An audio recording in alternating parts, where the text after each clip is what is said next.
The Honorable Senate President and the Senators of the Republic of the Philippines.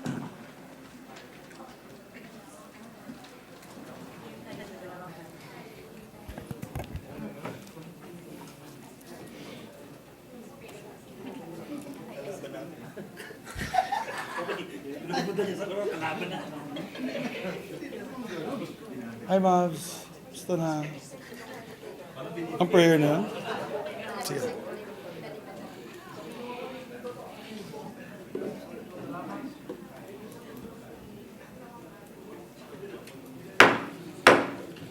The 37th session of the Senate, the second regular session of the 19th Congress is hereby called to order. We will be led in prayer today by our distinguished majority floor leader, Senator Joel Villanueva. Let's put ourselves in the presence of the Lord. Heavenly Father, we come before you, humbling ourselves, knowing that indeed without you, we can do nothing. But if you are with us, no one and nothing, no circumstances here on earth can be against us. Today, as we open our session, we come to your throne and asking that you give us your treasury of wisdom from heaven and guide us as we do our duties and responsibilities as representatives of the people. We also thank you for guiding our youth and making their diligence pays off, like the 3,812 new lawyers, 25,761 new registered nurses, and 77,777 new professional teachers.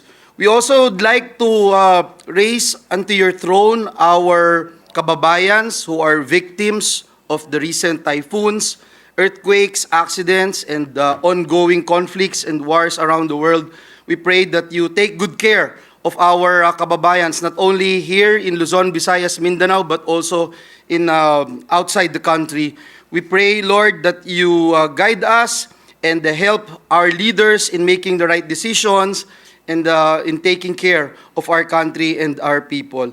We love you and praise you. We ask that you bless everything that we're going to do today as we carefully give back to you all the glory, all the honor, and the praise. In Jesus' mighty name we pray. Amen and amen. Amen. Thank you.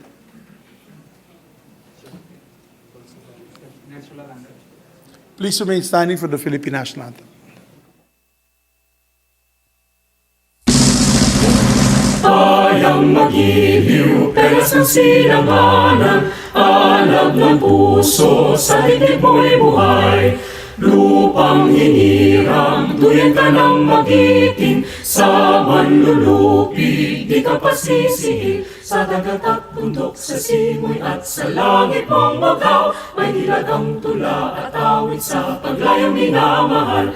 Ang kisap ng watawat mo'y tagumpay na nagilingin, ang bituin at araw niya kailan pa may di magdidilim. Lupa ng araw ng walhati pasinta, buhay ay langit sa piling mo. Aming ligaya na pag may mga api, ang mamatay ng dahil sa'yo.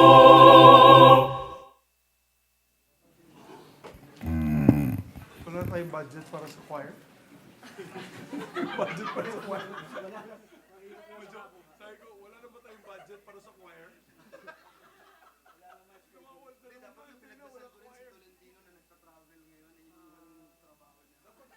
Pag wala tayong choir, dapat membro makapakanta.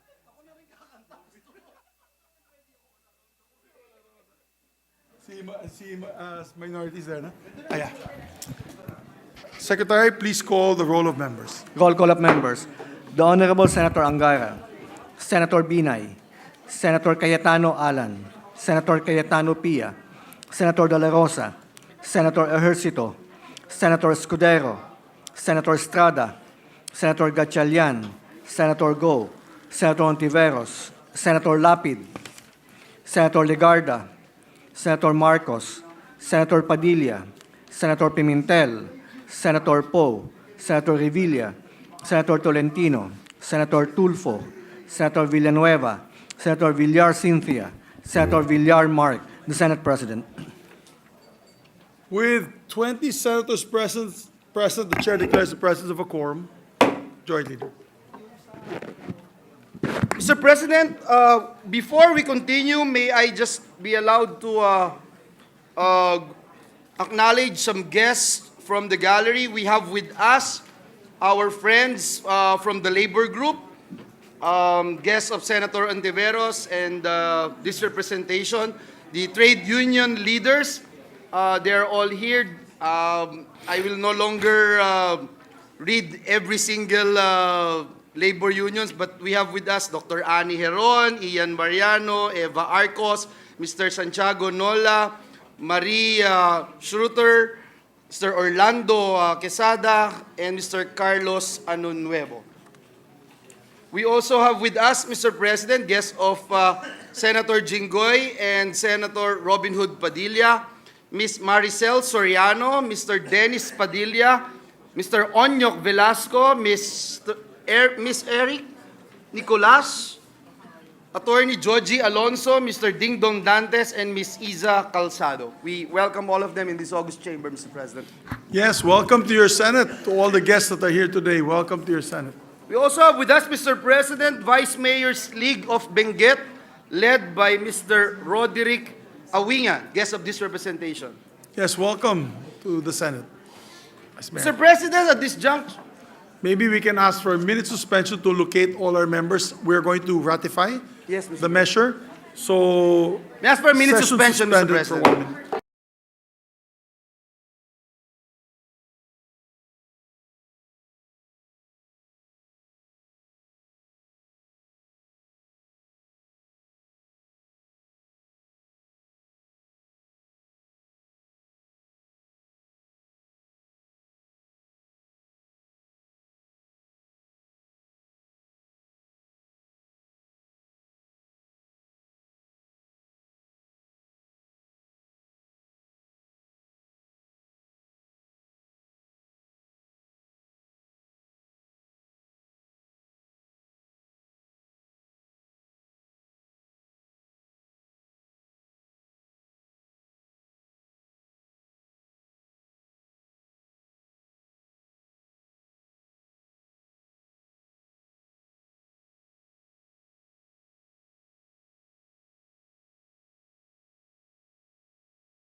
Thank you very much, Mr. President. Mr. President, at this juncture, I move to consider on third reading proposed Senate Resolution number 877. This is the bill on the ratification of International Labor Organization Convention number 190. Printed copies of the bill were electronically distributed to the members on December 7, 2023, in compliance with the 3-day rule of the rules of the Senate. So move, Mr. President. There being no objection, the consideration of proposed Senate Resolution number 877 is hereby now in order. I'd like to request the Senate to read the title of the measure and proceed with the roll call vote. Resolution concurring in the ratification of the International Labor Organization Convention number 190, or the Convention concerning the elimination of violence and harassment in the world of work. Roll call vote. The Honorable Senator Angara, Senator Binay, Senator Cayetano Alan, Senator Cayetano Pia, Senator De La Rosa, Senator Ejercito, Senator Escudero, Senator Estrada, Senator Gatchalian, Senator Go, Senator Ontiveros, Senator Lapid, Senator Legarda, Senator Marcos, Senator Padilla, Senator Pimentel, Senator Poe, Senator Revilla, Senator Tolentino, Senator Tulfo, Senator Villanueva, Senator Villar Cynthia, Senator Villar Mark, the Senate President. Yes.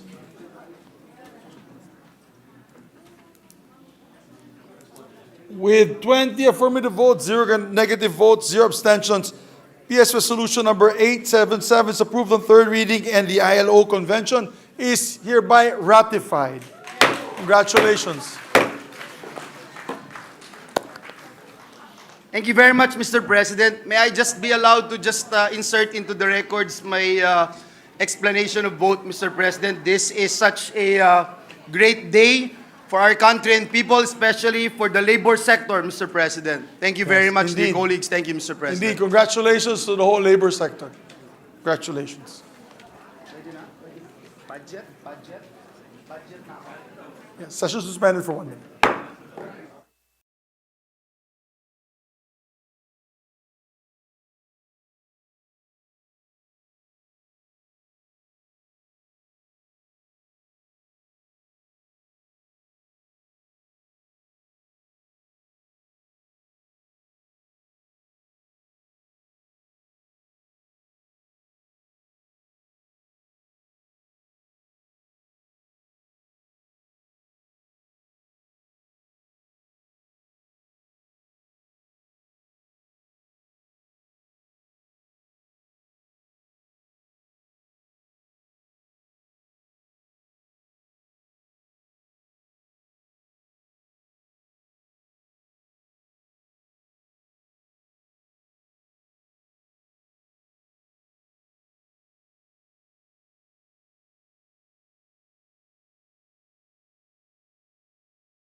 As for order, Mr. President, ask our Sergeant at Arms to settle Yes, everyone. we'll just into ask the everyone office to settle chamber. down. Thank you.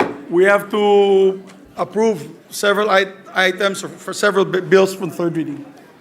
Thank you very much, Mr. President. Mr. President, we have a number of third readings, Mr. President. I move to consider on third reading Senate Bill number 1470. This is the bill on state universities and colleges land use, development, and the infrastructure plan, or the LUDIP Act.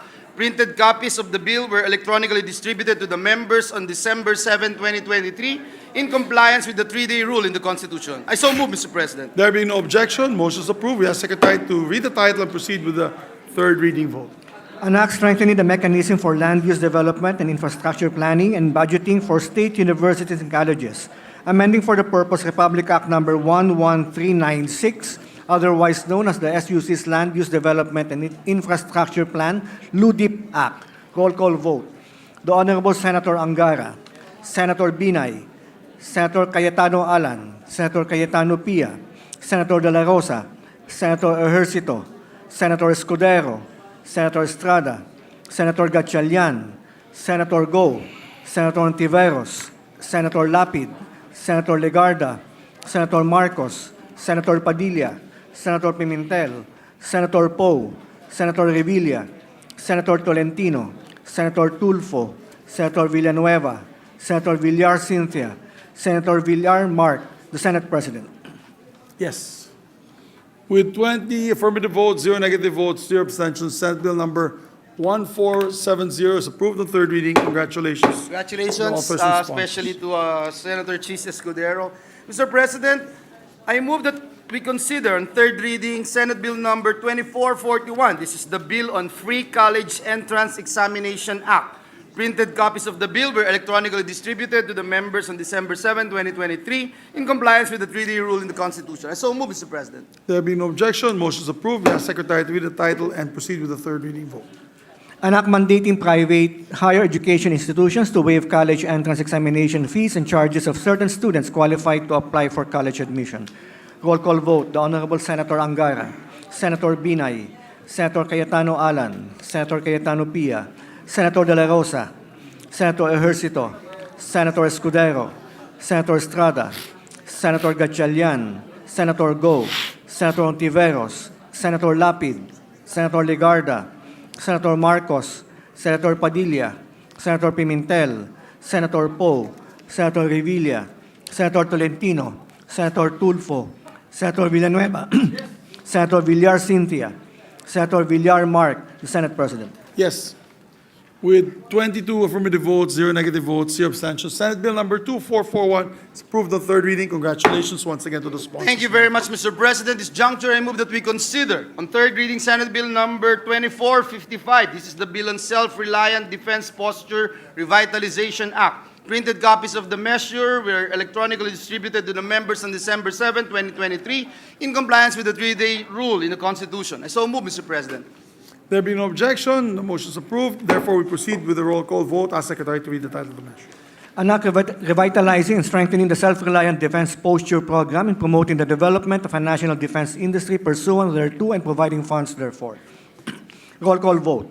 The Honorable Senator Angara, Senator Binay, Senator Cayetano Alan, Senator Cayetano Pia, Senator De La Rosa, Senator Ejercito, Senator Escudero, Senator Estrada, Senator Gatchalian, Senator Go, Senator Ontiveros, Senator Lapid, Senator Legarda, Senator Marcos, Senator Padilla, Senator Pimentel, Senator Poe, Senator Revilla, Senator Tolentino, Senator Tulfo, Senator Villanueva, Senator Villar Cynthia, Senator Villar Mark, the Senate President. Yes. With 20 affirmative votes, 0 negative votes, 0 abstentions, Senate Bill number 2455 is approved on third reading. Congratulations. Thank you very much. Congratulations, Mr. President. The gentleman from Davao and Bohol is seeking the floor. I move that he be recognized. Senator Bato de la Rosa. Yes, our distinguished colleague from Bohol and Davao, our Senator Bato de la Rosa is recognized. Thank you, Mr. President, Majority Leader. Mr. President, Today's approval of the measure on revitalizing the country's self-reliant defense posture is a testament of Marcos administration's commitment to protect every square inch of our country's territory. Our sovereignty and freedom would be best defended by us and us alone. While we welcome friendly nations to come to our rescue in times of international tensions and territorial conflicts, we should not always be dependent on our allies in furthering our national interest. The weapons we accept as donations or purchase from foreign nations, no doubt, may be of good service to our troops. However, Mr. President, our locally made defense products have proven to us that with adequate support from the government, Filipino-made products can also be world-class. More importantly, having our own reliable domestic supply of defense equipment gives us peace of mind that we are no longer dependent on the availability from foreign sources. Through the approval of this measure, we empower ourselves to craft our own defense weapons and further develop our defense industry. I assure everyone that the weapons that we will locally produce will no longer be mere equipment, but vessels that embody the Filipino nation. I commend and thank our colleague, the chairperson of the Committee on National Defense and Security, Peace, Unification, and Reconciliation, Senator Jingo Estrada, for prioritizing this timely and relevant measure. I also extend my utmost gratitude to the principal author of this measure, our Senate President, Senator Mig Zubiri, for ensuring the swift passage of this measure. Mr. President, with the permission of the good sponsor, may I manifest my intention to be made as co-author of this proposed measure, Mr. President. Thank you, Mr. President. Thank you. It was this representation, Mr. President. Yes, thank you very much. Senator Jingo Estrada is Jingo also seeking Estrada. the floor. I move that he be recognized, Mr. President. Thank you, Mr. Senator Jingo President. Estrada is recognized as sponsor. Thank you, Mr. President. I would also like to thank my colleagues for passing on third reading this very, very important measure. And also I would like to thank our Senate President for also helping me in defending this bill. Thank you, Mr. President. Thank you, sir. Thank you very much, my dear sponsor. Thank you, Mr. President. Mr. President, this juncture I move to consider on third reading Senate Bill number 2432. This is the bill on Anti-Agricultural Economic Sabotage Act. Printed copies of the measure were electronically distributed to the members on December 7, 2023, in compliance with the 3-day rule in the Constitution. I so move, Mr. President. There being no objection to the motion, motion is approved. We ask the Secretary to read the title and proceed with the roll call vote. An act defining the crimes of agricultural economic sabotage, prescribing penalties therefor, vesting jurisdiction over such offenses with the Court of Tax Appeals, providing mechanisms for its implementation and enforcement, repealing for the purpose Republic Act Number 10845 or the Anti-Agricultural Smuggling Act of 2016. Roll call vote. The Honorable Senator Angara, Senator Binay, Senator Cayetano Alan, Senator Cayetano Pia, Senator De La Rosa, Senator Ejercito, Senator Escudero, Senator Estrada, Senator Gatchalian, Senator Go, Senator Ontiveros, Senator Lapid, Senator Legarda, Senator Marcos, Senator Padilla, Senator Pimentel, Senator Poe, Senator Revilla, Senator Tolentino, Senator Tulfo, Senator Villanueva, Senator Villar Cynthia, Senator Villar Mark, the Senate President. Yes.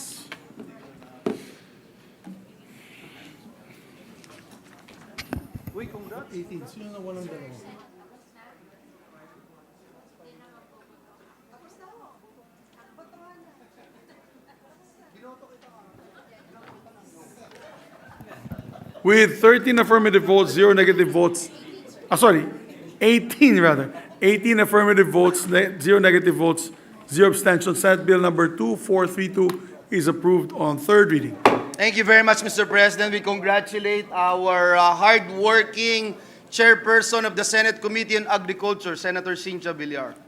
Yes, congratulations to the sponsor. Mr. President, Congratulations. Senator Bato de la Rosa and this representation would just like to insert into the records our explanation of vote, Mr. President. Yes, we Thank you, take Mr. note. President. Mr. President, at this juncture, I move to consider on third reading House Bill number 4844. This bill pertains to the creation of Barangay Halinan in Barobo, Surigao del Sur. Printed copies of the measure were electronically distributed to the members on December 7, 2023 in compliance with the three-day rule in the Constitution. So move, Mr. President. There being no objection, motion is approved. We ask Secretary to read the title and proceed with the roll call vote.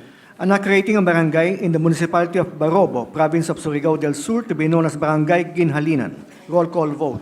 The Honorable Senator Angara, Senator Binay, Senator Cayetano Alan, Senator Cayetano Pia, Senator De La Rosa, Senator Ejercito, Senator Escudero, Senator Estrada, Senator Gatchalian, Senator Go, Senator Ontiveros, Senator Lapid, Senator Legarda, Senator Marcos, Senator Padilla, Senator Pimentel, Senator Poe, Senator Revilla, Senator Tolentino, Senator Tulfo, Senator Villanueva, Senator Villar Cynthia, Senator Villar Mark, the Senate President.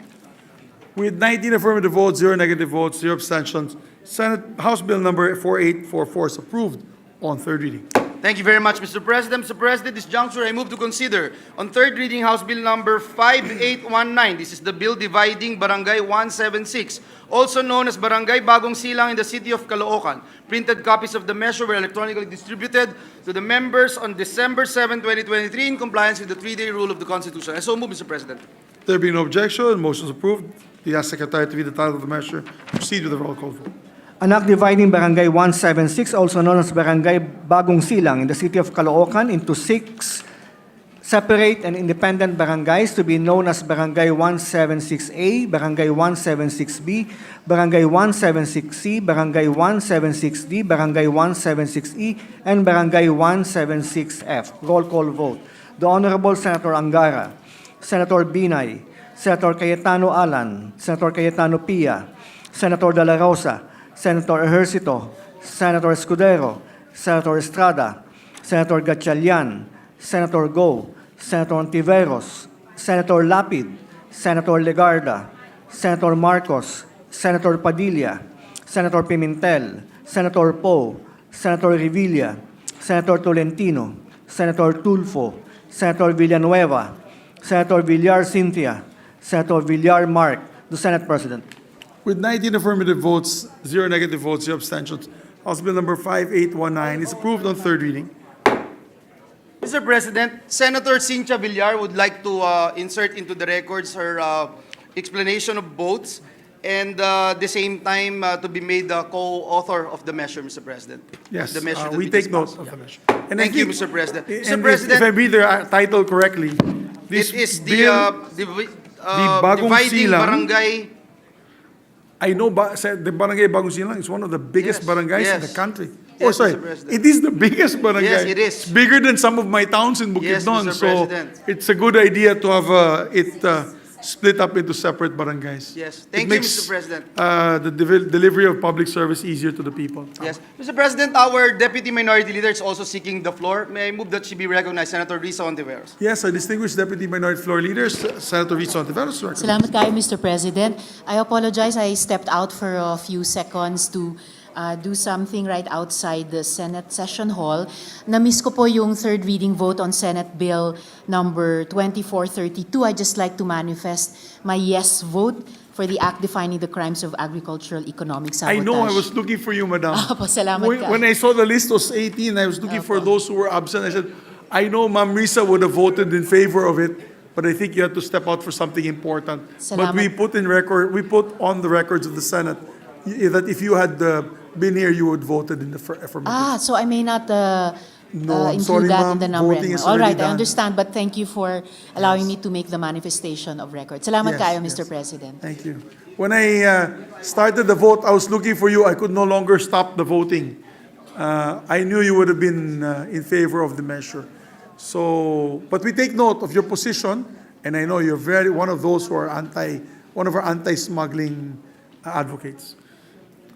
So, Majority Leader, Yes, Mr. President. Mr. President, this juncture, we are in a receipt of the bicameral conference committee report on the disagreeing votes of House Bill number 8980. This is the bill pertaining to the 2024 General Appropriations Act. With the permission of the body, Mr. President, I move to recognize the chairperson of the Senate panel, the distinguished gentleman from the great province of Aurora, Senator Sani Angara, to give us the highlights of the conference committee report. So move, Mr. President. The dashing, debonair, hardworking public servant par excellence who has not slept for about a week in the bicameral conference committee meetings, no other than Senator Sani Angara of the province of Aurora is recognized. Thank you very much, Mr. President. Unfortunately, we can no longer amend the budget pursuant to your very kind statements. But, Mr. President, these are some of the highlights of the Bicameral Conference Committee report. Ipinagtibay po ng Bicameral Conference ang pagdagdag sa Department of National Defense at sandatahang lakas ng Pilipinas sa pangunguna ng ating Senate President, no less than our Senate President Juan Miguel Zubiri. At mananatili ang pagtaas sa budget ng Philippine Army, Navy at GHQ ng AFP, sinulong nila Senate President at kasama si Vice Chair De La Rosa at Tolentino. Ganito rin ang nangyari sa pinagdagdag sa Philippine Coast Guard pursuant to the Senate President's instructions at Vice Chair Senator Grace Poe. I note that we have also approved the Senate President's bill to strengthen our local defense industry. Congratulations po. Patuloy din ang suporta sa mga ahensyang nakatutok sa kapayapaan at kaayusan. Nagdadalamhati man tayo para sa mga nasawi noong pagbomba sa MSU Marawi. Tumitibay ang ating paninindigan na suportahan ang mga uniformed personnel, mga intelligence agencies at mga opisinang nagtatrabaho para sa kapayapaan at pagkakaisa nating mga Pilipino through the budget. At may dagdag po sa PNP, sa BFP, sa BJMP, sa DOJ, sa NBI, sa Philippine Coast Guard, sa NICA or National Intelligence Coordination Agency, National Security Council. Mananatili din ang pagtaas ng budget alinsunod sa mungkahin ni Deputy Minority Leader Ontiveros para sa Marawi Compensation Board, sa Marawi Compensation Fund. Bukod dito, mananatili ang mga realignments para sa Pamana Program at mga appropriations para umigting ang peace process sa pagitan ng gobyerno at ng iba't ibang grupo at ng mga kaakibat na normalization at amnesty initiatives nito. Mr. President, the Bicameral Conference has also affirmed support for efforts to enhance our self-reliance in agriculture, not only to raise the incomes of our farmers and fisher folk, but also to ensure food security. We have affirmed the funds for programs of the Department of Agriculture and attached agencies for rice, corn, livestock, high-value crops development, soil health, fisheries, agriculture research and development, and buffer stocking. Of course, education remains a top priority in our expenditure plan for 2024. Increases made to our education agencies support ongoing efforts to make educational opportunities more available and accessible. Specifically, the government assistance to implement the Senior High School Voucher Program, the Tulong Dunong Program, the Tulong Trabaho Fund, the Training for Work Scholarship Program, led by our Majority Leader, and the Special Training for Employment Program. Mr. President, we have also affirmed additional funds for our health sector through augmentations for the DOH budget for items such as the MAIP, or the Medical Assistance to Indigent and Financially Incapacitated Patients, the HFEP, or Health Facilities Enhancement Program, as well as funding support for specific interventions, including those for nutrition of specifically at-risk mothers, as recommended by the EDCOM2, budgets for the purchase of drugs, medicines, and vaccines, and emergency benefits and allowances of healthcare and non-healthcare frontliners. Mananatili rin handa ang gobyerno na mag-abot ng tulong tuwing nangangailangan ang ating mga kababayan, Mr. President, with different forms of ayuda. Nandyan po ang Assistance to Individuals in Crisis Situations or AICS, ang Sustainable Livelihood Program or SLP, ang Cash for Work sa ilalim ng Kalahi Seeds, ang Supplementary Feeding Program, ang Social Pension for Indigent Senior Citizens, ang Tulong Panghanap Buhay sa ating Disadvantaged or Displaced Workers Program, at fuel subsidies sa ilalim po ng DOTR and DA. Mananatili din po ang mga pagtaas para sa iba't ibang proyekto ng DSUD at ng mga attached agencies nito tulad ng suporta para sa 4PH o pabahay para sa pamilyang Pilipino. Kasama ang paggawa ng inventaryo ng mga lupa na pwedeng gamitin sa housing, pagbuo ng Interagency Council para sa Pasig River Urban Development, at ang pondo para sa Integrated Disaster Shelter Assistance Program at sa Emergency Housing Assistance Program ng NHA or National Housing Authority. The 2024 budget shall devote significant funds for infrastructure, for greater mobility through roads, bridges, railways, and seaports. and funds for major programs of the DOTR for rail transport, land public transportation, aviation, and for asset preservation, network development, bridges of the DPWH, as well as other convergence and special support programs for tourism and trade and other social infrastructure such as school buildings, hospitals, health centers, and the like, Your Honor. We have also retained appropriations for the construction, rehabilitation, and improvement of facilities for persons with disabilities and the elderly, including gender-responsive restrooms. We want to make good on the vision that under the current administration, the Philippines will indeed build better more. We have also retained a special provision on reimbursements for incurred travel expenses from Senator Chis Escudero, mandating the Bureau of Immigration to use its immigration fees and collections to reimburse passengers who were forced to spend on flights after being deferred, offloaded, or prevented from leaving the country without a valid court order. We also accepted a special provision under the Office for Transportation Security introduced by Vice Chair Grace Poe, which authorized the use of a special account for the purchase of body cameras to be worn by security screening officers as a safeguard against pilferage or illegal activities at the airport. The 2024 budget shall also cover for efforts to protect the environment and respond to climate change.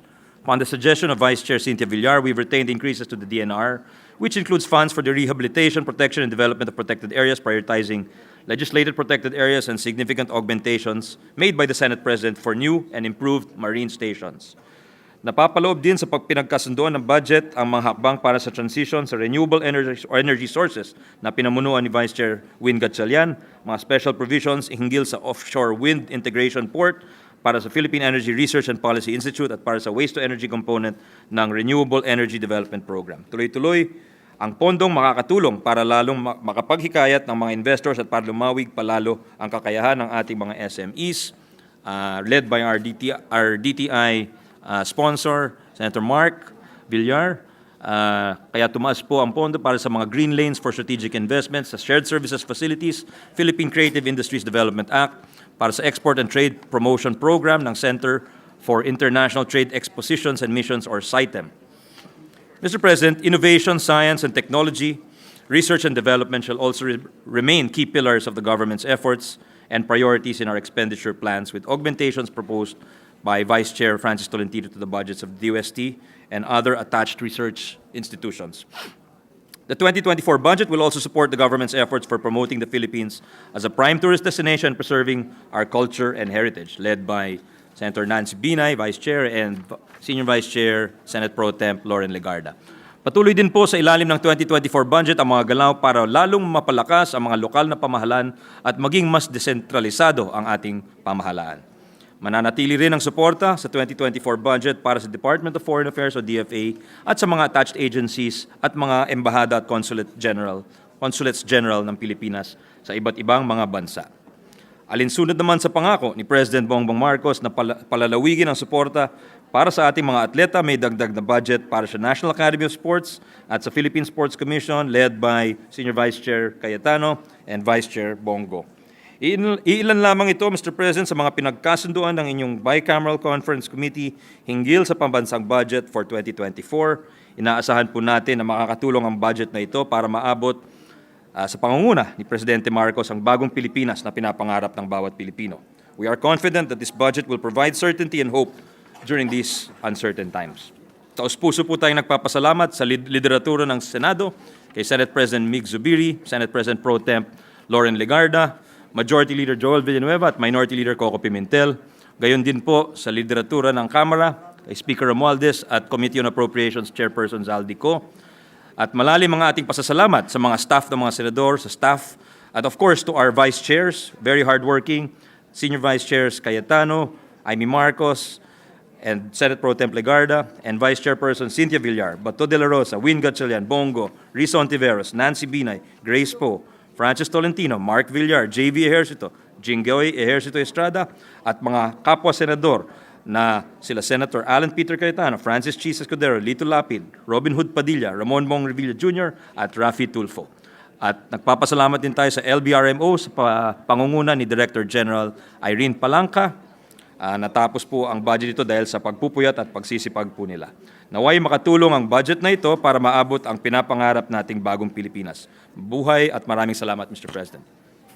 Thank you very much, Mr. President. Thank you, Senator Sani Angara. Mr. President, Senator Grace Poe would like to co-sponsor the measure, Mr. President. I move that she be recognized, Mr. President. Yes, so distinguished colleague, Senator Grace Poe is recognized, Vice Chairperson of the Committee on Finance.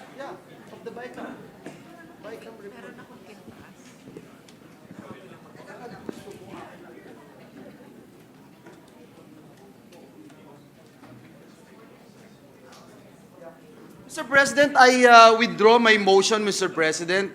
Instead, I move that we recognize our minority leader to ask questions, Mr. President, on the said bicameral conference committee report. I so move, Mr. President. Yes, a distinguished colleague, the Minority Floor Leader, Senator Aquilino Coco Pimentel III is recognized. With the permission of our sponsor, Mr. President, for transparency's sake, Mr. President, so that our people and even SMNI will know the details of the budget, Mr. President. And all news outlets. Yes, all news outlets. Our people. Okay. Yes, for the benefit of our brilliant minority leader and his favorite network. Mr. President, may we know what happened to the level of the CIF, confidential and intelligence funds, Mr. President? If I remember correctly, at the NEP level, we started at 12 billion pesos, if I remember correctly. Now, what is now the level in the BICAM report, Mr. President? It's the same as in the General Appropriations Bill that we got from the House, or the HGAB. It's 9.5 billion. We did not touch it, Your Honor. 9.5. So basically, what we get in the BICAM report is basically the gap as far as the CIF is concerned, Mr. President, as to level and as to recipients, Mr. President. That's correct, Your Honor. Then, Mr. President, there are many reasons to vote in favor of the BICAM, but there are also, I think, some serious and grave concerns which we will have to raise, Mr. President, on the process of budgeting. I looked at the unprogrammed expenses, Mr. President. Unprogrammed appropriations, that's the correct term, Mr. President. And we are increasing it by, ito po is i-round off ko na lang po para mas madaling tandaan. We are increasing it by around 450 billion pesos. Ang original proposal po ng Presidente or ng Executive ay 281.9 billion pesos lamang sa NEP. And yet, ang ending po natin, 731.4 billion pesos, or an increase roughly of 450 billion pesos as a result of the bicameral conference meetings, Mr. President. May we know what happened, Mr. President? How come it's more than doubling? It's actually close to tripling the proposed unprogrammed appropriations by the executive, Mr. President. Well, yes, the gentleman is correct as to the figure, and the reason is to carve out fiscal space in the programmed appropriations for other items that are proposed by our colleagues, both here and in the House, Your Honor. So binaba po natin, meron from the, meaning to say, the amounts to the extent of 450 billion pesos were, gamitin ko na lang yung term, transferred or lowered from programmed appropriations to unprogrammed appropriations, Mr. President. That's correct, Your Honor. And what took their place, Mr. President? Amendments to various departments, Your Honor, some of which we mentioned in our speech in support of the bicameral conference report, Your Honor. And we needed to do this to create the fiscal space, even if we already decreased the MPBF by 36 billion, and we decreased the PGF. MPBF is Miscellaneous Personnel Benefits Fund. And then we also decreased the Pension and Gratuity Fund by 40.2 billion pesos, Mr. President. And in addition to those decreases, we had to transfer programmed appropriations to unprogrammed to create additional fiscal space, Mr. President. That's correct, Your Honor. Okay, so my concern, Mr. President, is pati pala PhilHealth. We also decreased the PhilHealth budget by 40 billion, Mr. President, among others, Mr. President. So Yes, I just want to address that point about PhilHealth. PhilHealth is around 600 billion monies, Your Honor. So I don't think it will have an adverse effect, that decrease you mentioned, Your Honor. Just for the record. Yes, Mr. President. So, Mr. President, siguro, we will just have to look at the details of the budget once these are properly and well disseminated already, Mr. President. Ako lang, ang concern ko lang po na rin-raise dito is itong budget practice po na lately nakikita ko po na ang nakakargahan po natin is the unprogrammed appropriations. Although I know that the explanation is this is just a standby appropriation, but as I have pointed out to my staff, my legislative staff, the Constitution does not distinguish when it says that Congress may not increase the appropriations proposed by the President for the operations of the government. More or less, ganun yung words. Appropriations po ang salita ron. Hindi dinistinguish na programmed or unprogrammed appropriations. Because in reality, some unprogrammed appropriations are actually funded, Mr. President, and they become actual expenses of the government, Mr. So I'm just worried with this practice, Mr. President, kasi from 281.9 billion, ang ending 731.4 billion, definitely that was not envisioned by the executive branch, Mr. President. Proposal ng executive branch, 281.9 billion pesos on unprogrammed appropriations. So there was no way when the executive branch was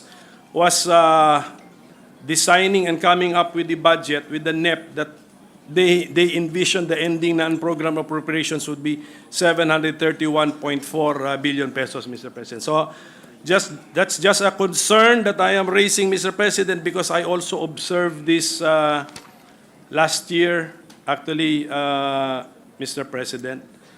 So Yes, I understand the point of the distinguished minority leader, and I don't want to debate on him that. He's a much better lawyer than I am, Mr. President.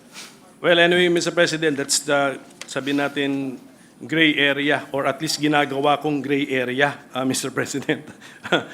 And then, isa pang practice po natin, isang practice din na napapansin ko is yung pagkatapos ng BICAM, ang laki ng increase ng budget ng House of Representatives, Mr. President, another increase of 12.5 billion pesos. Ganun rin last year ang nangyari. So, siguro, we have to improve our budgeting system, Mr. President, that if this is the actual need of the House, 28.6 billion pesos, sana from the very start, sa GAB pa lang, na-reflect na po yun, Mr. President, so that we are, when we discuss the budget amounts, yun na yung amount na nasa isip po natin, Mr. President. So just a suggestion that as much as possible to improve the transparency of our budget process, Mr. President. Yes, I see the point of the gentleman, Mr. President, and perhaps they could take it up, or we could mention it to the DBM because it's between the Congress and the DBM. Kasi meron daw budget ng 29 congressmen na hindi na isama daw dun sa budget ng House.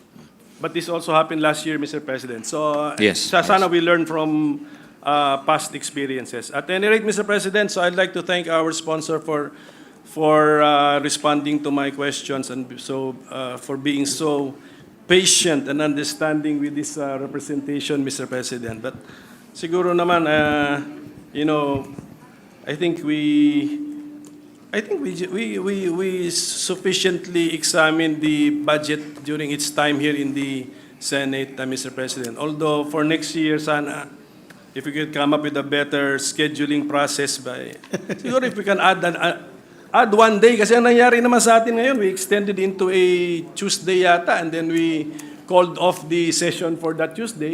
With better scheduling, Mr. President, we could have made it a more comfortable 9-session day schedule for the budget, Mr. President. So, hindi tayo nagra-rush, at saka hindi tayo pagod hindi tayo pagod when we ask questions at the end of the day, Mr. President, of the session day. So just a suggestion for next year, Mr. President. So once again, thank you to our sponsor and congratulations, Mr. President. Thank you very much. Thank And you just- very much to our brilliant Minority Leader, and we thank him. We were expecting a much lengthier interpellation, and thank you very much, Your Honor. Thank you. Mr. President, Senator Chis Escudero is seeking the floor. I move that he be recognized for his manifestation, Mr. President. Yes, our distinguished colleague, Senator Chis Escudero. Just a manifestation, Mr. President, Your Honor, as a footnote before we approve and ratify the Bicameral Conference Committee report on the 2024 national budget. Mr. President, at the end of 2022, with the 6 years of former President Duterte and the 6 months of PBBM, our debt stood at 13.6 trillion. In 2023, Mr. President, we borrowed 2.2 trillion. In 2024, we are slated to borrow 2.4 trillion. If we average off the borrowings for the next 4 years, Mr. President, halfway at 2.3 trillion per year.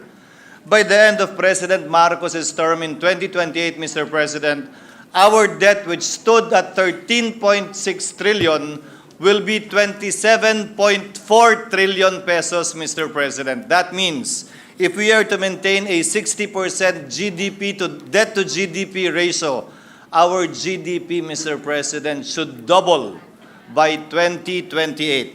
I hope we keep that in mind as we go through the next 4 years and approve the budget for the succeeding years as well, so that we have always at the back of our mind every possibility to increase our GDP, so not only for our debt to GDP ratio to remain at a manageable 60%, but also, Mr. President, Your Honor, in order to ensure that the quality of life for the Filipino will continue to improve as we continue on increasing our indebtedness as well. Thank you, Mr. President. I congratulate our distinguished Chairman of the Committee on Finance for his hard work and for all the members of the Senate's hard work in passing this budget.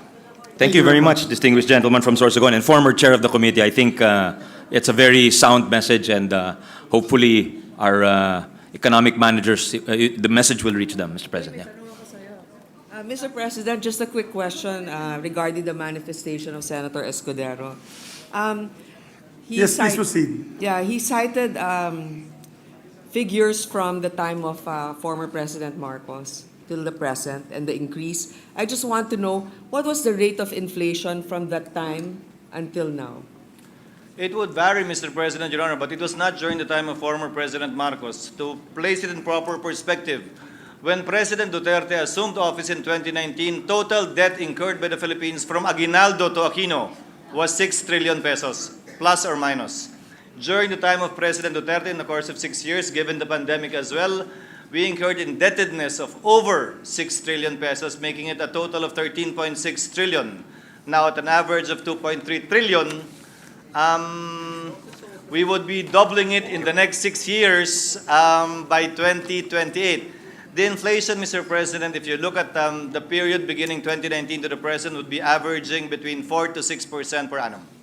To respond to the lady, Mr. President. So, Mr. President, so the increase in the budget actually doubled during the last administration, but will actually be the same rate in this coming years, given the increase that we incurred in this particular budget? Well, Mr. President, Your Honor, the authorized spending that we will be approving in the next couple of minutes is not only what government actually spends. That's why we will be borrowing, not only to fund the projects in the GAA of 2024, but also to pay our existing debts, or at least the interest of our existing debts. So the authorization that we actually gave only covers the programs of the national government.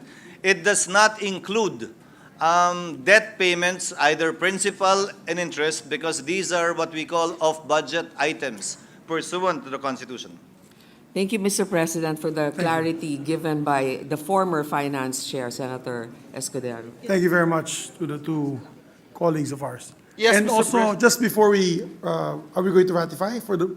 I we're was gonna about to ratify? move, Mr. President. May I just ask for the record, our sponsor, we have the Senate has no CIF, correct? Wala No po, wala po. confidential and intelligence funds. None, Mr. President. Zero. Just the Senate President. No, I'm just kidding. No one has. No. Zero. Nobody. For the record, yes, zero. Your Honor. Yes. Thank you.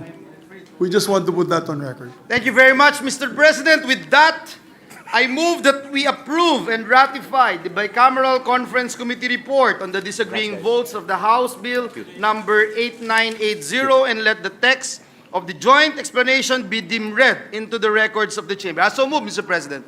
Yes, we'd like to recognize the minority floor. I vote no, Mr. President. Okay.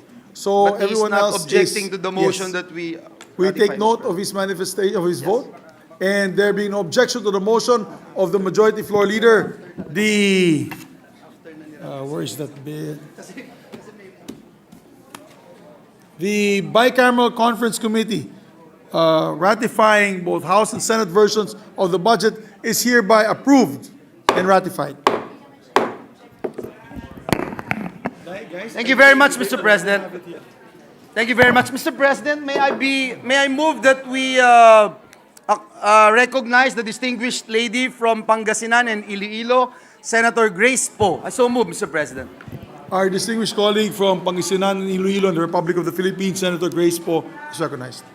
Thank you, Mr. President. I'd like to say that I support the budget that was recently just passed, but I commend the members of the Bicameral Conference Committee for their hard work on our 2024 budget. Ilang buwan din itong pinagpuyatan. Especially thanks and recognize the competence and fairness of our Finance Chair, Senator Angara. But I would like to make a manifestation on a particular provision that was under my committee to defend, which is the budget of the Department of Transportation. Matatandaang sinuportahan natin dito sa Senado ang zero budget na isinusulong ng ehekutibo para sa PUV modernization. Kasundo natin ang kasalukuyang administration na kagustuhan na suriin muna ang programa ng nananatiling hitik sa issue at problema. Pinangakuan tayo na aaralin muli ang programa bago ang anupamang deadline ngayong Disyembre. Ngunit tulad pa rin ng nakalipas na 6 na taon, puro pangakong napapako lang ang natatanggap natin dito sa Senado. Kaya naman nakakaalarma na makitang hindi naaprubahan ang mga sinusulong nating proteksyon para sa mga drivers sa pondo ng PUV Modernization Program. Para sa 2024, 1.6 billion ang inilaan ng PUV MP na hindi lang kulang sa plano ay makakaagrabyado pa sa higit na 300,000 nating super. 300,000. Una, pinangakuan tayo ng DOTR ng route plans. 2018 pa rin nating pinupondahan ang paggawa ng ruta pero hanggang ngayon ay 9.5% o 155 lang ng 1,575 LGUs ang aprobado. Bakit maraming deadline at requirements sa driver samantalang ang deadline ng DOTR at LTFRB para sa ruta nila ay hindi naman natutupad? Ngayong nangako na naman sila ng may aprobadong ruta para sa kalahati ng bansa sa June 2024. Pero dahil wala ang probisyong ito sa budget, malamang ay aasa na naman tayo sa wala. Pangalawa, pinangako rin sa atin na hindi daw phase out ang consolidation. Itinatago lagi ang motibo sa mga technical terms, pero hindi pa ganon na ang epekto ng deadline, ang mga hindi pa nakakapag-consolidate, matatanggalan ng ruta. Walang ruta, walang prangkisa, walang kabuhayan. Kanino mapupunta ang mga ruta? Baka naman sa mga bagong korporasyon, hindi natin alam kung nagmula nga sa hanay ng mga driver. Pinagsasamantalahan na ang mga driver na kapit sa patalim na dahil sa kawalan ng assistance mula sa gobyerno. Itinutuloy pa rin ng DOTR ang consolidation deadline ngayong December 31 kahit mahigit 40% sa mga drivers ang maapektuhan. Hindi mo naman masisisi, mga tsuper, na takot sumali sa kooperatiba dahil ang laki ng pondong kailangan tapos wala pang training ang DOTR sa pag-manage ng pera at PUV units. Pangatlo, kasunod agad sa consolidation deadline ang sapilitang modernization. Ngayon, ako ay suportado ko ang modernization. Pero dapat naman may sapat na pondong ibibigay ang gobyerno. Paano sila makakabili ng mga bagong jeepney na modernize kung napakaliit ang subsidiya na ibibigay at mga imported ang mga bibilin na hindi natin alam kung kalidad ba talaga ito dahil sapilitang pinipilit sa kanila na bilhin ang modernized jeep. Nasaan ang suporta para sa mga rehabilitation ng jeep na papasa naman sa emission standards pero di hamak na mas mura? Kailangan pa gagawin ng DOTR ang mga pangakong programa para sa local manufacturers at assemblers kung kailan baon na sa utang ang mga driver at kooperatiba? Nasaan ang gobyerno sa modernization? Ang lakas ng loob ng DOTR mag-deadline, wala namang maitulong. Ang 210,000 pesos na subsidy ay 8.4% lang sa 2.5 million na presyo kada modern unit. 63 billion na agad ang kakailanganin para sa subsidies pa lang sa 300,000 na jeeps. Suma total, 750 billion ang kailangang pondo para mapautang sa minamadaling modernization. Kaya naman, hindi na rin natin masisisi ang mga driver na nagtitigil pasada. Pero sana wag nga. Kaya lang, yung gobyerno dapat talaga ay bigyan naman sila ng mas malaking suporta. Sa hulit-huli, sa mga commuter din, mapapasa ang bigat ng modernization. Kahit naaawa sila sa mga pasahero, patuloy na magpepetisyon ang mga driver sa taasan ng pasahe para mabayaran ang kanilang utang. Reasonable naman ang panawagan natin para sa masusing pag-aaral at reforma ng PUV modernization bago mapataw ang deadline ng DOTR. I call on my colleagues to help us prioritize the enactment of the Just and Humane PUV Modernization Act. And I would like to stress that the body, together with our chairman, supported the principles that we are fighting for the PUV modernization na kung bibigyan man ng pondo ang modernization, dapat may mga benchmarks of deliverables bago ito ma-release. Muli, kung ang kasabay ng modernization ay mawawala ng kabuhayan ang mga libo-libo nating driver at operator, talaga bang matatawag natin itong kaunlaran? Lalo na ngayong magpapasko, huwag nating pabayaan ang ating mga tsuper at operator at ang ating mga pasahero. Maraming salamat po. Thank you very much, distinguished colleague. Mr. President, Senator Pia Cayetano is also seeking the floor. I move that he be recognized, Mr. President. Yes, Senator Pia Cayetano, distinguished colleague, is recognized.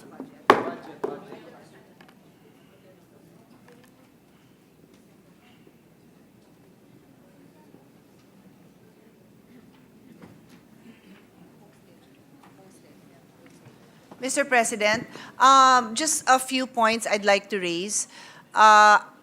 I fully support our chairperson and the difficult decisions he had to make. So I will just throw in my greetings for the chairman's hard work.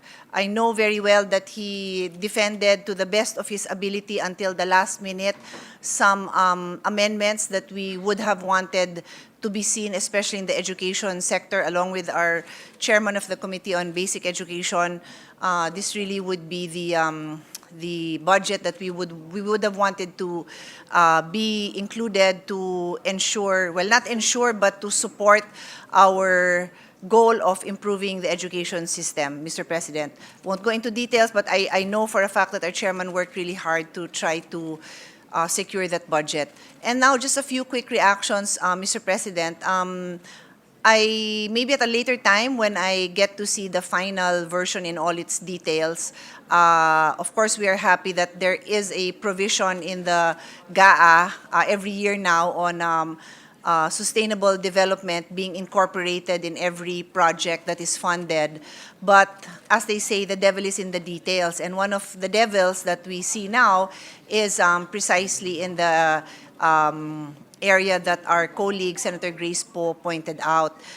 Transportation has a very big potential in changing lives from unsustainable modes of transportation to sustainable. And the modernization that Her Honor Senator Grace is pointing out is an extremely important component in our our journey towards sustainability, Mr. President. I don't have to show videos para ma-envision nyo po ang tambutsong itim na naglalabas ng usok na itim sa mga kalye natin. I don't need to show you the numbers because many of you in the hall and our staff and those watching have children who suffer from pulmonary conditions which are caused by unsafe environmental standards, particularly the lack of clean air.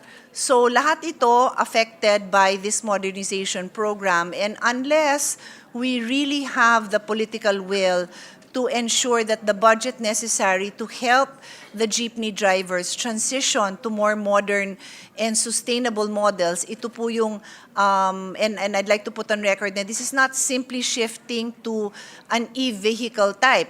Time and again, pag lumalabas itong topic ng e-jeeps, I always say, preserve Filipino culture. Paggawa nyo yan dun sa mga jeepney operators and manufacturers na matatagal na dito sa Pilipinas. There are industries that are dying or have died because slowly namatay ang jeepney industry. And it is natural for this, parang natural selection din yan in the industry sector. Parang survival of the fittest din yan. Kung hindi magaganda ang model, kung mas efficient ang train, then so be it. Mabubuhay ang train, mamamatay ang jeep.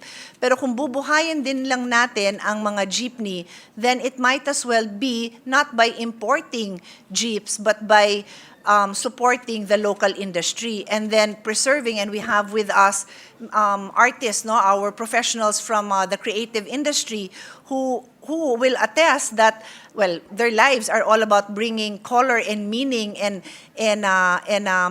enhancing the experience of being a Filipino and welcoming foreigners to our country in every aspect of life. It could be watching a show where they're performing, or it could be riding a jeepney and seeing the colorful history of the Philippines drawn on the actual jeep. And then makikita ko ngayon, wala na, ano na lang, stainless steel.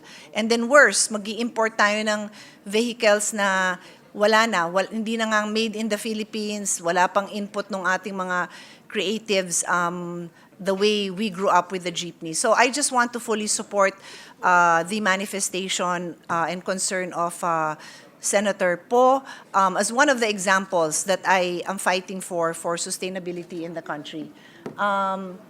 I also just want to point out that this is very much the modernization program is very much a part of and will contribute to SDG 11, which is Sustainable Cities and Communities. Thank you, Mr. President. Thank you very much, distinguished colleague. Yes, Senator Grace Poe. Yes, I would just like to thank our senator from Taguig and Pateros for her support on my manifestation. Since we have members of the creative industry here, and she mentioned about our traditional jeepneys, pag sinabi naman modernization, it's more on the function and the mechanization of the jeep, how it actually runs, that there's zero emission or lower emission. Hindi naman kailangan palitan ng body, di ba? Well, they're saying because it's difficult to go in, hindi ka daw makatayo sa loob. But, I think part of it is also our culture, the design of the jeep. They could probably change a few things, but ngayon yung mga kapalit, wala man lang personality.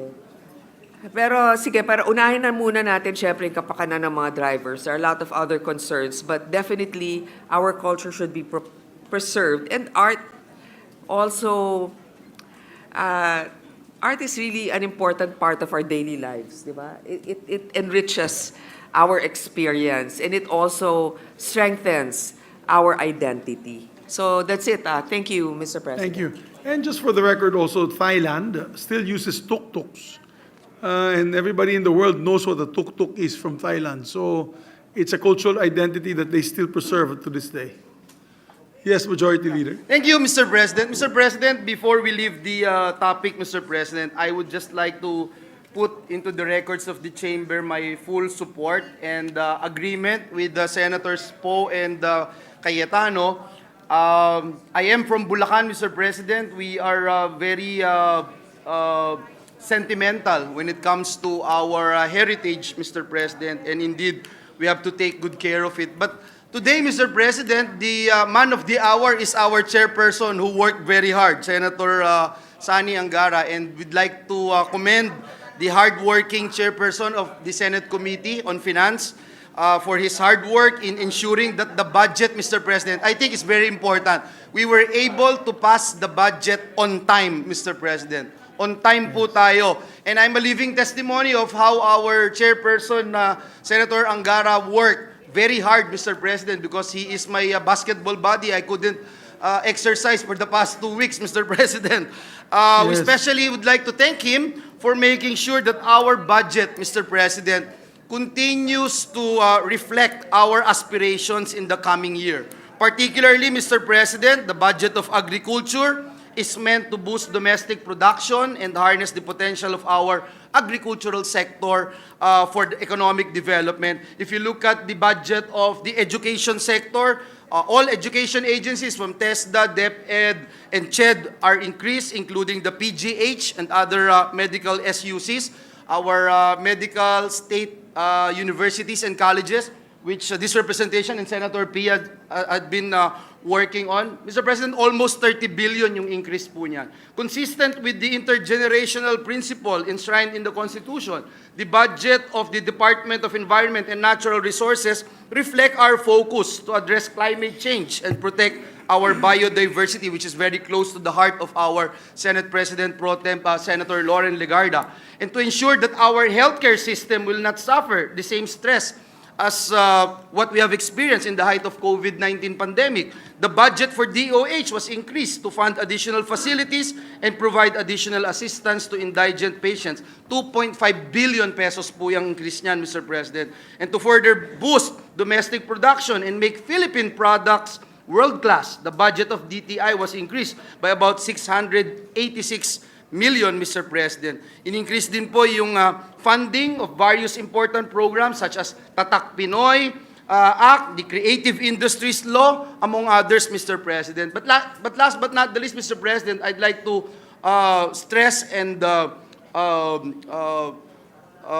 put into the records of this chamber our sincerest thanks to our chairperson and the Senate panel for ensuring that our landmark legislation such as Tulong Trabaho Law, Trabaho para sa Bayan Law, will be fully implemented next year. So muli, Mr. President, congratulations to our sponsor and the Senate panel. Thank you to you, Mr. President, our Senate President Mig Subiri, and may God bless the entire Senate. Thank you very much, Mr. President. Yes, thank you very much, Majority Leader. Our sentiments exactly. Thank you to the sponsor, Senator Angara, as I mentioned, for his hard work and dedication, and also fighting for the interest of the Senate in the Bicameral Conference Committee. Thank you. With that, Mr. President, I move for a minute suspension. Session suspended for 1 minute.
consideration of Senate Bill number 2505 under Committee Report number 175. This pertains to the Eddie Garcia bill. I so move, Mr. President. There being no objection, motion is approved.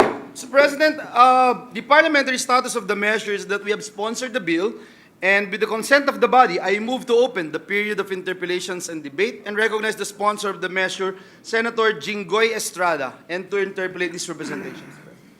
Our distinguished colleague, Senator Jinggoy Estrada, is recognized, the sponsor of the measure. Okay.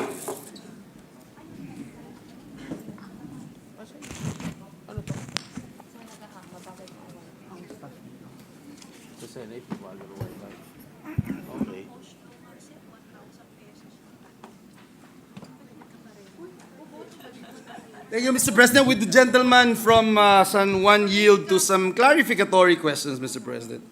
Gladly, Mr. President. Mr. President, at the onset, may I just place on the record that this representation is in full support of any measure that would protect the interest of our workers, especially if it is in the movie and television industry. I have had so many friends asking this representation to help them out, ensuring that they would be protected in any way we can, in as far as, for example, occupational safety and health standards. We passed a measure in 2018, Republic Act number 11058, which is the occupational safety and health standards. This representation authored and sponsored and defended the measure here in this August chamber.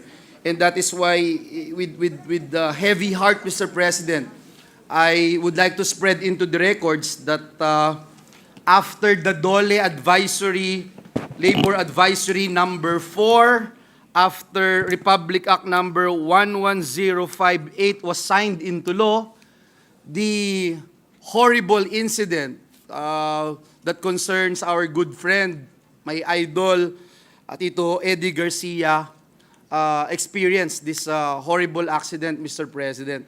So at the onset, Mr. President, again, let me state for the record that in any way we can, we wanted to support any measure that would support the interests of our workers, especially in the movie and television industry. Now, Mr. President, pursuant to the mandate of safeguarding the workers' physical safety and health, the Department of Labor and Employment issued several guidelines concerning occupational safety and health standards. In fact, Mr. President, even before the OSH was passed into law, there's this Labor Advisory number 4 on the working conditions in the movie, television industry, which was issued in 2016.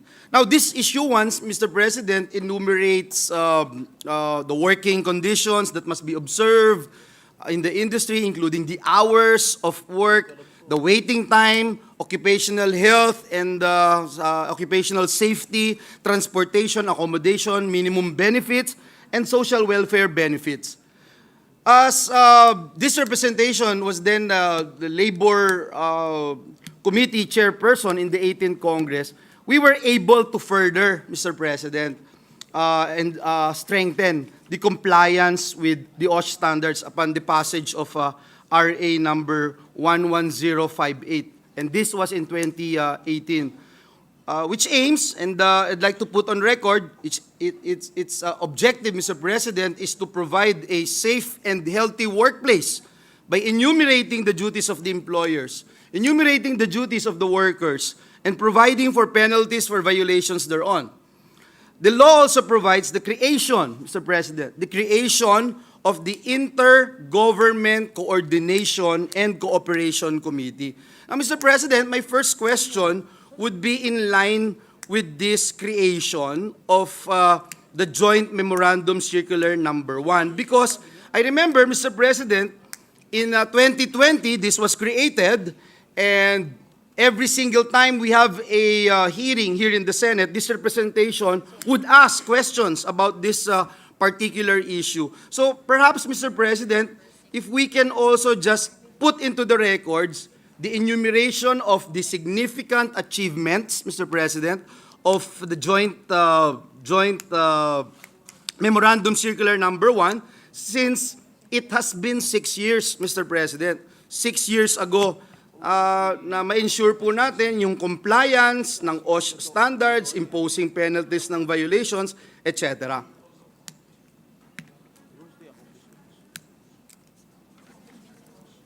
Yes, accomplishment sa OSH. Mr. President, let me confer first with the representatives of the Department of Labor. Thank you, Mr. President. Where is the presiding officer? Ask for a 1-minute suspension. Session suspended for a minute.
Department of Labor and Employment, they are willing to submit to the office of the Majority Leader all the necessary documents that the Majority Leader needs. Thank you very much, Mr. President. I am not in a hurry, but let me just state for the record, Mr. President, that considering that this representation fully support the initiatives being pushed by our colleagues here in the Senate, particularly our distinguished sponsor, Senator Jinggoy Estrada. I can see here Senator Robin Hood Padilla. I can see here Senator Bong Revilla. I don't see Senator Lapid, but I'm sure he's also pushing for this measure. But kidding aside, Mr. President, the only reason why I'm standing here before you, Mr. President, is that we have a law, an existing law, that's supposed to be implemented. But unfortunately, Mr. President, despite the passage of the occupational safety and health standards, this horrible thing happened to our dear friend. And so again, So if this was this is also an appeal to the executives, because even if we pass so many laws here in this August chamber and nothing would happen or the compliance will be half-baked, Mr. President, then inutil yung bawat batas na ipapasa natin dito. Would you agree with me? Yes, Mr. I agree with the Majority Floor Leader. If this was implemented properly, I don't think that the accident that happened to our idol, Mr. Eddie Garcia, would not have happened. So, siguro there was a lack of implementation on the part of the department, Mr. President. Mr. President, let me also state for the record that this representation had been advocating, had been proposing amendments every single year, Mr. President, to put in more funds. I remember putting 200 million for additional inspectors. I remember putting a lump sum of money, Mr. President, for DOLE so that they will be able to help out in implementing the occupational safety and health standards. So perhaps, Mr. President, my next question would be, why would we be needing to pass such a law, which I believe is very important, when there is already an OSH law that we could not even implement 100%, Mr. President? Thank you for that question, Mr. President. I would like to enlighten the Majority Leader that the movie industry is a peculiar industry, or is a unique industry. That is why this piece of legislation, it provides a holistic approach to protect the rights of the rights and welfare of the workers in the television and the movie industry. And among its relevant provisions are the work hours, Mr. President, the wages, the social security and welfare benefits, and insurance and other standards, Mr. President.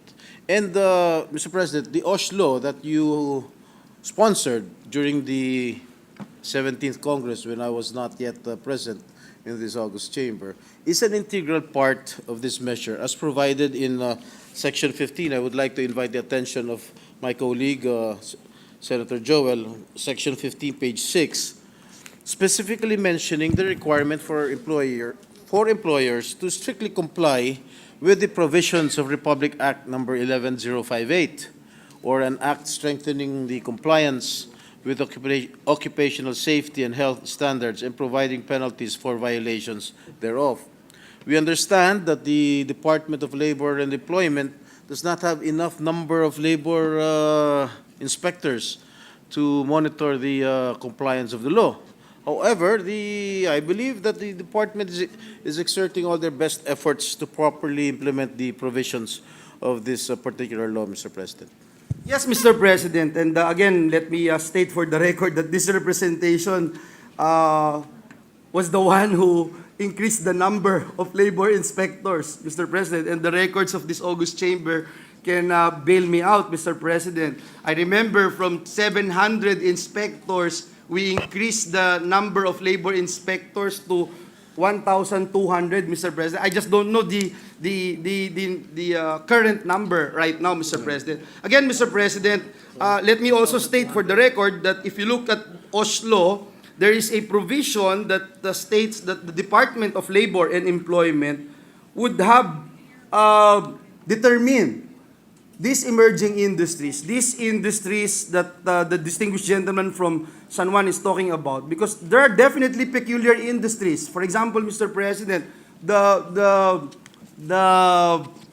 call center industry, Mr. President. Alam natin na peculiar yung industry nila, baligtad yung oras nila, may mga shiftings din sila, and it is for the department to look into these industries and come up with a standards, Mr. President. In fact, Mr. President, even during budget deliberations, this representation would ask the DOLE to make sure that our workers working in the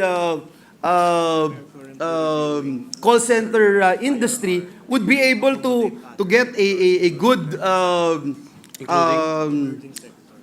access, Mr. President, at least access to public utility vehicles, our MRTs, etc., Mr. President. Mr. President, let me just read and state for the record, for the enlightenment of the body, the Oslo, Section 25. Oslo passed in 2018, Mr. President. And again, I still feel bad, Mr. President, that indeed the gentleman from San Juan is right and correct in stating that if this particular law has been implemented properly, hindi ho nangyari sa ating kaibigan, ang minamahal nating Eddie Garcia, yung nangyari. In Section 25 of the Oslo, it states, Mr. President, standard setting power of the Secretary of Labor and Employment. The Secretary of Labor and Employment shall, in consultation with other concerned government agencies and relevant stakeholders, by appropriate orders, set and enforce mandatory OSH standards to eliminate or reduce occupational safety and health hazards depending on the number of employees of the establishment, the nature of its business operations, and the risk or hazard involved.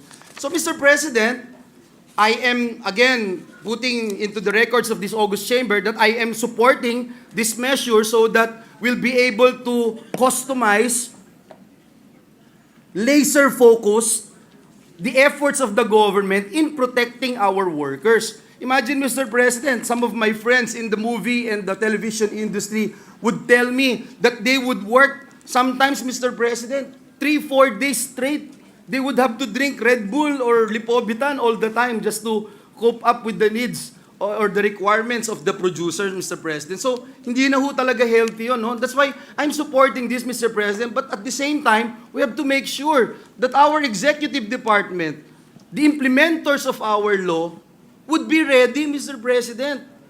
So, my next question, Mr. President, upon the review of the JMC, the Joint Memorandum Circular Number 1, considering that it prescribes that a review should be done every 3 years, Mr. President, at the minimum, has there been any dialogue, collaboration among industry stakeholders? Yung mga nakikita po natin na present here today, were they consulted? Meron na po bang nagawa? Ito po ba na pagsusulong nitong Oslo sa movie and television industry ay bunga ng pag-uusap ng ating Department of Labor and Employment at ng industriya, Mr. President?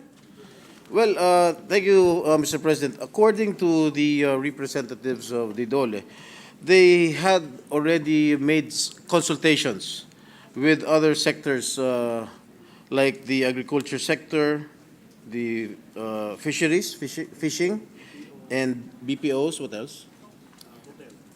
Hotels. But And they perhaps, haven't Mr. made President- any consultations Perhaps, yet. Mr. President, let's focus on the movie and television industry. Unfortunately, Is this- unfortunately, Mr. President, they haven't made any consultations yet with the leaders or representatives of the movie industry. Am I correct? Mr. President, other than the Oslo that I just mentioned, Mr. President, the Joint Memorandum Circular Number 1, Section 14, states, and let me quote, periodic review. The DOLE and FDCP, in consultation with trade unions, industry guilds, labor organizations, and productions representatives, shall conduct a periodic review of this JMC. Revisions can be made by the group based on newly issued policies, based on technological advancement and changes made in the occupational safety and health standards. And at a minimum, Mr. President, the review shall be done every 3 years, but it could be done more frequently as the need arises. Mr. President, I'm sharing this, Mr. President, because we don't want to lose another Eddie Garcia. I agree, Mr. President. And even without the passage of this law, and while we are still waiting for the passage of this law, the government agency should be proactive, Mr. President, not passive, Mr. President. So I just want to put that on record, and perhaps if the JMC or our friends from the Department of Labor and Employment can give us a report on this particular issue, Mr. President. Yes, Mr. President. The representatives of from the department has already assured me that they are going to hold more consultations with the members or the leaders of the movie industry. Not only the movie industry, but the other industries concerned, Mr. President. Mr. President, I don't want to belabor the time of the gentleman from San Juan, considering that we both agree that occupational safety and health standards covers entirely the entire workforce of the country, specifically those who are in peculiar industries such as the movie and television industry. Mr. President, may we ask what were the changes or enhancements made to existing Oslo, existing protocols, existing regulations within the industry? Let's just talk about the industry, Mr. President. After the unfortunate accident that happened to our good friend, our idol, veteran actor Eddie Garcia in 2019. Thank you, Mr. President. First of all, we have increased the working hours from 8 hours to maximum of 14 hours, Mr. President, exclusive of meals and the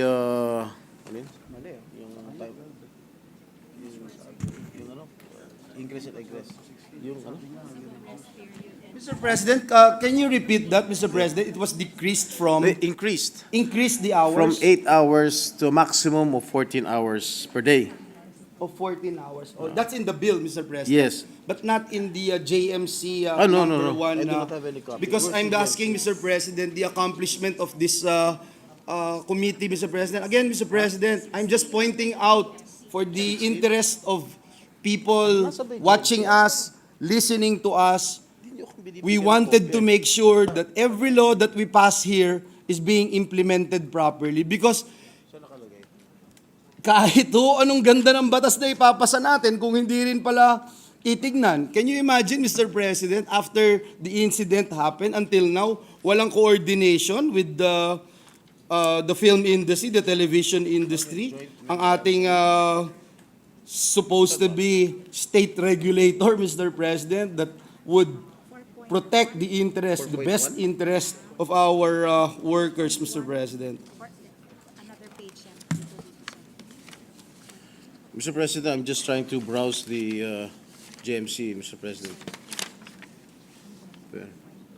Turnaround time, Perhaps, Mr. President, like waiting time. after the incident happened, the DOLE would have or would make sure that there's a trained safety officer on site to determine the hazards and safety of each location. Is that perhaps a President- common sense knee-jerk reaction to what had happened to our good friend Eddie Garcia? According to this is the first time that I'm reading this JMC, the Joint Memorandum Circular number 001 of the Department of Labor and the FDCP.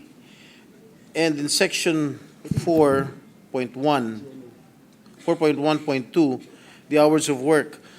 According to the JMC, the normal hours of work of an audiovisual production worker shall be at a minimum of 8 hours and which shall not exceed 16 hours a day. Intermittent or continuous meal periods are excluded. Exactly, Now, Mr. in my President. bill, in the bill that is on hand, we decreased it to 14 hours. Exactly, Mr. President. That's my point. Yes. Imagine the JMC amendment in the Labor Advisory number 4, they were saying any Tom, Dick, or Harry can actually work with a maximum of 16 hours. 16 hours, Mr. President? Well, that might not sit well with other representatives of the movie industry. 14 hours is quite reasonable, Mr. President. Because if you peg it at 16 hours, pag uuwi ka pa, travel time mo pa pag uwi, kung location pa yung ang panggagalingan mo, halimbawa sa Batangas pa yung location mo, nakatira sa Metro Manila, 2 oras yun, ilang oras na lang ang tulog mo? Kaya hindi na ako mag-aartista talaga, Mr. President. Biro lang po, Mr. President. But Mr. President, considering that we're talking about workplace safety protocols, etc., Mr. President, there were questions on the definition of a workplace. Yung workplace definition. Since, Mr. President, as you mentioned, the industry is a peculiar A unique industry. industry, Mr. President. Since the nature of the work, Mr. President, is not confined in one building. Am I correct, Mr. Correct. President? You are correct, Mr. What President. would be the workplace definition for this particular industry, Mr. President? Saan dito?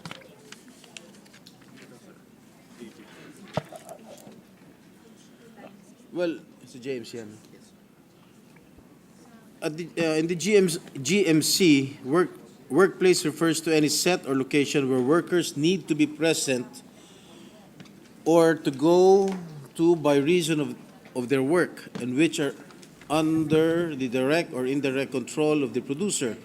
It is where the audiovisual content is produced. It can be an actual setting or a studio shoot, soundstage, sets, backlot, etc. And if you compare it to to the bill on hand, Mr. President, we define it as workplace refers to any location under the direct or indirect control of the employer or principal where the movie and television content is produced and where workers need to be present or to go to by reason of their work, Mr. President. Okay. Is that the same definition as the law that we pass in the occupational safety and health standards, because again, it's a peculiar industry and we cannot have a universal definition. Is that correct, Your Honor? It is almost the same, Mr. President.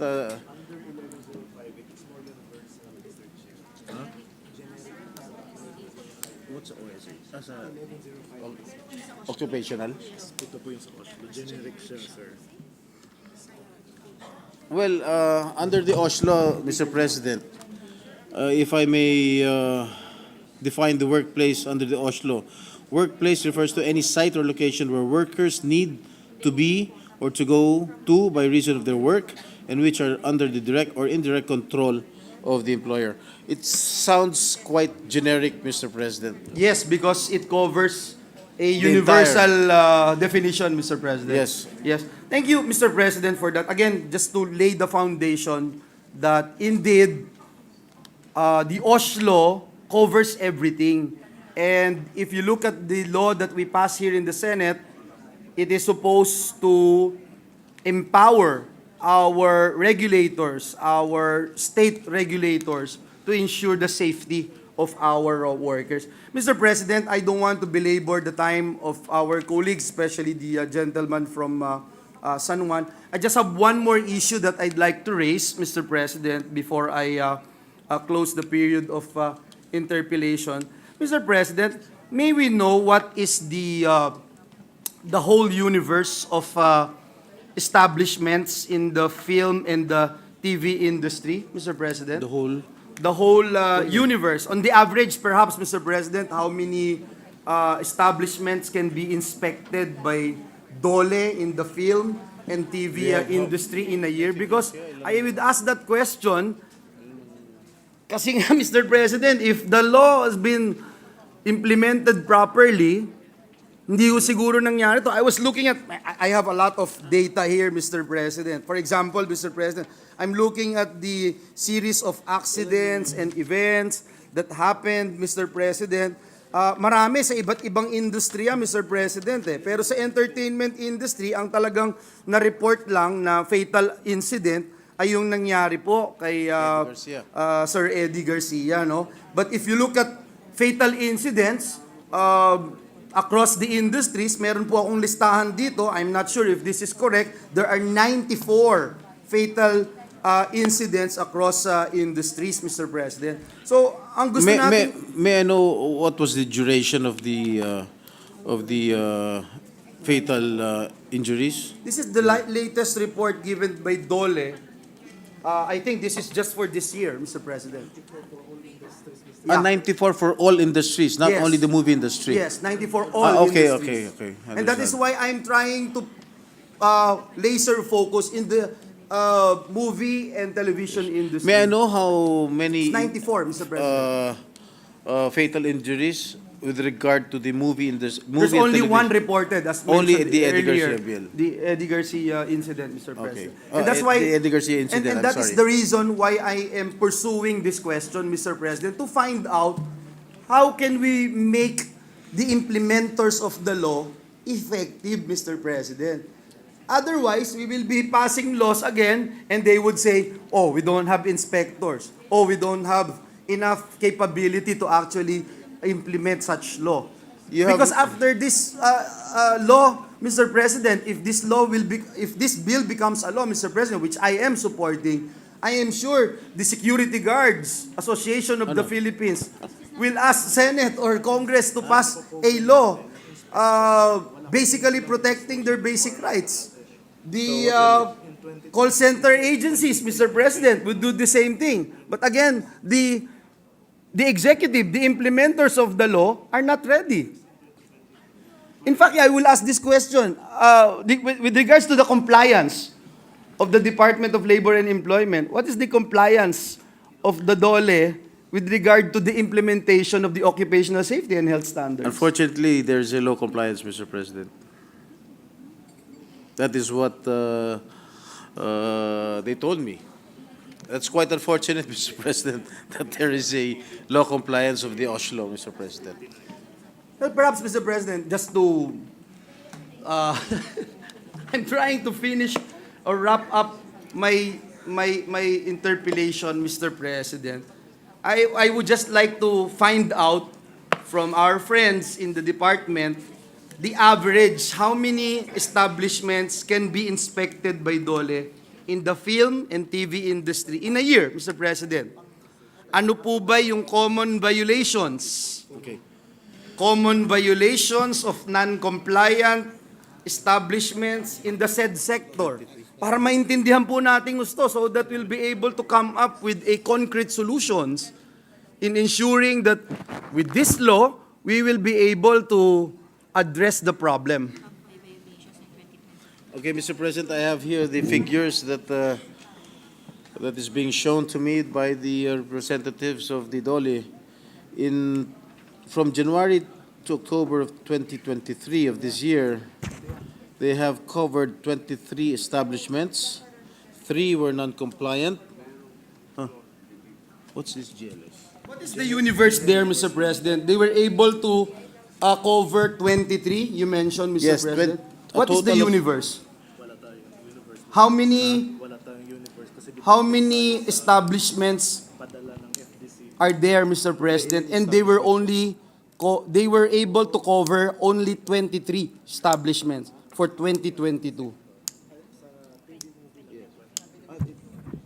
Mr. President, the 23 that they covered were only for the movie and television industry, Mr. President. Yes. We're only talking about the industry. I'm not talking about the whole pie. We're only talking about the movie and television industry. And that's why I feel, Mr. President, that this is important because as mentioned by the distinguished sponsor, there are only 23 establishments covered by the regulators, Mr. President. 23 out of what? If I'm not mistaken, I have here with me a raw data, Mr. President. The universe is 86, Mr. President. 86 yung establishment. Ang na-cover in a year is only 23. A difference of 63, Mr. President. You were mentioning, Mr. President, last year, no? Yeah, 2022, The establishments that they Mr. covered, President, to 23. they covered 86, no? In the year 2022. And as compared, as we speak, they have only covered right now 23. Out of, you were asking, out of how many? Out of 400 plus, Mr. President. Wow. Exactly, Mr. President. Huh? That's actually my point. I think my point is very clear, Mr. President. If we are to pass a law such as this law, which I believe is also important, what do we need to ensure that this will be establishments. implemented?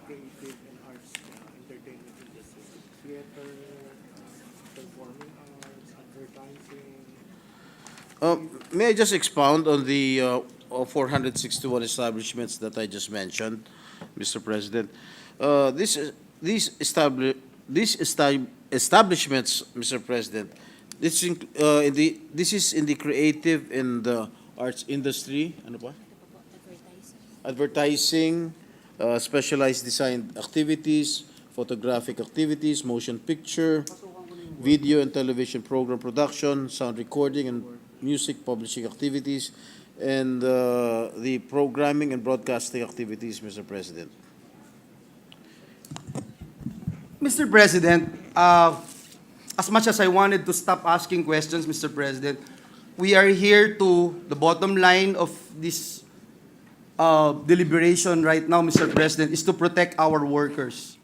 Mr. President, in this particular industry, right now, currently, how many workers were inspected? How many workers were covered by the inspection of the Department of Labor and Employment? Last year, Mr. President, 2022, they have covered 4,223. And as we speak for this year, they have covered 678, Mr. President. 678. Yes, Mr. President. For this year, only 678. From January to October, Mr. President. Okay, that's 678, Mr. President. And the denominator there, Mr. President, is Ilan? Ilan yung denominator?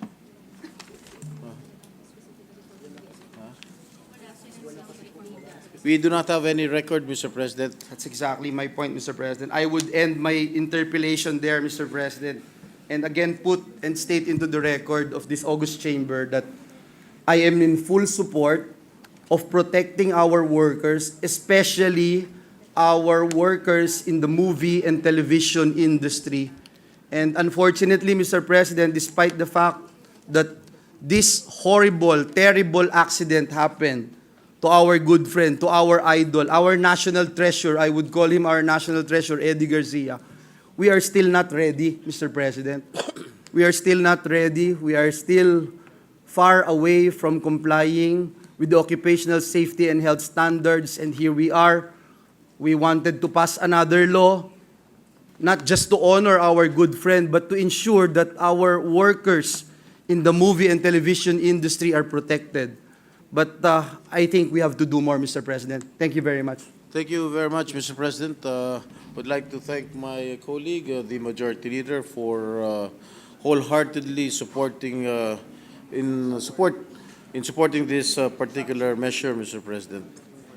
Yes, Mr. President. Mr. President, Senator Grace Poe is seeking the floor. I move that she be recognized, Mr. President. Our distinguished colleague, Senator Grace Poe, is recognized. Thank you, Mr. President. Hindi mapapagkaila na malapit talaga sa puso ko ang industriyang ito. Ito po ang industriya na nagtaguyod sa akin, sa aming pamilya, at nakita ko rin po at saksi ako sa mga naging hamon, hindi lamang sa mga artista, kundi rin sa mga gumagawa rin ng pelikula ang ating mga producer.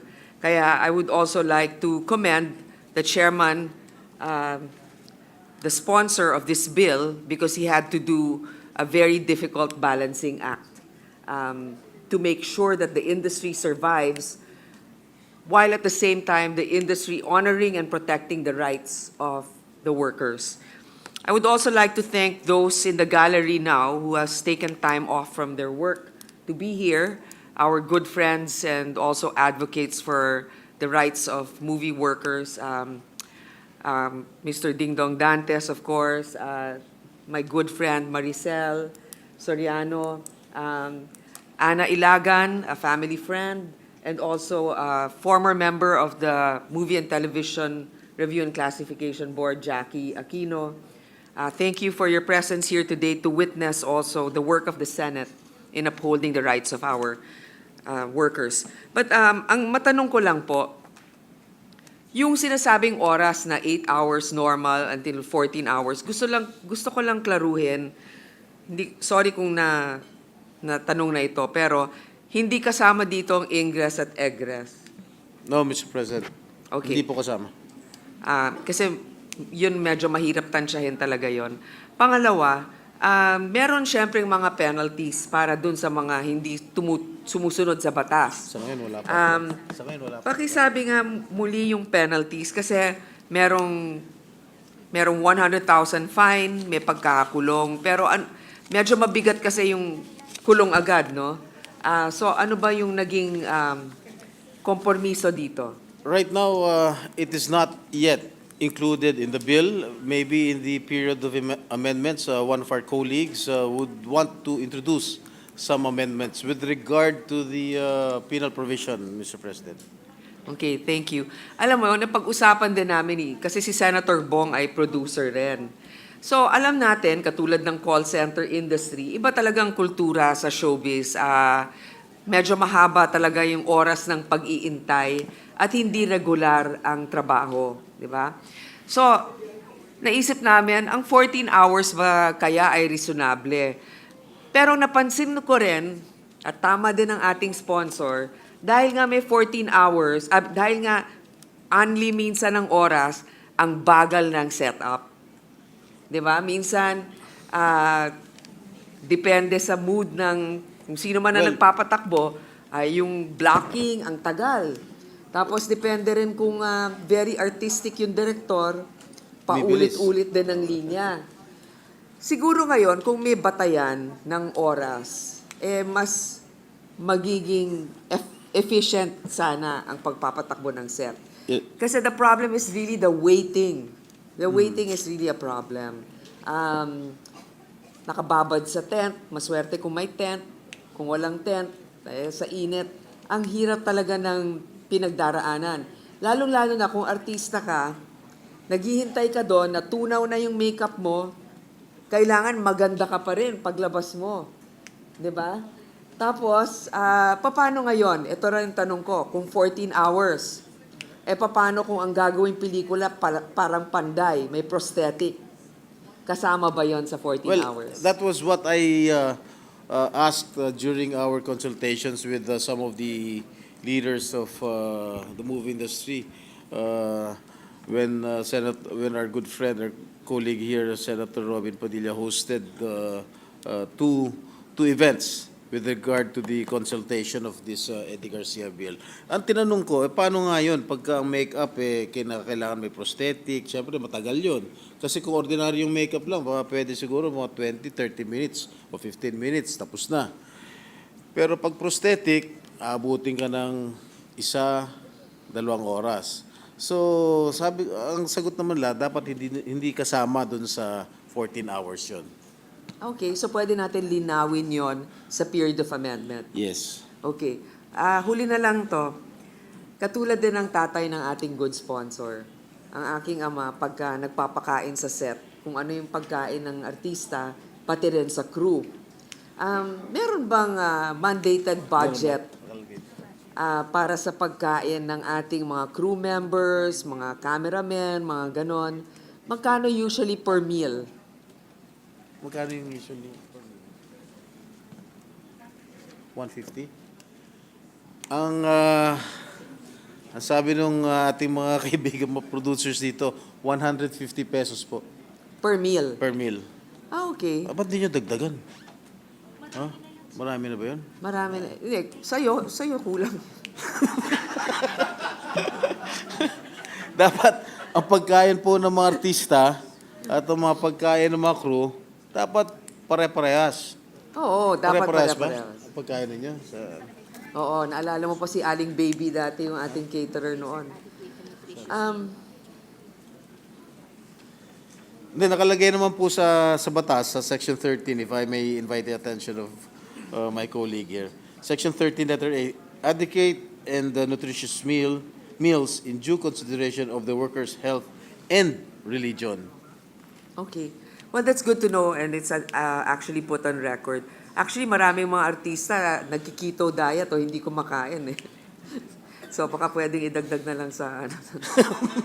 And yun lamang po, I support and I support this bill, especially because this is also in honor of a national treasure in the arts, Mr. Eddie Garcia, a good family friend. And of course, I think also it's very fitting that this is being defended by our hardworking chairman and the sponsor of the bill, Senator Jinggoy Estrada. Thank you very much, Mr. President. Thank you very much to my dearest comadre, also a very hardworking senator. And if I may, what movie was that famous movie that Eddie Garcia was the kontrabida of your father, Fernando Po Jr.? What was that? Kapag puno na ang Kapag salop, puno na ang Mr. salop. Ano yung President. famous line na sinabi niya dyan? Na memorized? Yes, just for everyone's It has to be information. FPJ sa Palagi to, DNA. ilang beses na to on the record eh. Sabi ni Eddie Garcia kay FPJ, General na ako, nakapako ka pa rin dyan. Kasi para sabi naman, tapos dagdag pa ni Eddie Garcia, marami ka pang bigas na kakainin. Sagot naman ni FPJ, hindi ako kumakain ng bigas. Sinasayang ko muna para maging kanin. Ikaw palay pa lang, nilalamon mo na. Yeah. Very good, very good, very good.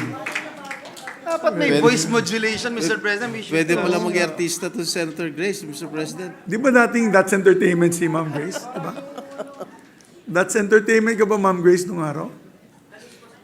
Kaluskus musmus daw, Mr. President. Hindi pa ako pinapanganak nun, Mr. President.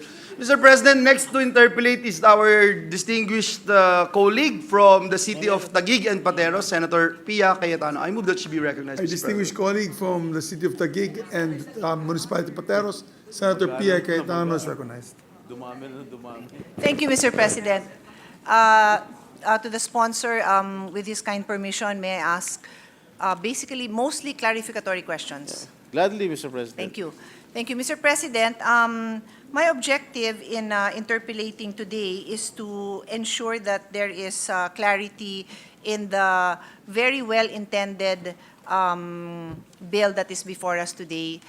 From my experience, many times when a law is going to be implemented, the lack of clarity becomes a problem only when there's a problem.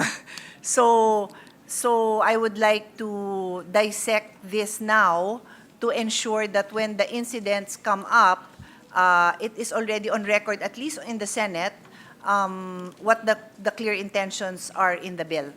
So I will proceed, Mr. President. Definition of terms, employer. Kindly educate this representation. The little that I know is that there could potentially be many employers depending on how a particular show or movie is being developed. Diba? There could be a network, there could be a subcontractor for the lights, there could be a subcontractor for so many other things that I cannot even begin to define.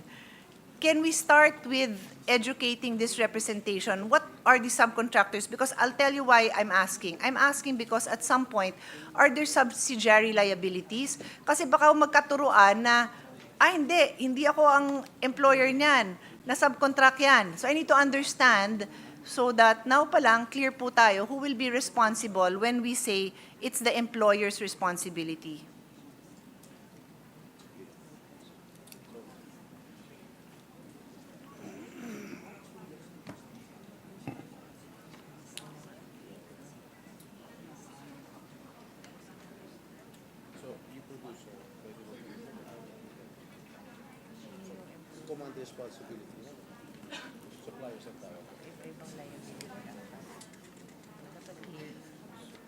So example, habang inaantay ko yung sagot, may bumagsak na ilaw. Is it the I'm repeating it just for the sake of people who are watching us who will want to understand ba't ako nagtatanong ng ganun. So may bumagsak na ilaw. So responsibility ba yun nung network? Responsibility ba yun ni producer? Responsibility ba yun ni sound and light company? Yeah, Yun. maraming salamat po sa iyong katanungan, Ginoong Pangulo. Tungkol naman po dun sa employer, usually ang movie producers, sometimes they hire suppliers. For example, suppliers ng mga ilaw, Okay. suppliers ng mga sound system, Okay. cameras, Okay. ano pa? And these people, Pati mga pagkain. okay, even the food, and each of these groups would have their own set of employees, correct? Yes, So when you you're- say they'll hire somebody sa camera, sa lights, sa sounds, may tao dyan. So let's just say something went wrong. Who is the employer? The producer is mainly responsible for it. May subsidiary liability? Do we assume? Because if you ask me, the responsibility falls on the employer, and the one who hired the particular person who may have made a mistake would be the light provider, the sound system provider, by law. Sagot niyan. So unless they have agreements that says it's the employer, baka kawawa ang nagkiklaim. Primary what? Primary what? Responsibility. Mr. President, yung producer pa rin yung ang may primary liability with regards to kung ano man ang mangyari sa set, kung nabagsakan ng ilaw, kung masama ang pagkain, kung hindi gumagana ang Saan ho nakasulat yon na yung may responsibility po is the producer? Because if I am the producer, I am going to point to a contract that I signed with these people and say, ikaw ang inano ko ng ilaw, ba't ganyan yung ilaw mo, pumutok? Ikaw ang hinar ko sa sound system, bakit kami nabingi? Ikaw yung naghanap ikaw yung nag-anong camera, ba't pangit kami sa camera mo? maybe, Mr. President, you can introduce that in the period of amendments. I would gladly accept it, Mr. President. So may I request, Mr. President, that is this the Labor Department or the whoever we have consulting be the one to propose, I will be very happy to work with them, but I do not understand the industry well enough. Hindi ho ako expert. I will just point out yung nakikita kong potential gap as a lawyer and lawmaker. Yes. Then I can work with them. Kasi ang hirap naman na ako magbigay, tapos yun. So I'll work with them, Mr. President, but may I request na sila po ang magbigay. Alright. Now that I've pointed out that there is a potential gap there. Mr. President, with the indulgence of my two colleagues, in the OSH law that we passed, Yes. there oo is nga pala. supposed to be a safety officer. The safety officer would be the one to ensure that the workplace is safe, Mr. President. So if there's something That goes wrong. goes wrong, it is the duty of the safety officer, Mr. President. And the safety officer is employed by the producers. Oh, so yun naman ang sinasabi po ng ating resource persons. But Mr. President, kung ako din si safety officer, pwede ko naman sabihin na hindi ko naman winawarranty yung products na yan. So, babalik pa rin tayo dun sa Yes, concern the ko. liable will be the employer, the contractor, or the subcontractor. Kasi That's- siya yung... yeah. And that is my point, Mr. President. Yeah, We thank are, you have, Joint and you have also clarified that dun din tayo papunta sa question ko. Who is liable? Sino yung sisingilin? So I would suggest, Mr. President, that the lawyers or the labor experts who are assisting us in drafting this would look at provisions regarding subcontracting and clarifying there who has the ultimate responsibility. It could also say that the contract shall specifically provide this or that. No, so it must be clear in the contract so that hindi na humahirapan yung sadly yung nasaktan na maghabol, Mr. President. yes, so your manifestations well noted, Mr. President. Thank you, Mr. President. I'll move on.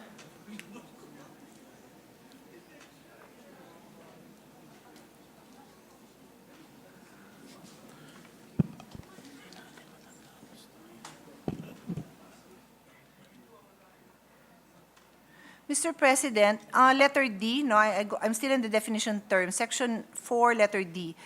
It refers to the definition of movie and television industry.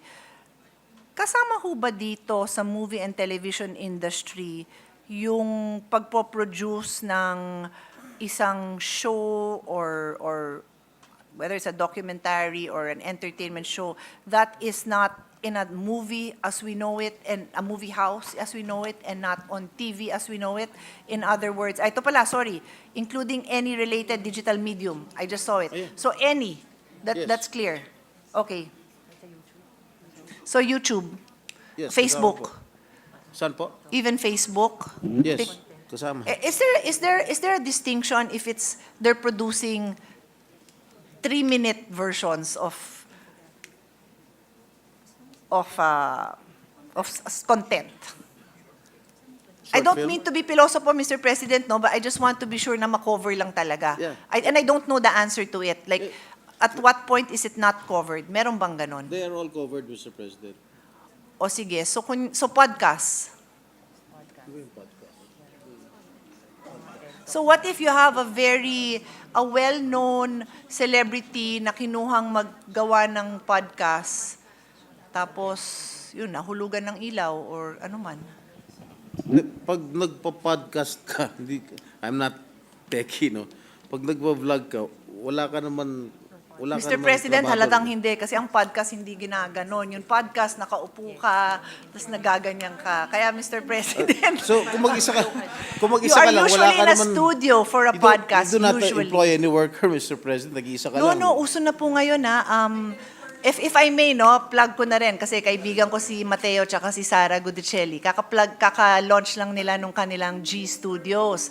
And then nakita ko doon, kasama doon, for podcasters or something. Tama ba? Do you guys remember? I saw that. And I get it because these people who take their podcasting seriously, ang hirap kasi either, and sorry na lang Bianca Gonzalez, ikikwento kita, pero binisita ko si Bianca one time in her house, then we were having lunch, and then she had to excuse herself because magpa-podcast siya dun sa isang room sa house niya for privacy kasi syempre maingay kami dun sa living room niya. So nung nakita ko yung G Studios na pwede pala doon mag-rent for podcasters, decide ko, oo nga, kasi kung official podcaster ko and you want to expand beyond your bedroom, which is usually where people will do it, makes sense, di ba? So anyway, I'm just throwing this out there for the experts to consider, where do you draw the line? Well, I'm not a techie person, Mr. President, but if you hire workers, in general, sa podcast or sa vlogging, I think that is already covered. Yun. Kasi ako, Mr. President, nakita ko rin, nag-umpisa yung vloggers, sila lang, di ba, one-man team. Ngayon yung vloggers mismo, magpo-post na sila, I need a cameraman, I need a ganon. Talagang grabe na yung production level. Yes, they're already covered by this law, Mr. President. So by covered. this bill, Okay. yes. So for our viewers, the importance of this question is to now make sure that we have identified that these are all covered. If you hire any worker that somehow contributes to that content you are producing, whether it's audio and visual, or it's just one or the other, covered. Okay. As long as you hire workers, Mr. President. As long as you hire workers. Okay. So may I just also point out that the definition of worker should now be likewise modified or considered along with the proposal I said in Section 4A when we define who is the employer. Kasi Section 4E refers to worker, any person engaged or hired by the employer or principal. So I'm just saying that has to now be related. Who is the employer? Just to make sure that we cover that as well, Mr. President. Next item.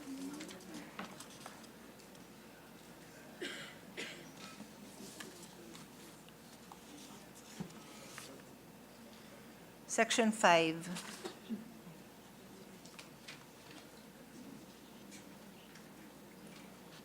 I don't have any questions, Section 5. Section 6, it's okay. Section 7, my question is, okay.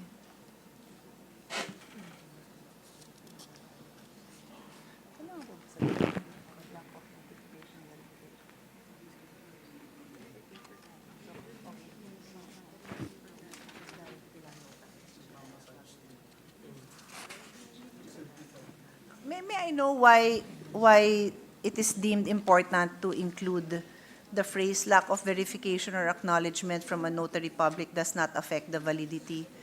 Kasi wala naman, I'm not aware that it is a requirement. So by putting it here, maybe I'm not aware of some kind of practice in the industry that requires that it is now indicated.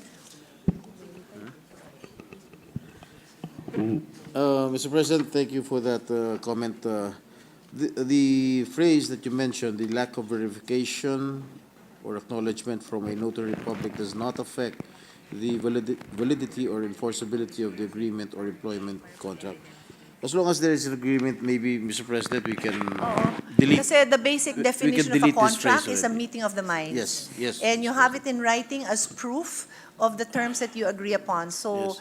I agree just with you. don't want na We- makagulo pa ho ito. Yes. And we also are In due time, establishing in it the now. period of amendments, we will Okay, thank delete you. this particular phrase, Mr. President. Thank you.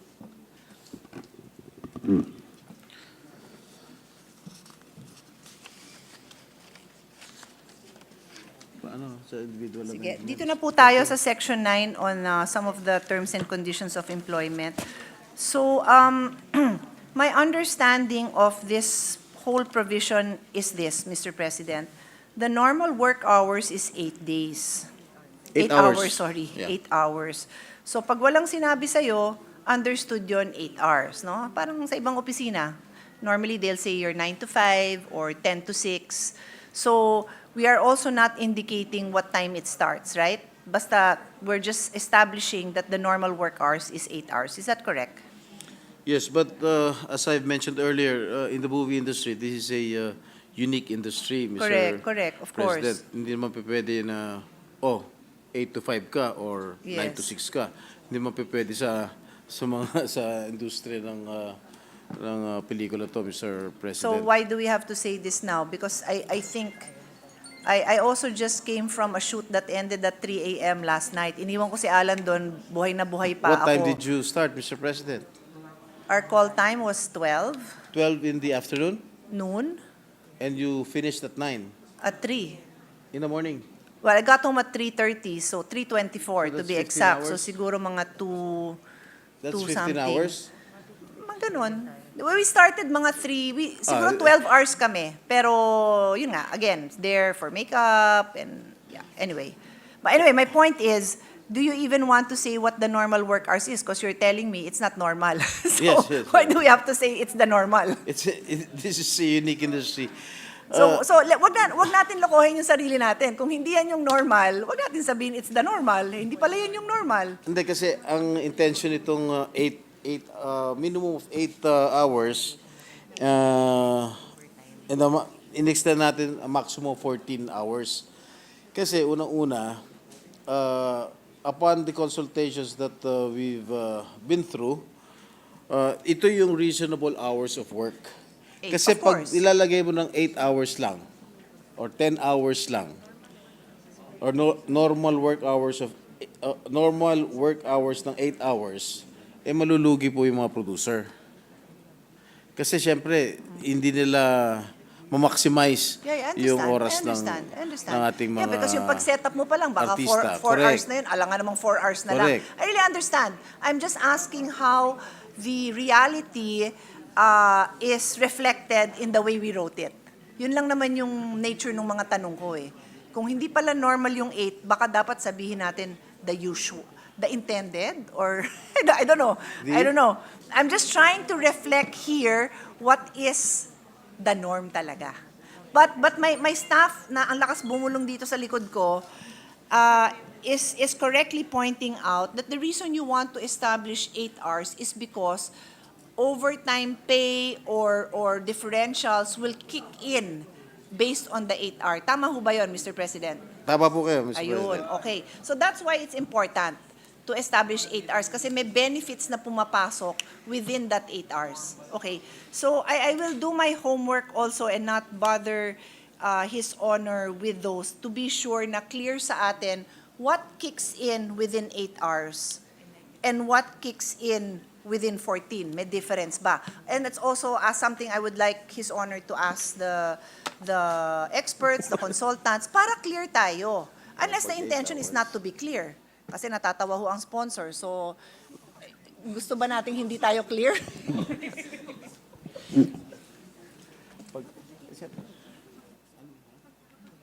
So, kunyari, meals. And I remember reading something about meals or overhearing about meals. And overheard pala from Senator Grace po. Meron ba tayong something here that how many meals do you feel within the regular hours? Therefore, we're referring to the 8? Paano nga Usually, kung umabot ng 18? if they start at 6 o'clock, they have to serve breakfast. 6 o'clock in the morning, they have to serve breakfast. Yeah. And lunch. Yeah. Pag umabot ng Dinner. dinner, may merienda pa yan, di ba? Meron pang snacks. Is that a non-issue, Mr. President, such that there's no need to... No, Because that is a non-issue. non-issue. Talagang regular na ginagawa Okay. ng mga movie. So I won't belabor the point if they are non-issues. Kumbaga sa pagkain, wala Yeah, namang walang nagre-reklamo issue sa yan, yes. pagkain. Standard SOP yun. Pati nga sa midnight snack, pag umabot ng alas 12 ng madaling araw, meron din silang midnight snacks, Mr. President.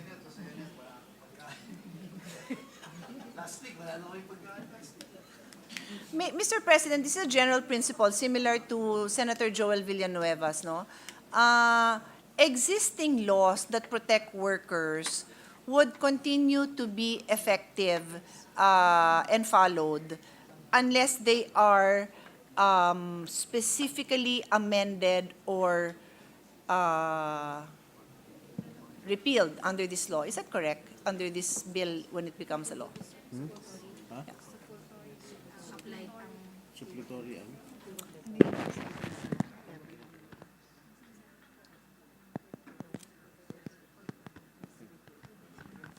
Yes, you are correct, Mr. President. Because, Labor Mr. code. President, my expanded breastfeeding law has very clear provisions on allowing women who are lactating or breastfeeding their babies to continue to breastfeed in the workplace. So, unless there is anything contrary, and I just assume that all of this will continue to be observed. Yes, that will be continued. It will be continued to be observed, Mr. President. I would like to appeal to the entertainment industry to actually, and it would be wonderful if they could be even more generous with the hours provided to those defined as workers, whether they are actual performers or behind the scenes, because as His Honor, who is my batchmate, will recall and will remember from experience, I'd like to believe that we get better as we age, not us individually, but as an institution. And at the time I pushed for that bill, ang hirap din ipaliwanag yung kahalagahan ng breastfeeding. So, ang nailaban ko lang doon is 40 minutes for every 8 hours. I was a working breastfeeding mom. If you only breastfeed 40 minutes in 8 hours, magkakasakit ka. Alam ni Senator Robin yan dahil nag-breastfeed ang kanyang asawa, di ba? Ang sobrang sakit nun. But ang gagawin namin ng mga working moms is pati yung lunch break namin, magbe-breastfeed kami doon. Kung anong takas na pwede mong gawin, magbe-breastfeed ka. I had the luxury of being employed in a law office na I have my own time. So I could express my milk pump, in other words, anytime I want. Nasa sa akin na yun sa pag-manage ko sa clients ko. But not everybody has that luxury nga. So maybe I can just hear from the practitioners in the industry how they can make breastfeeding in the entertainment industry a beacon of exemplary support for breastfeeding mothers, Mr. President. Yes, I will talk to the members of the movie industry and to give importance to your advocacy, Mr. President. Thank you, Mr. President. Advocacy po ng lahat ng kababaihan at ng mga katulad niyong very supportive husband. Including ng majority floor leader natin. Okay, Mr. President, again, to clarify, I'm still in hours of work, section 9. So when we have a provision that says it shall be applicable to all workers except for the following. Yung workers age 60 and above who shall be allowed under exceptional circumstances as defined by the tripartite council. Ano kaya yun? I'm just curious because we need to give the delegation of powers, undue delegation of powers principle requires that our law is clear to the delegated authority kung paano sila gagawa ng bagong rules nila. So, hindi tayo pwedeng bahala na kayo, tripartite council, kung ano yung exceptional circumstances. Dapat may basis sila kung bakit sila nag-agree because we are now creating an exception. Having said that, I know very fit and healthy 60 years old that will not want an exception. But, of course, that is here precisely because we want to recognize that there may be a need for exceptions. According to my consultants in the movie industry is concerned, Mr. President, some of our directors, or most of our directors, the movie directors, are already in their twilight years or senior citizens. Okay. And hindi naman pa pwede yung 8 hours lang sila magtatrabaho dahil sa tingin namin, sa mga kilala namin mga direktor, ay kaya pa rin nila magtrabaho hanggang Of course. And I 14 support hours, that. Mr. President. So kaya nga, pero Mr. President, ang tanong ko was not why are they given exceptions. Hindi yun. I truly believe that many people can have productive lives, 70s, 80s, even 90s. Pero ang tanong ko is, what is the basis for the exception? Kasi si Tripartite Council will be the one to give that exception. It is our duty as lawmakers to provide the standards for them to give the exception. Otherwise, it's possible that this would be undue delegation of authority. So ano yun? Is it simply saying that they need a doctor's health certificate? Kung yun lang yun, di yun lang yun. Sabihin na lang natin na yun lang yun. Nagulat ako kasi na ba't tripartite council pa eh. Baka medical certificate lang.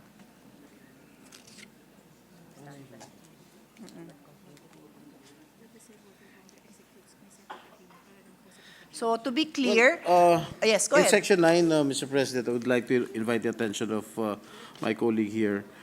Section 9, letter A, I. subsection I. Yes. It says here, provided that the said worker voluntarily executes a separate agreement in the proper form prescribed by the Department of Labor and Employment, Mr. Yes, President. Mr. President, I know and I've read that. But it doesn't tell me ano nga yung exception. Yun nga yung tinatanong ko. Because to be clear, for it to be considered a due delegation of legislative power, it should be complete in itself. The law should identify bakit tayo nagbibigay ng power dito to decide. And then number two, it must fix a standard which limits, which is easy to determine kung pasok sa standard yung didesisyonan nitong entity na to, which is the Tripartite Council. Because to keep it simple, I would just say that they have a doctor's certificate and they testify that they are fit to work. That's what I would say. But gusto nyo daan sa Tripartite Council, then explain to me what will the Tripartite Council do and say to allow a 60-year-old to work.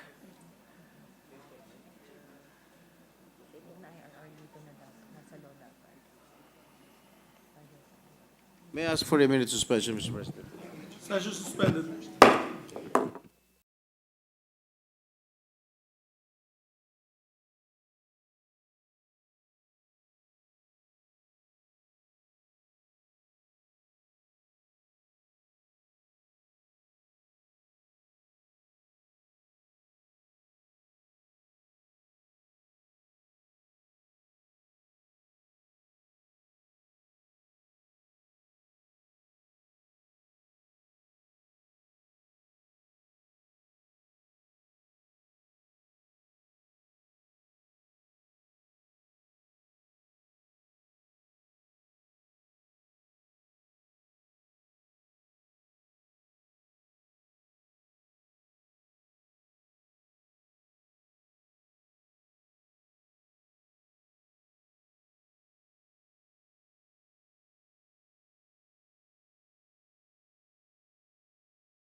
Mr. President, I would like to thank my distinguished colleague, Senator Pia Cayetano, for her very enlightening questions.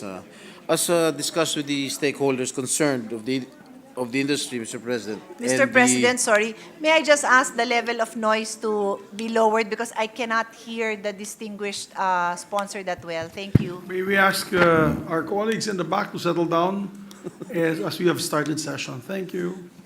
Thank you, Mr. President. As discussed with the stakeholders of the industry and the Department of Labor, we will just propose an amendment to the bill by deleting Section 9, letter A and subsection I, no? Since the intent really is to allow workers aged 60 years old and above to work beyond 8 hours, but in no case exceeding 14 hours, Mr. President.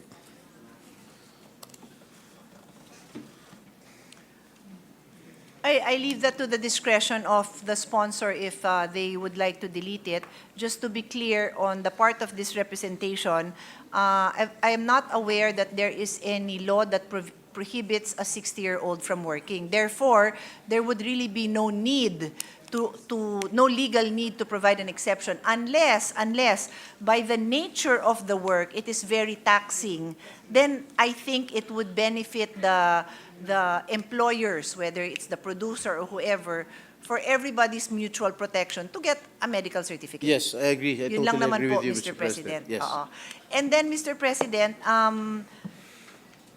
the reference to tripartite council should be clarified. If tatanggalin na po yun, then wala nang role si tripartite council in allowing a 60-year-old and above, a senior, to work. However, I will quickly jump to Section 22 that refers to the tripartite council. And may I just request that the membership be clarified? Because normally when you say a tripartite council, you identify who is in the tripartite council. And dahil po di tatlo po yun. Eh wala naman hong nakasulat kung sino yan.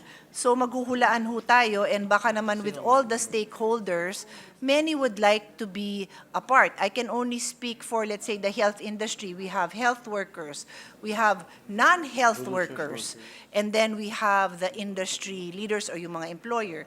So sino ho yan dito? I don't need a reply now, but it's just... Well, first of all, it's the producers, the employers, and a representative from the workers and the Department of Labor, Mr. President. okay. So perhaps that can... So the producers ask the employer. Yes. And then the employees... Workers. The workers. But would you distinguish between who would be representative of the worker? Is this those in front of the camera or behind the camera? Again, I'm just pointing it out for clarity. Behind them. And then the third is Dole.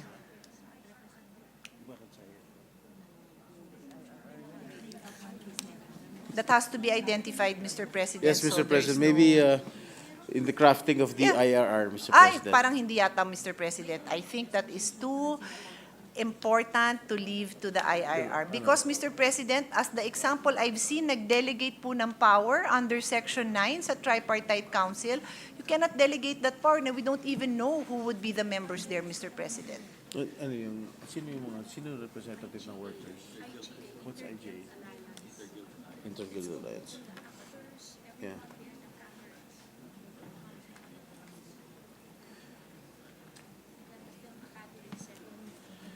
Ito yung sa workers.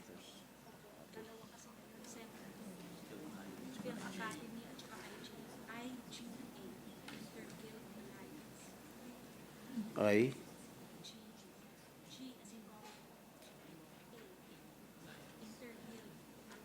Ayan. Well, Mr. President, the workers will be represented by the IGA or the Interguild Alliance or the Film Academy, Mr. President.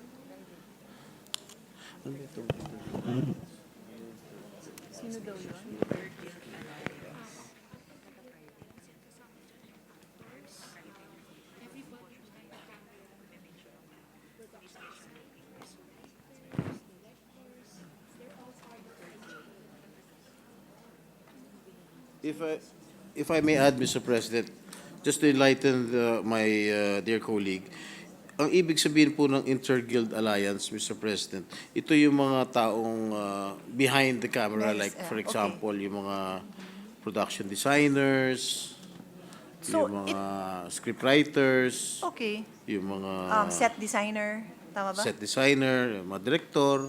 Oo. Ito yung, And is there only one kind of association for No, no, these no. people? there are a lot of associations, Mr. President. But His Honor Meron tayong mentioned the Inter-Guild Directors Alliance. Guild, Actors Guild. Correct. But are these guilds are these all members of this Inter-Guild Alliance? Yes, Mr. President. Some are, kasi, Mr. President, marami ho kasi mga Eh, yun- organisasyon Then na that's why. mayroong mga paksyon-paksyon. Correct. I understand. Naintindihan po natin yon. Pero if we are now going to identify that one of the members of the tripartite agreement is one particular association, then we would effectively be excluding the others. So that would be my concern lang po. Kasi meron akong narinig dito sa audience na ay may iba. So we have to pass something that is truly inclusive, Mr. President. Maybe there should be a dialogue maybe between the Inter-Guild Alliance and the other group, itong Film Academy of the Philippines, to choose their representative for the tripartite council, Mr. Sige. President. Anyway, I'll leave that point, Mr. President, only to point out that if there are very specific tasks being given to this tripartite council and we cannot form the membership, then those tasks will not get done. I don't know what else is there because aside from Section 9, maybe there's something else here. I'll ask my staff also and maybe the resource persons can point it out so that we know what is affected by the choice of these members, Mr. President. I'll move on. I just wanted to point that out.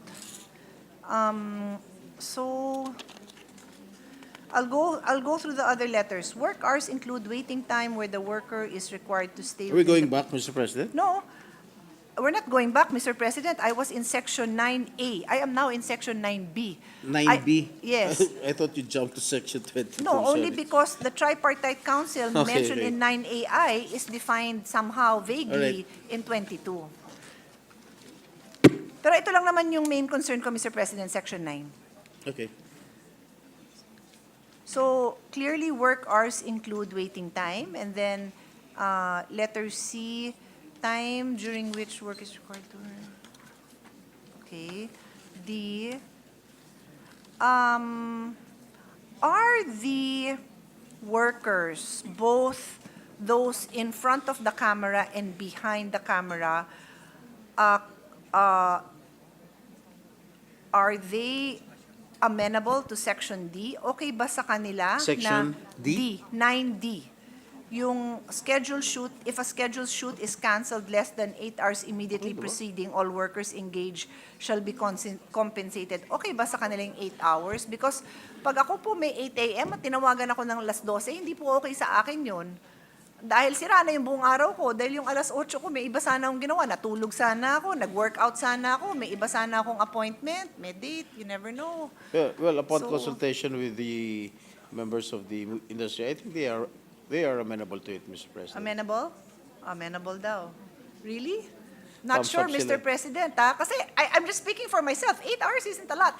And again, it's not my industry, but I'm just mindful na medyo mahirap yung 8. I leave that up to the stakeholders to decide. Kasi that is a practical matter that must be decided by the stakeholders. I am simply pointing it out for the sake of a robust and lively exchange of ideas. Next point, letter E.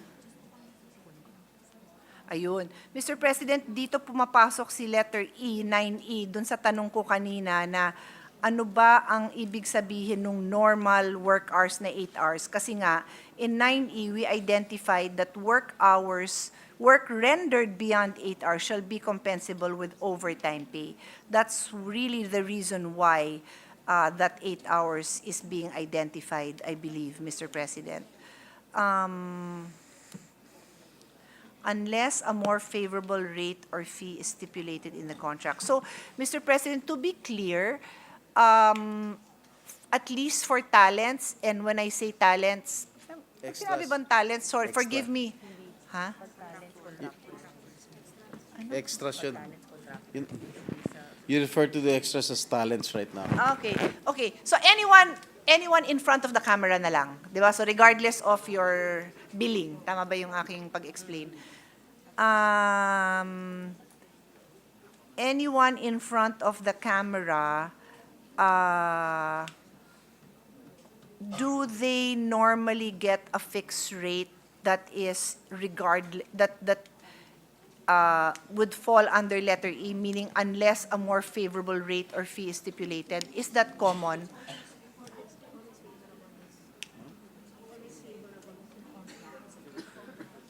Favorable to workers.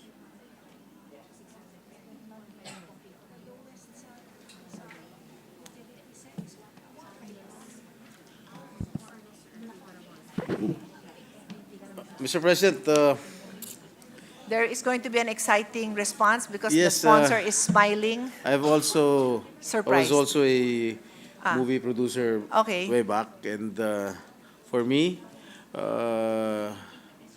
I value the work of our workers behind the camera, and Section E, this is always favorable to the workers, Mr. President.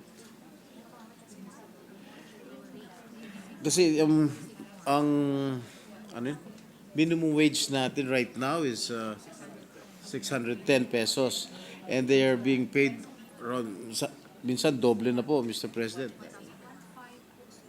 1,500 Kaya nga, a day, no? precisely why, Mr. President, precisely why I asked that is it the norm that the rate that is usually given to workers, and I specifically mentioned in front of the camera, pero dagdagan natin, in front, behind, if it's beyond, is that the intention? If it's beyond minimum wage, then therefore they would not fall under this? Because that's not what it says. So I'm trying to clarify this.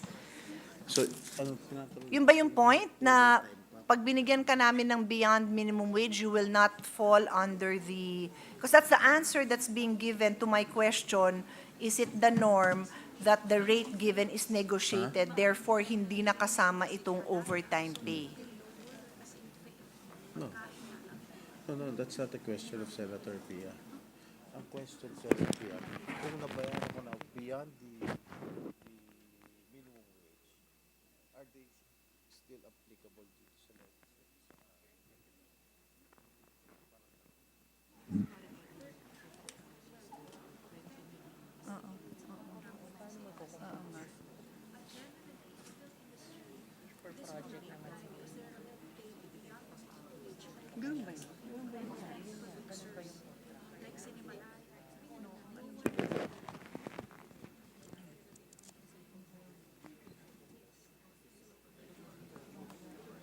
So,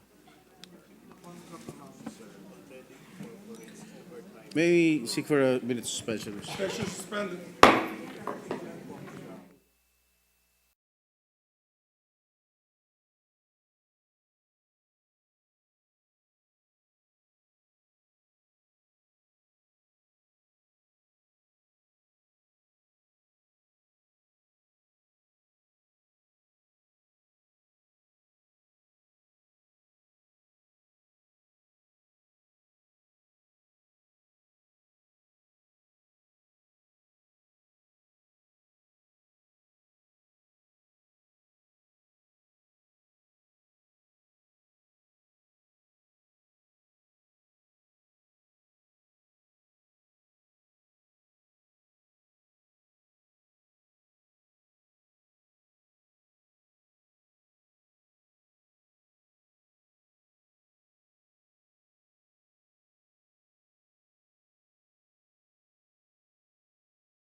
Thank you, Mr. President. With regard to the question of our dear colleague, Senator Pia,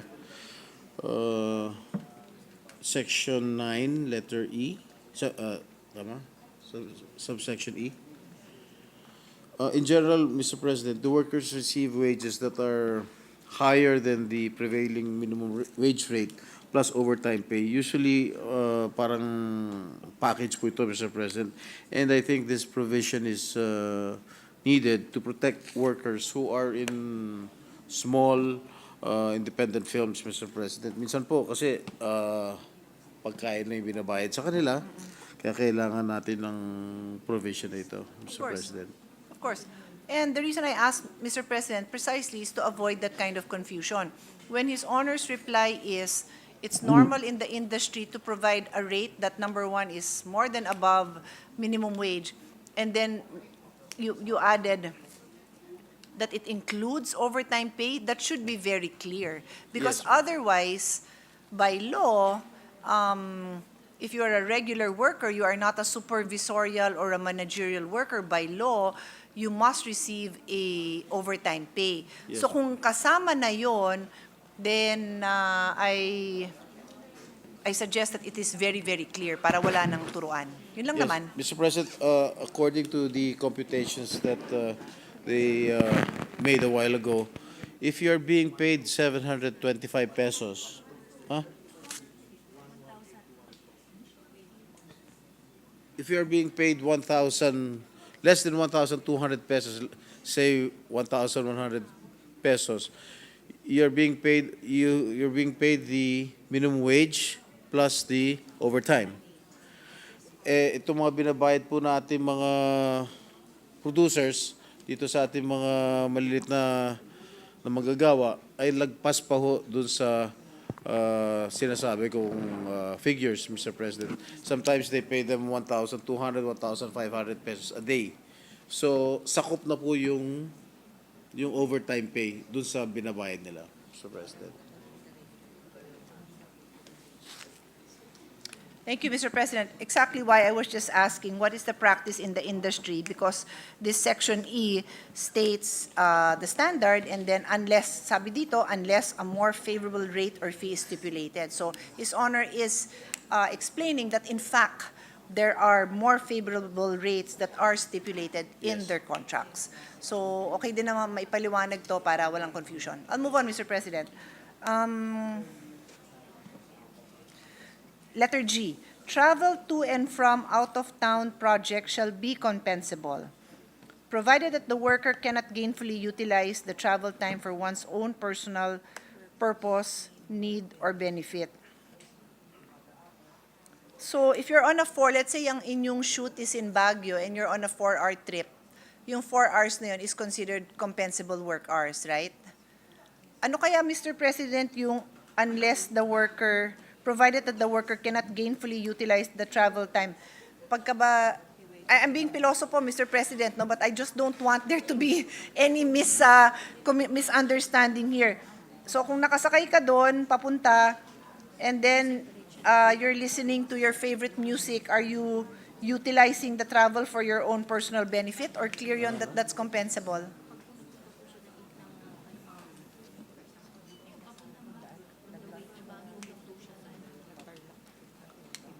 Kasi minsan po itong ating mga workers, minsan pag imbis na didiretso ka sa shooting location, halimbawa ang location mo ay papunta kang Baguio, Dumaan ang La Union.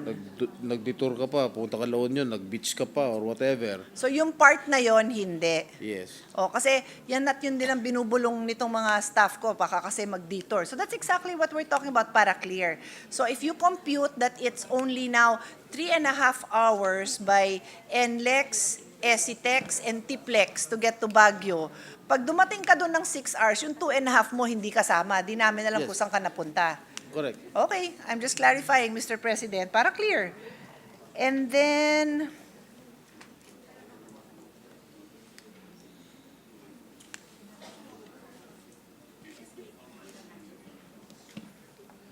Mr. President, Section 10 na tayo. Transportation expense or service, whichever is applicable, to and from out-of-town project shall be at the expense of the employer or principal. Whose choice, Mr. President? Can Teka, a worker, yeah, go ahead. Kung wala pong sasakyan yung artista, halimbawa, the producers will provide Correct. the vehicles. Pero I mean, yun To nga, transport them. if any worker, whether artista or any other worker, may sariling kotse, Yes, pwede siyang humingi ng kabayaran na lang ng kanyang sariling gasolina? Does it matter if it's a diesel or regular? Well, if they want to use their own car, you have to charge it to your own expense, Yun, Mr. kaya nga President. nililiwanag ko nga, Mr. President. So, kasi sabi dito, transportation expenses or transport whichever is applicable. That's why I'm saying you should clarify if it's only one who has the choice. If the choice is only with the employer, para walang misunderstanding, sulat nyo dito. But they are also ready to provide service vehicles, Mr. President. Yes, Ito mga that producers. seems to be clear, Mr. President. But again, my example is, if gusto nilang magdala ng sariling sasakyan, Sila then magbayad ng gasolina sila nila, magbayad. Mr. President. That's not clear here. That's what I'm saying, Mr. President. Para Okay. clear. Thank you, Mr. President.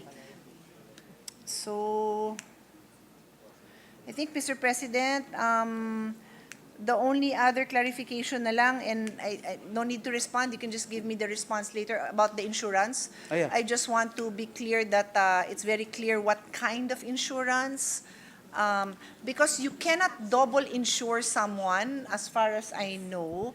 Therefore, if somebody has their own insurance, and then the employer will also provide, I don't know how it works, I just don't want there to be a problem. Usually it's a accident insurance, Mr. President. Accident pala. Yes, Okay. Okay. Which is usually not included in a regular HMO kasi Correct. accident. Yes, Mr. President. So this is very specific dun sa industry, no? Ganun talaga. Okay. Dati po, wala pong nung panahon namin, wala naman kaming insurance. Because of the untimely death of Mr. Eddie Garcia, dito lang natin in-improve na magkaroon tayo ng insurance benefits para sa ating mga workers. Because before, we never had any insurance. So again, Mr. President, I think this also has to be clarified. See Section 12 on Social Security and Welfare Benefits. It states, the workers shall be covered by the Social Security System, Home Development Mutual Fund or Pag-ibig, and the Philippine Health Insurance Corporation PhilHealth. The payment of SSS, Pag-ibig, and PhilHealth contribution shall be jointly shared by the worker and the employer, when applicable, in accordance with existing rules and regulations. That's where, Mr. President, again, it has to be defined, to be clear, who is the employer? Because I'm not aware, and it may just be my own ignorance, pag short-term yung project, meron bang SSS na short-term? Parang wala akong, meron ba? Hindi, iba yun. Because if you're an independent contractor, yung self-employed ka, then nagko-contribute ka ng SSS when PhilHealth mo ng sarili mo. So, pag na-hire ka for a project, tapos may employer ka, mag-change yung status mo, kailangan lang clear tayo kung paano maro-roll out to. And again, is it the subcontractor or is it the producer?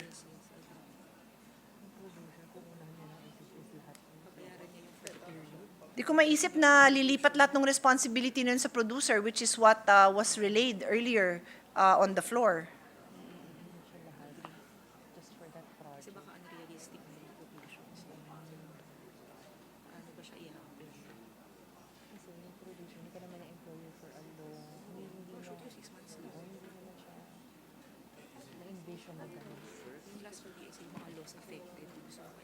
Hindi na lang sa amin.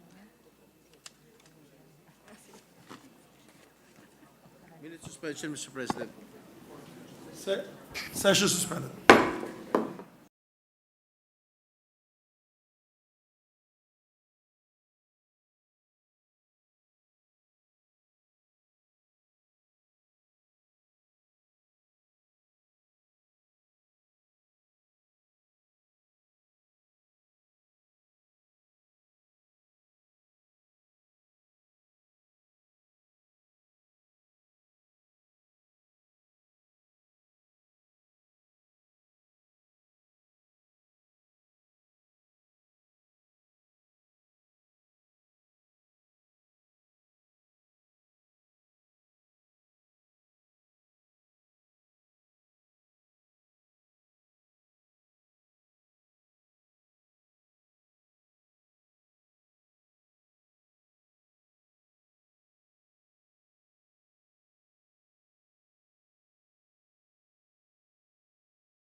Walang tao.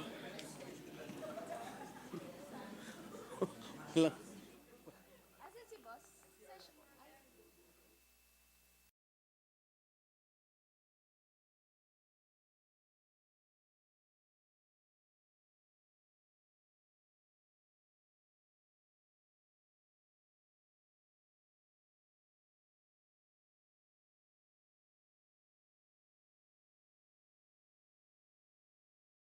Thank you, Mr. President. Mr. President, Section 12 is simply saying that if there is an employee-employer relationship, the contribution shall be jointly shared by the worker and the employer. Meron po kasi mga regular employees sa industriya, Mr. President. And in case of the independent workers, katulad ng mga talents, mga artista, they shall be paying voluntarily, Mr. President. Okay.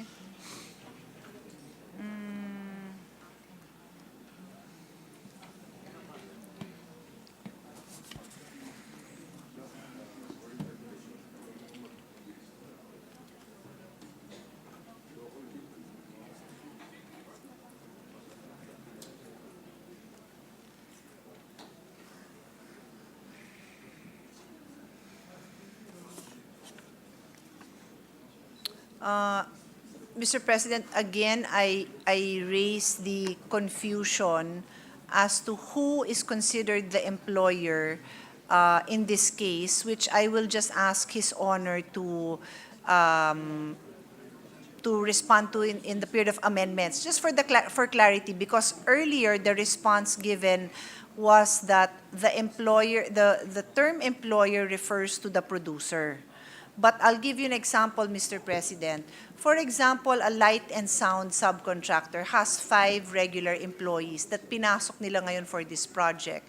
So kung regular employees ni light and sound contractor yon, malilipat yon dun sa producer?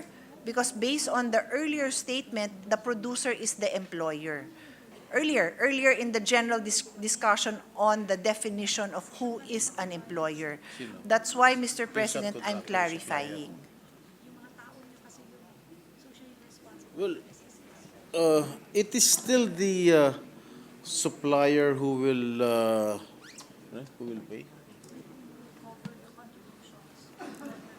It will still be the supplier who will pay for the contribution, Mr. President. Not the producer. Movie producer, Mr. President. Yeah,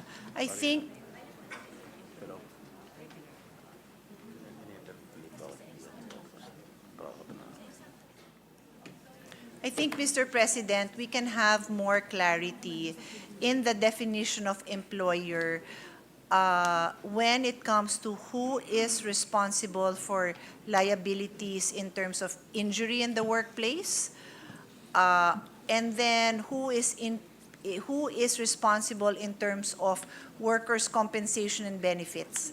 Kasi nga po, as I mentioned, the little I understand about the industry is may subcontractors. And there's already an employer-employee relationship with the subcontractor and their employees. So, gusto ko lang naman na hindi magkaroon ng confusion in the implementation of this law, Mr. President. So, the sponsor is saying now that the subcontractor is considered the employer who will make the contributions of the employer, right, for the benefits, itong SSS Pag-ibig. But earlier, when we talked about liabilities, the response was it's the producer who would have liability. So maybe we can distinguish later on, even during the period of amendments, liabilities ng ng work-related injuries. Because so that a worker would know sino yung sisingilin niya. In what instance ang sisingilin niya is yung direct employer niya, which is the subcontractor, and in what cases, if any, ang producer yung sisingilin. I do not know the industry enough to imagine all those possible scenarios, but there are scenarios which I feel we need to visualize so that strong ang batas natin, Mr. President. Yes, Yun lang Mr. naman. President. We will specify it during the period of amendments, Mr. President. or I'm more than happy if the resource persons would like to sit down with our team. We're happy to map out those scenarios to be sure we covered everything.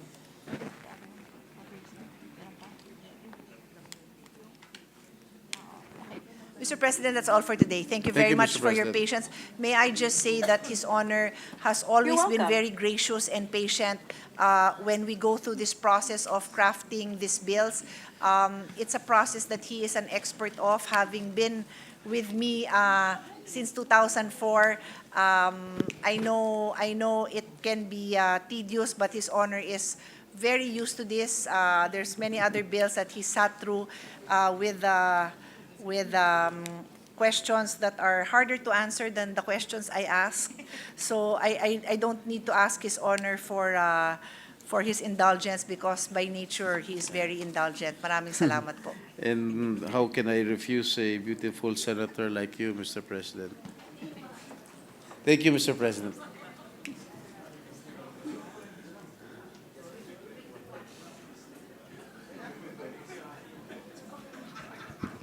Mr. President, there being no other member who wishes to interpolate and ask any further questions, I move to close the period of interpellation. So move, Mr. President. There being no objection, motion is approved.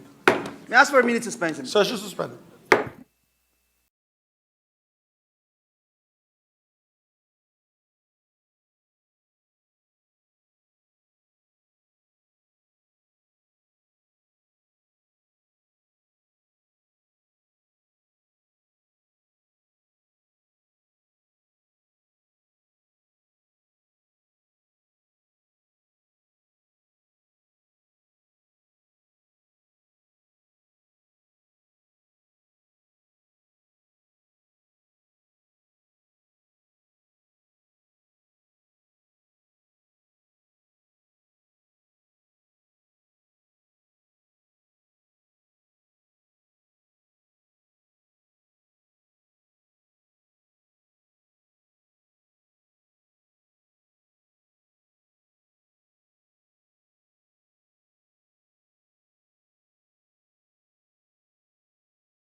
Mr. President, I move that we suspend consideration of Senate Bill number 2505. So move, Mr. President.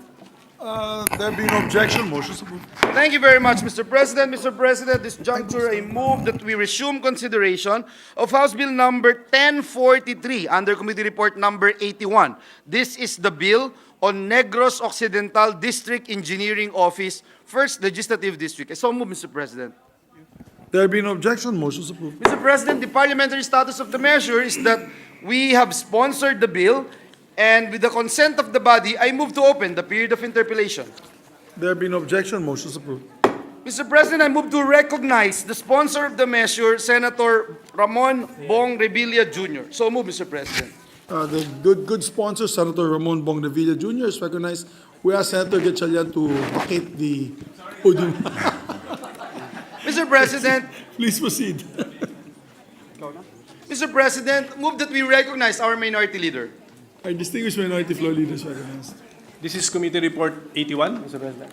Yes, Mr. President. I think, Mr. President, the parliamentary situation is that the last time I was the one interpellating and we suspended my interpellation. So I'd like to manifest that the sponsor has explained the issue to this representation.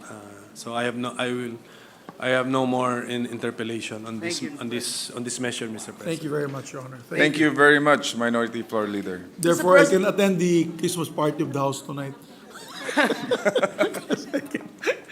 Mr. President, there being no member who wishes to interpolate, I move to close the period of interpolation. There being no objection, motion is approved. With the consent of the body, I move to open the period of amendments. No amendments. There being no objection, motion is approved. Mr. President, there are no committee or individual amendments, amendments, no, Mr. no. President. Yeah, So I that's move to close the period of amendments. There being no amendments, period of amendments closed. Mr. President, with the consent of the body, I move to approve, that we approve on second reading, House Bill number 1043. I so move, Mr. President. There being no objection, House Bill number 1043 is approved on second reading. Thank you, Mr. President. I move that suspend consideration of House Bill number 1043. Consideration suspended. Mr. President, this juncture, I move that we resume consideration of House Bill number 907 under Committee Report number 140. This is the bill on for the District Engineering Office in the 5th Legislative District of Batangas. So move, Mr. President. There being no objection, motion is approved. Mr. President, the parliamentary status of the measure is that we have sponsored the bill, and with the consent of the body, I move to open the period of interpellations and debate. There being no objection, motion is approved. Mr. President, I move to recognize the gentleman from Cavite, Senator Ramon Bong Revilla Jr. Yes, to expedite the process, maybe if there's no period, we don't have to recognize him. We can just close the period of. Yes, Mr. interpellation. President, I'm just because I was looking at the minority leader and he is doing a thumbs up, Mr. So the President, earlier which we means can all go home, I am including the allowed now minority to move to close the period of interpellations and debate. So move, Mr. President. There being no objection, motion is approved. Mr. President, with the consent of the body, I move to open the period of amendments. There being no objection, motion is approved. Are there any committee or individual amendments? No committee Mr. amendments. President, with that, I move to close the Period of amendments. committee and individual amendments. No So move, individual Mr. There President. being no objection, motion is approved. Mr. President, with the consent of the body, I move that we approve on second reading House Bill number 907. I so move, Mr. There President. being no objection, House Bill number 907 is approved on second reading. Move that we suspend consideration of House Bill number 907. Consideration suspended.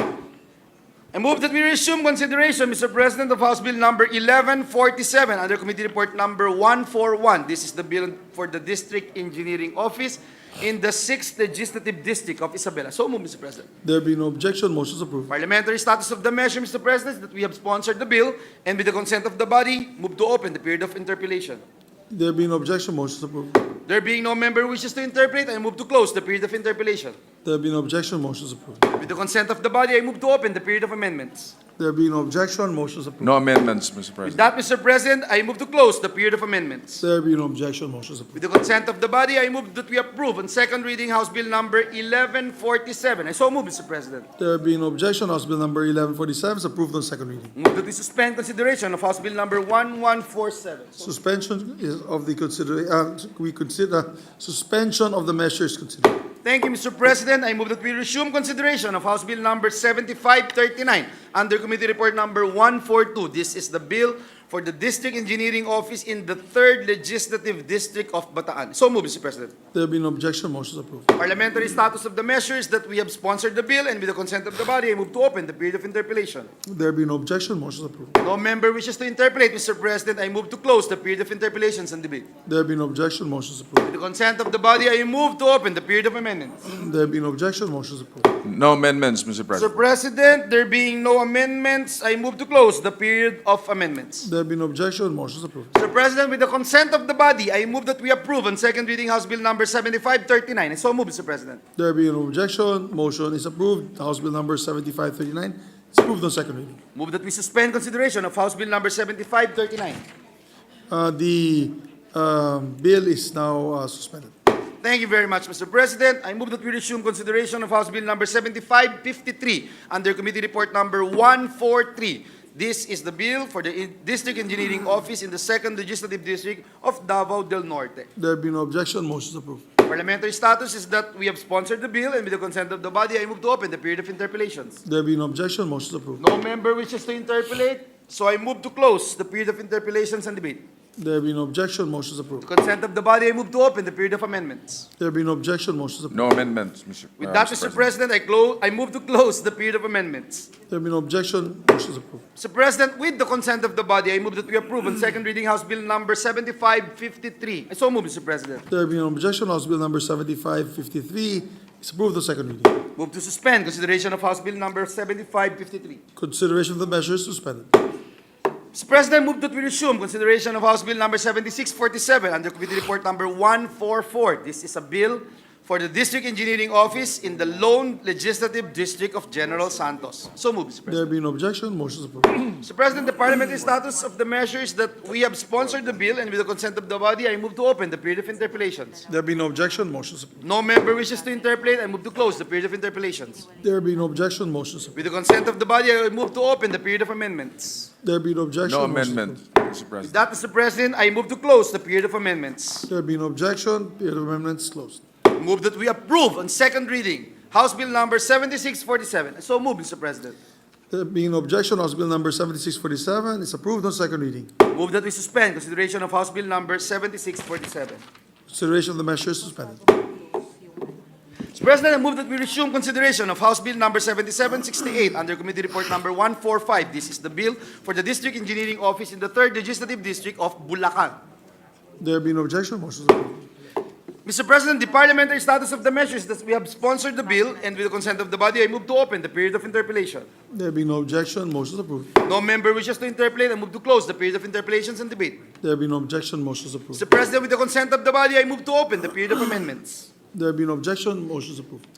No amendments, Mr. With President. that, I move to close the period of amendments. The period of amendments is closed with no objection. Mr. President, with the consent of the body, I move that we approve on second reading House Bill number 7768. I so move, Mr. President. There being no objection, House Bill 7768 is approved on second reading. Move that we suspend consideration of House Bill number 7768. Consideration of the measure is suspended. Mr. President, I move that we resume consideration of House Bill number 7934 under Committee Report number 146. This is the bill for the District Engineering Office in the Lone Legislative District of Lapu-Lapu. So move, Mr. President. There being no objection, motion is approved. Parliamentary status of the measure is that we have sponsored the bill, and with the consent of the body, I move to open the period of interpellations. There being no objection, motion is approved. No member wishes to interpellate, I move to close the period of interpellations and debate. There being no objection, motion is approved. With the consent of the body, I move to open the period of amendments. There being no objection, motion is approved. No amendment, Mr. President. With that, Mr. President, I move to close the period of amendments. There being no objection, motion is approved. Mr. President, with the consent of the body, I move that we approve on second reading House Bill number 7934. I so move, Mr. President. There being no objection, House Bill number 7934 is approved on second reading. Move that we suspend consideration of House Bill number 7934. There being no objection, motion is approved. Mr. President, I move that we resume consideration of House Bill number 7933 under Committee Report number 147. This is the bill for the District Engineering Office in Antipolo, Rizal. There being no objection, motion is approved. Parliamentary status of the measure is that we have sponsored the bill, and with the consent of the body, I move to open the period of interpellations. There being no objection, motion is approved. No member wishes to interpellate, I move to close the period of interpellations and debate. There being no objection, motion is approved. Mr. President, with the consent of the body, I move to open the period of amendments. There being no objection, motion is approved. No amendment, Mr. With President. that, Mr. President, I move to close the period of amendments. There being no objection, motion is approved. With the consent of the body, Mr. President, I move that we approve on second reading House Bill number 7933. I so move, Mr. President. There being no objection, House Bill number 7933 is approved on second reading. Move that we suspend consideration of House Bill number 7933. There being no objection, consideration is suspended.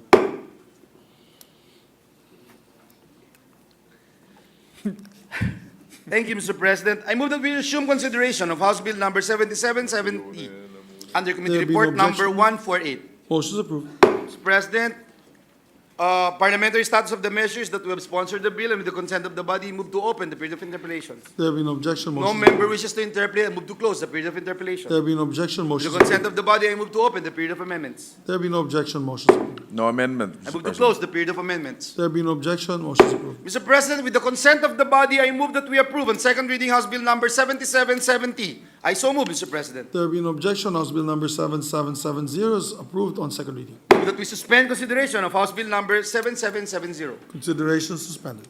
Mr. President, this juncture, I move that we resume consideration of House Bill number 7769 under Committee Report number 149. This is the bill for the District Engineering Office in the 3rd Legislative District of Iloilo. There being no objection, motion is approved. Parliamentary status is that we have sponsored the bill, and with the consent of the body, I move to open the period of interpellations. There being no objection, motion is No approved. member wishes to interpolate, I move to close the period of interpellation.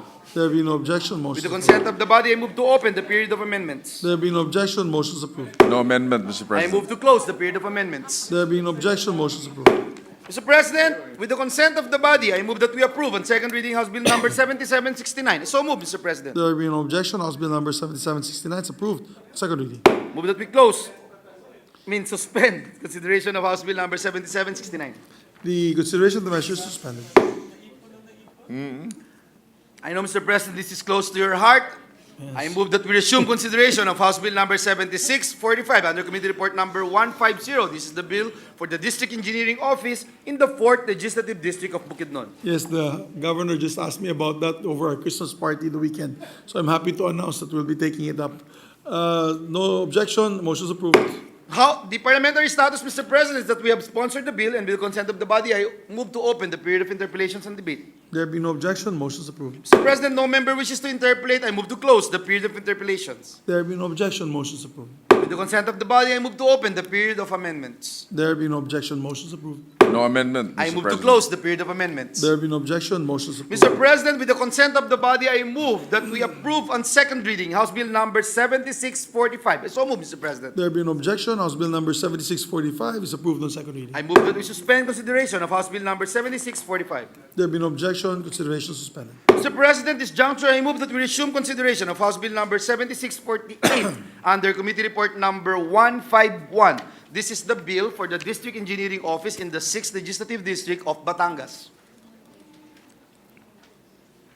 Okay, so we had the fifth earlier, no? So this is the sixth.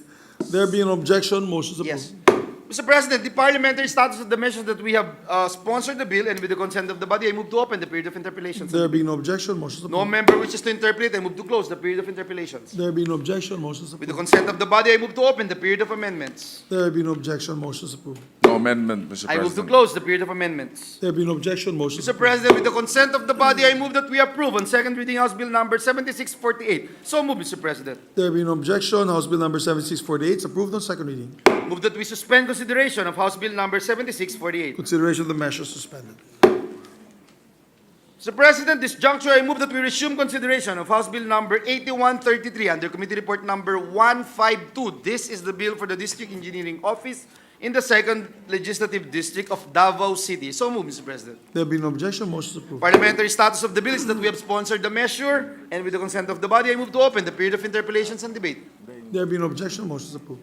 No member wishes to interpolate, I move to close the period of interpellations. There being no objection, motion is approved. With the consent of the body, I move to open the period of amendments. There being no objection, motion is approved. No amendments, Mr. I Mr. move to President. close the period of amendments. The period of amendments is closed without Mr. objection. President, with the consent of the body, I move that we approve on second reading House Bill number 8133. I so move, Mr. There President. being no objection, House Bill number 8133 is approved on second reading. I move that we suspend consideration of House Bill number 8133. Consideration of the measure is suspended. Mr. President, may I just be allowed by the sponsor to be a co-author of this... Co-sponsor. Yes. Co-sponsor, Mr. President, I'm sorry, of this particular measures that we just passed on second reading. It's an honor. Myself as well, if the Together with our of the Senate Same sponsor thing would with allow. Senator Villar, Mr. you, President, Mr. express our And intent to myself, become yes. co-sponsored Thank you. following measures like House Bill number 7539, House Bill number 7648, House Bill number 7769, House Bill number 7770, House Bill number 7933. Senator Villar po yan, Yes. Mr. President. Thank you, Lahat Mr. na, President. sama na natin sa lahat. Yeah. Lahat na. Yes. Yes. Mr. President, may I ask for a minute suspension? Session suspended for a minute.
At this juncture, I move that we resume consideration of House Bill number 7315 under Committee Report number 156.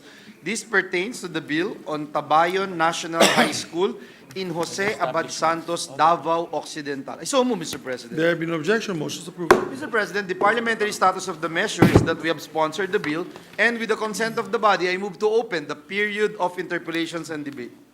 There have been no objection. Motion is approved. Mr. President, I move that we recognize the sponsor of the measure, the chairperson of the Senate Committee on Basic Education, Senator Win Gatchalian, and to interpellate our minority leader, Senator Coco Pimentel. I so move, Mr. President. There have been no objection. Motion is approved.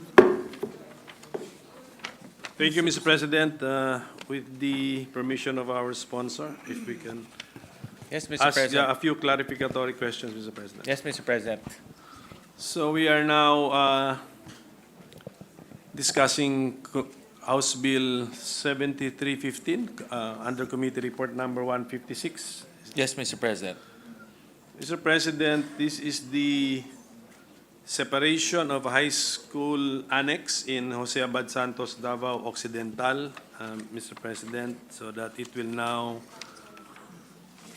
now become the annex of that school will now be converted into an independent national high school to be known as Tabayon National High School. Tabayon National High And of course, appropriating funds for that new school, national high school, Mr. President.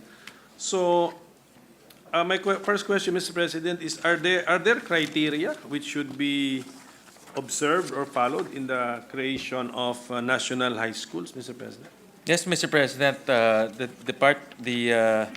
DepEd issued Department Order 40 series of 2014, and it specifies criteria for establishment of a school, conversion of a school, separation of an annex, separation of a school annex. Under this DO40, those three actions can be implemented. So we're talking about a 2014 Department Order, Mr. President. Yes, Mr. President. And using that Department Order, Mr. President, do we find this ano ba pangalan ulit, Mr. President? Tabayon. This Tabayon National High School to be compliant with our criteria, Mr. President? Yes, Mr. President. During the public hearing on October 9, 2023, by the committee, both the school division superintendent and the regional director confirmed the compliance of all of these schools with the respective requirements under DO40, Mr. President. So there's a confirmation from the division school superintendent and regional director, Mr. President. with the new independent national high school, Mr. President, how much funds are we appropriating for its operation, Mr. President? For Tabayon, Mr. President, it's for 2024, it's 5.3 million pesos, Mr. President. Magkano po? 5.3. Wala for PS and MOE, Mr. President. 5.3 million pesos Yes. for PS and MOE. This is already for next year, Mr. President? This is for 2024. And this has been already provided in the BICAM report, which we approved earlier, Mr. President? Yes, in the NEP, Mr. President. In the NEP, kargado na siya doon. Yeah. So It's how is already that included. possible, Mr. President? How is it possible that a national high school not yet recognized under a law is already funded in the NEP? Well, Mr. President, it's created administratively, so the budget is lodged under the division level, Mr. President. So it's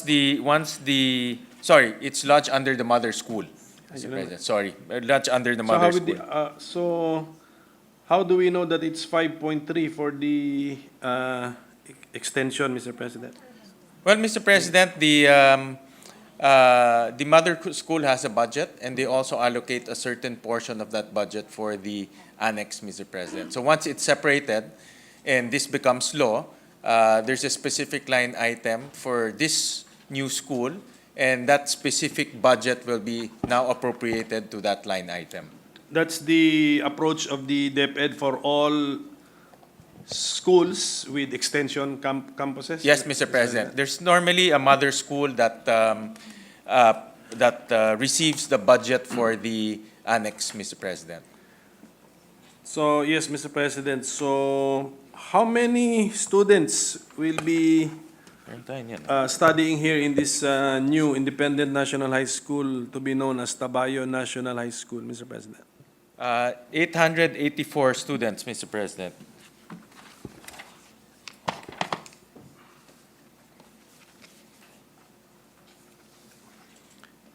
And Tabayo, the name of the school is Tabayo National High School. Where did we get the name, Mr. President?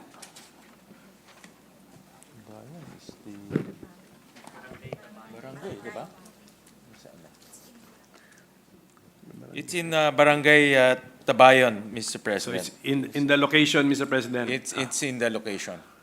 Because that is not the name of the mother school. The mother school is Jose Abad Santos, Mr. President. So, National High School. Okay. What is the rationale for doing this, Mr. President? Kasi before, when it was an extension campus, 5.3 million pesos ang budget niya. Now that it is an independent national high school, 5.3 million pesos din po yung budget niya. So, what is the main logic in doing this separation, Mr. President? If it is not a help budget-wise, are we in a way helping the learners, Mr. President, or the students? Well, Mr. President, the 5.3 is specifically for the new school or for the school that will be created, the Tabayon National High School, Mr. President. And the logic of that is once it has its own law, we can already allocate budget directly to that schools instead of lodging it under the mother school, Mr. President. So it will be a separate operating entity. Yes, Mr. President, but budget-wise, there will be no felt change, Mr. President? Kasi from the earlier answer, I get the impression that the extension campus already has been allotted 5.3 million pesos by the mother school. Now, we will now separate it. Still, the budget of the new school is 5.3 million pesos. So, budget-wise, there is no the implication to be felt by the new independent high school, Mr. President. No, Mr. President, because right now it's operating as one.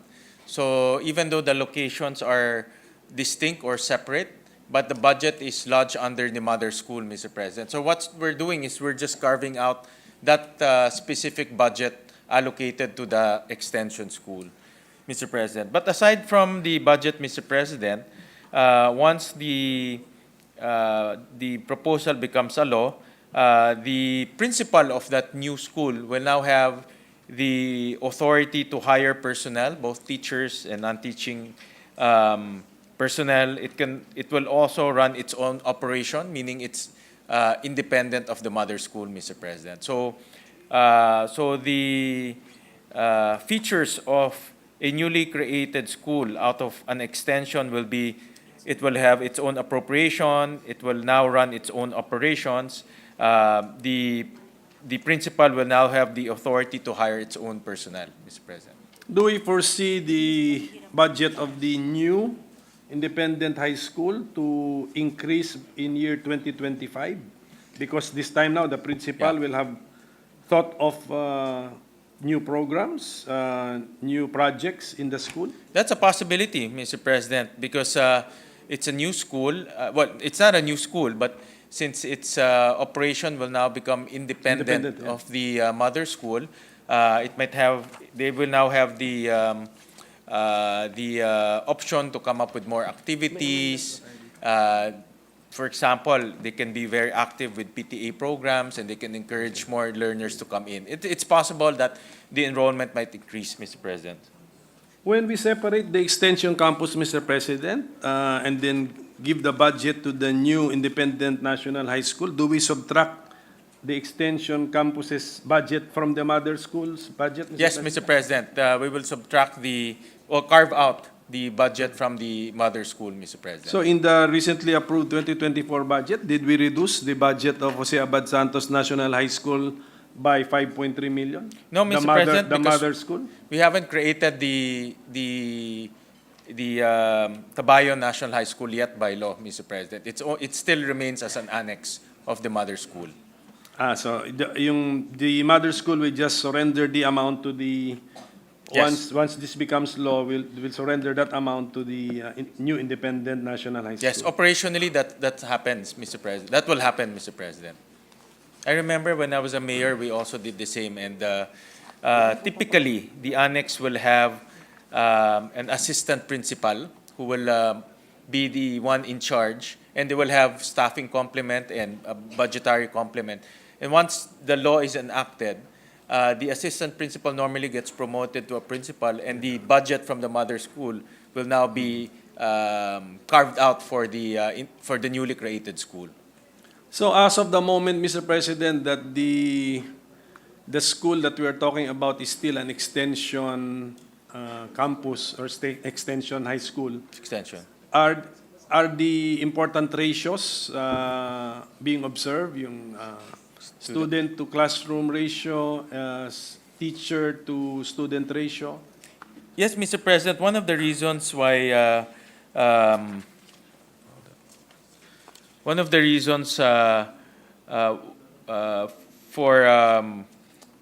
for carving out is really to have its own principal, so that the principal can focus on attracting more students to the newly created school.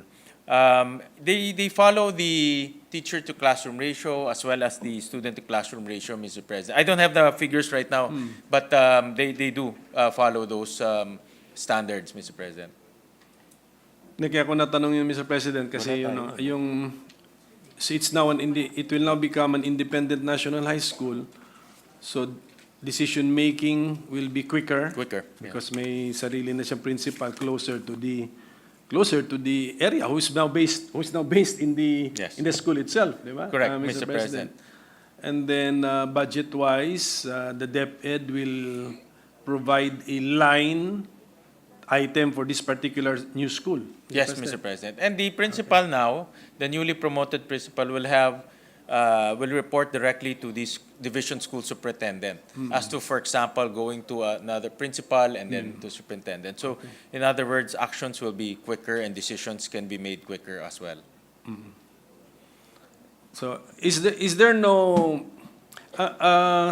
We have established that the budget for this school for this extension campus is 5.3 million pesos. But from experience, is there no standard cost in establishing a new high school, Mr. President? Yeah, Mr. President, that's a very good question. The DepEd still follows what is commonly known as the Bongkodin formula, Mr. President. So, for example, this is for MOE. For example, for high schools, for every classroom, 6,000 is allocated. For every teacher, 8,000 is allocated. For every learner, 400 pesos is allocated, Mr. President. Ilang pesos daw? So for example, 6,000 times the number of classrooms, and then 8,000 times the number of teachers, and then 400 pesos times the number of learners, Mr. President. So that's the traditional formula that DepEd is still practicing right now. And should the 5.3 million be proven to be small, then we have to add. The DepEd will add when they prepare the budget. Well, Mr. President, based on the information that we received, the 5.3 covers PS and MOE. So the MOE follows a specific formula that I mentioned. The PS is related to how many teachers and non-teaching. What's missing here is the capital outlay, Mr. President. So depending on if legislators or DepEd itself will allocate capital outlay, the 5.3 can increase. But based on this information, for many years they haven't allocated capital outlay, Mr. President. Yes, because if there is no problem with the classroom to students ratio, Yeah, Mayor. so I think. Well, normally, Mr. President, the wear and tear is also an issue, but really depends on the situation on the ground, Mr. President.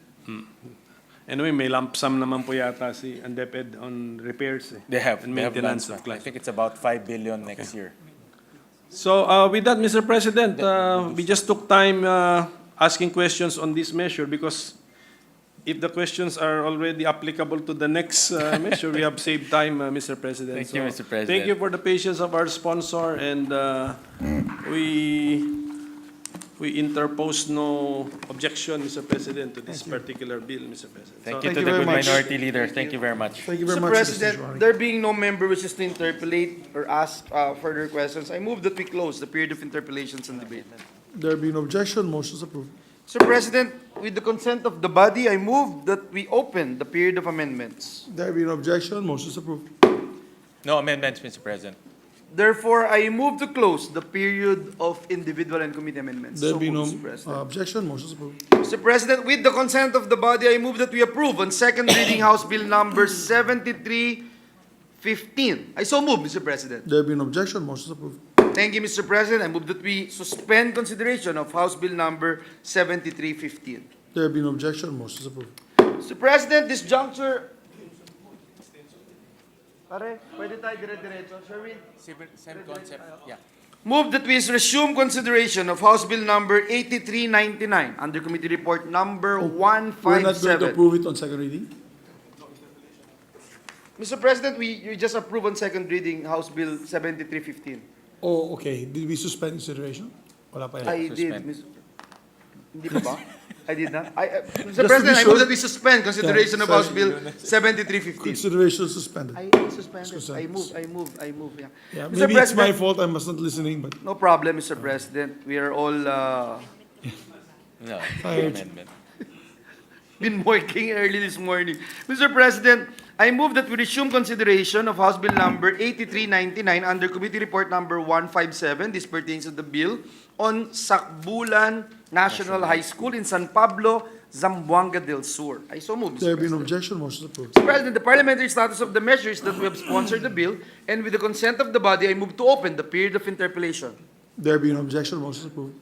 Mr. President, no member wishes to interpolate. I move that we close the period of interpellations and debate. There being no objection, motion is approved. Thank you very much, Mr. President. With the consent of the body, I move to open the period of amendments. No, There being amend- no objection, motion approved. no amendments, Mr. President. Mr. President, there being no amendments, I move that we close the period of amendments. I There so being no move, Mr. objection, President. motion is approved. With the consent of the body, Mr. President, I move that we approve on second reading House Bill number 8399. I so move, Mr. President. There being no objection, motion is approved. Move that we suspend consideration of House Bill number 8399. There being no objection, motion is approved. Mr. President, this juncture, I move that we resume consideration of House Bill number 8701 under Committee Report number 158. This pertains to the bill on Progressive Senior High School in Bacoor, Cavite. I so move, Mr. There President. being no objection, motion is approved. Mr. President, this parliamentary status of the measure is that we have sponsored the bill, and with the consent of the body, I move to open the period of interpellations. There being no objection, motion is approved. Mr. President, This I move that we recognize the sponsor of the measure, Senator Sherwin Gatchalian, and to interpolate our minority leader, Senator Coco Pimentel. So There move, being Mr. no President. objection, motion is approved. Thank you, Mr. President, with the permission of our sponsor. Yes, Mr. President. Mr. President, this is now House bill. This time it is not the separation of an annex into an independent national high school, but this is the establishment of a senior high school in Progressive Village 3, Barangay Bayanan, Bacoor City, Cavite, to be known as the Progressive Senior High School and appropriating funds therefore. So, are there criteria also for the establishment of a senior high school, Mr. President? Yes, Mr. President, it also follows DO 40, series of 2014, Mr. President. So the same department order, Mr. President, series of 2014? 2014, Mr. President. And Yes. is this particular school compliant with the said department order, Mr. President?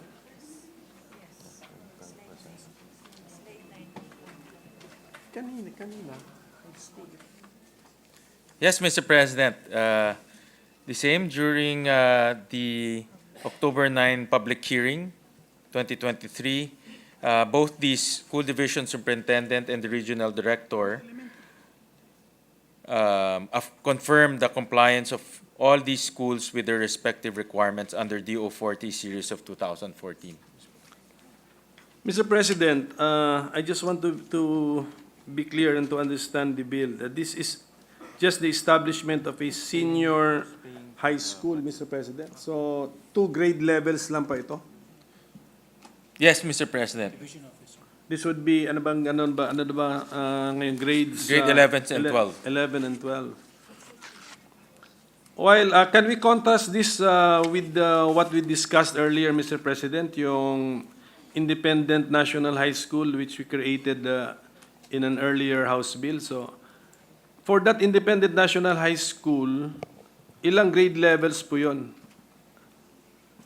For the independent Yes, national high school, earlier, it's, yes. 6, Mr. President. 4 in junior high school 6. and 2 in senior high school. Okay, so does the department order allow, Mr. President, the separation of the high school levels, Mr. President? You mean the creation of a high school, Mr. Yes, President? does the department order, which we say that we are compliant with, allow the separation of senior high school grade levels from, how do you call the grade 7, 8, 9, 10, Mr. President? Junior high Junior school. high school, yes.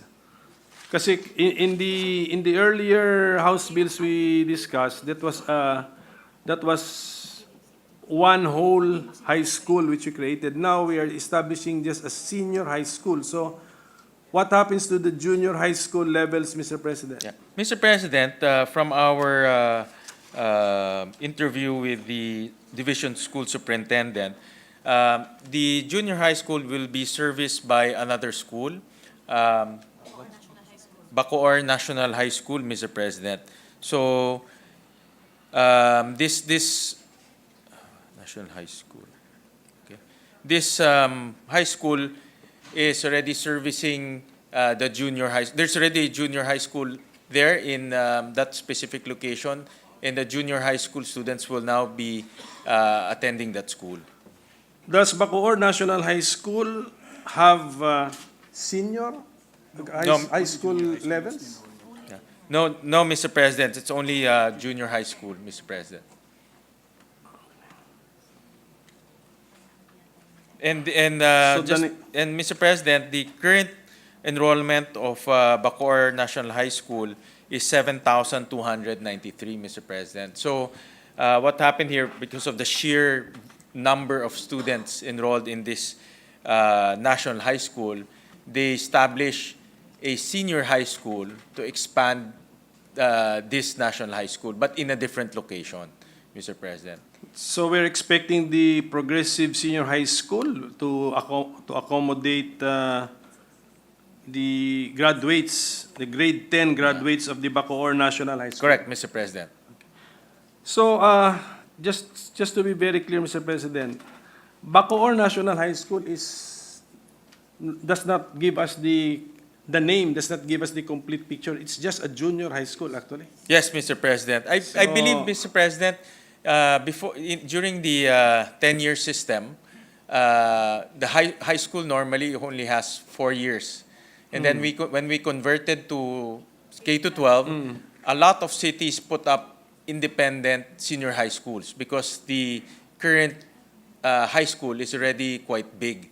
So that to accommodate the new additional school levels, which is senior high school, a lot of the cities put up senior high school campuses, Mr. President. In the case of Valenzuela, we also have the same. So, Mr. President,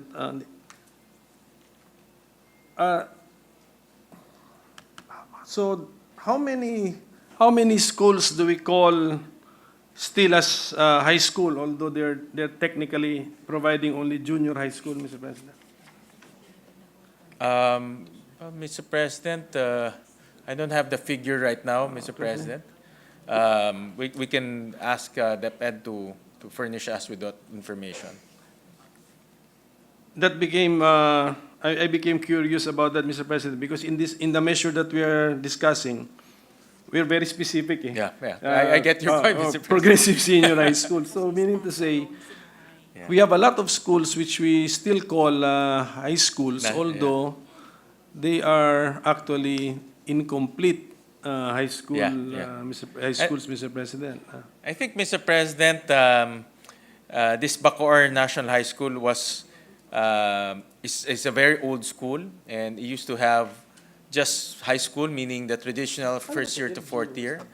And my suspicion is they did not change their brand anymore to Bacoor Junior High School anymore. But you're absolutely correct that to reflect the actual enrollment in that school, they should rename themselves to Bacoor Junior High School. Is this school, Mr. President, an existing one created by the LGU of the city of Bacoor? Yes, Mr. President, it's existing but not created by the LGU. Okay. It's created administratively, Mr. President. So By under the DepEd. department order. Under the department order, Yun Mr. ang President. sinasabi mo. Mr. President, doesn't the department order mention only the creation of a school with grade 7 to 10, Mr. President?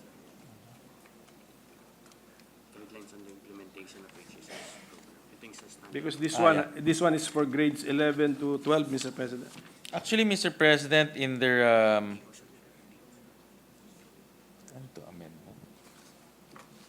there's another DO. Yeah. Mr. President, after the K-12 law, the DepEd issued DO 51, series of 2015. And this is on the establishment of standalone senior high school, Mr. President. Because during that time, if you look at the timetable, 2013 was the implementation of the K-12 law. And a lot of our existing high schools can only cater to 4 years, the traditional 4-year high school system, Mr. President. So the DepEd released this new department order to come up with guidelines for LGUs as well as DepEd themselves in the establishment of independent senior high schools. So we have a. So apparently, Mr. President, this existing school that we are establishing as a senior high school was created under a different department order, Mr. President. Yes, Mr. President. Yeah, so iba po. How old is this school, Mr. President? That we want to establish as a senior high school? 2016, Mr. President. Now I want to ask about the name, Mr. President, because, for example, in the two House bills that we just recently approved, Mr. President, establishing the or separating annexes to independent national high schools. The name being given to them are the barangays that where they're located, Mr. President. So, are there rules when it comes to naming public schools, Mr. President? Yeah, but there are rules in naming. Wala, no? Mr. President, I don't know of any rule on naming a school. In fact, traditionally, schools are named after the barangay in which it's located at, or in most cases, the school is named after a local known person or a local local hero or someone who's famous in that location, Mr. President. But there's no meron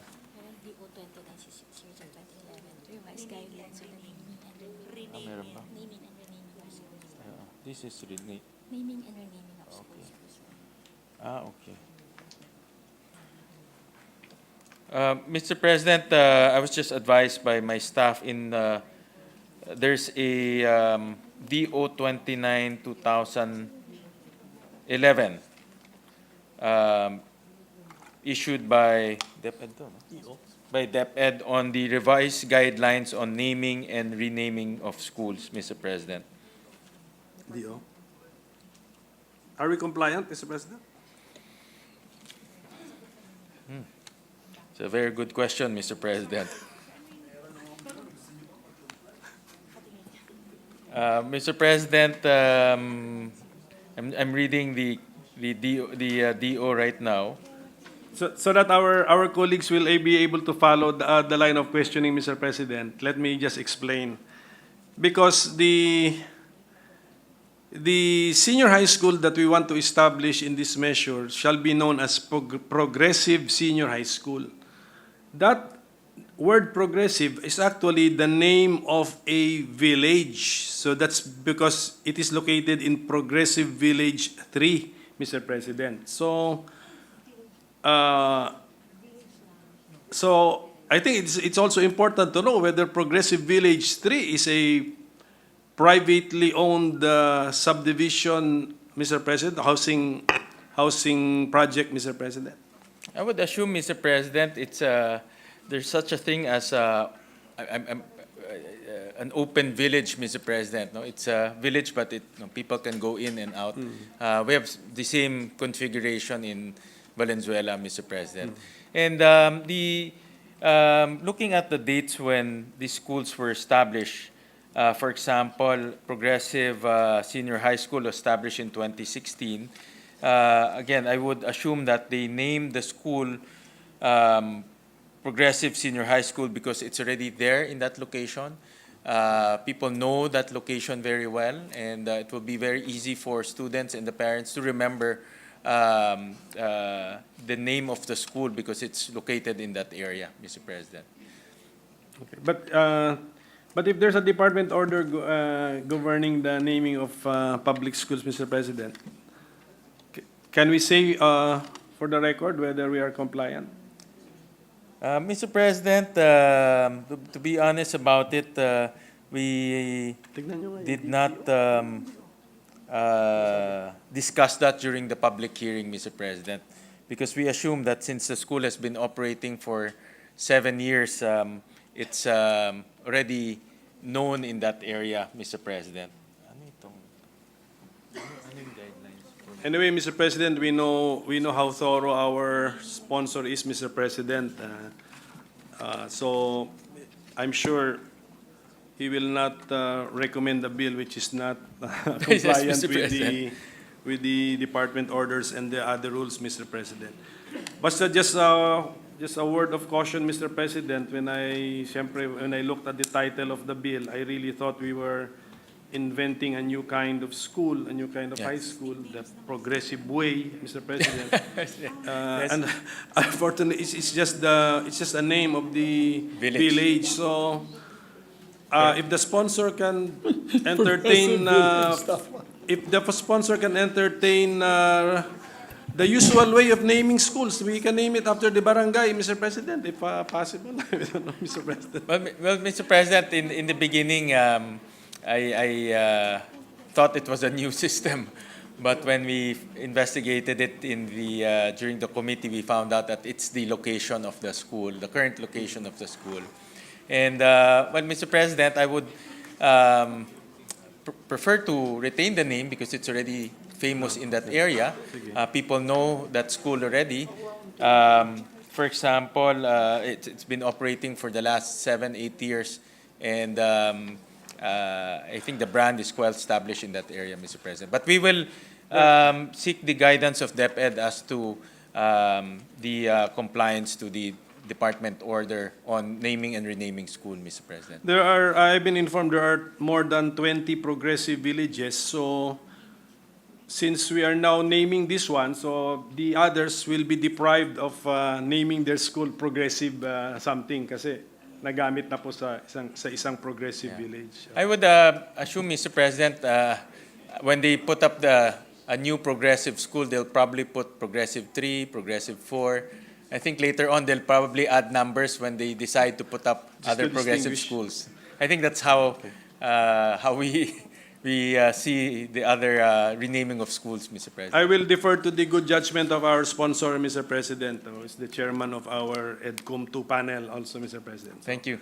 Thank you. Thank you for the patience of our sponsor. Thank you to the Mr. good President. minority leader, and thank you for his interventions.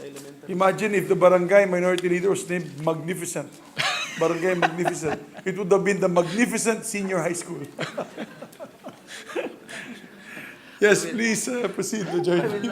I will no longer give my views, Mr. President. I have other things in mind, Mr. President. Mr. President, there being no member who wishes to interpolate and ask any questions, I move to close the period of interpellations and debate. I so move, Mr. President. There being no objection, motion is approved. Mr. President, with the consent of the body, I move to open the period of amendments. I so move, Mr. There President. being no objection, motion is approved. No amendments, Mr. President. Mr. President, there being no committee or individual amendments, I move to close the period of amendments. There being no objection, motion is approved. Mr. President, with the consent of the body, I move that we approve on second reading House Bill number 8701. I so move, Mr. President. There being no objection, House Bill number 8701 is approved on second reading. Mr. President, I move that we suspend consideration of House Bill number 8701. There being no objection, motion is approved. Mr. President, at this juncture, I move that we resume consideration of House Bill number 8702 under Committee Report number 159. This pertains to the bill on progressive elementary school in Bacoor, Cavite. So move, Mr. President. There being no objection, motion is approved. Mr. President, the parliamentary status of the bill is that we have sponsored the measure, and with the consent of the body, I move to open the period of interpellations and debate. There being no objection, motion is approved. Mr. President, I move that we recognize the sponsor of the measure, Senator Win Gatchalian, and to interpellate our minority leader, Senator Coco Pimentel. There being no objection, motion is approved. The good sponsor is recognized to interpolate our minority floor leader. With the permission of our sponsor, just very briefly, Mr. President, I think this is related to the First one. earlier measure we also discussed, Mr. President. Yes, Mr. President. Do the graduates of this school proceed to the Bacoor National High School for Yes, grade, Mr. for grade President. 7 to 10? Yes, Mr. President. We were advised by the superintendent that that's the school that they end up going to after elementary school. And then this existing school right now, Progressive 15, Barangay Molino 2, City of Bacoor, which we want to establish as the Progressive Elementary School. How many years has this been in existence, and under what legal basis was this created, Mr. President? This was created in 2010, Mr. President. Under was operating- under what department order, Mr. President? 2014 lang. 2014 lang.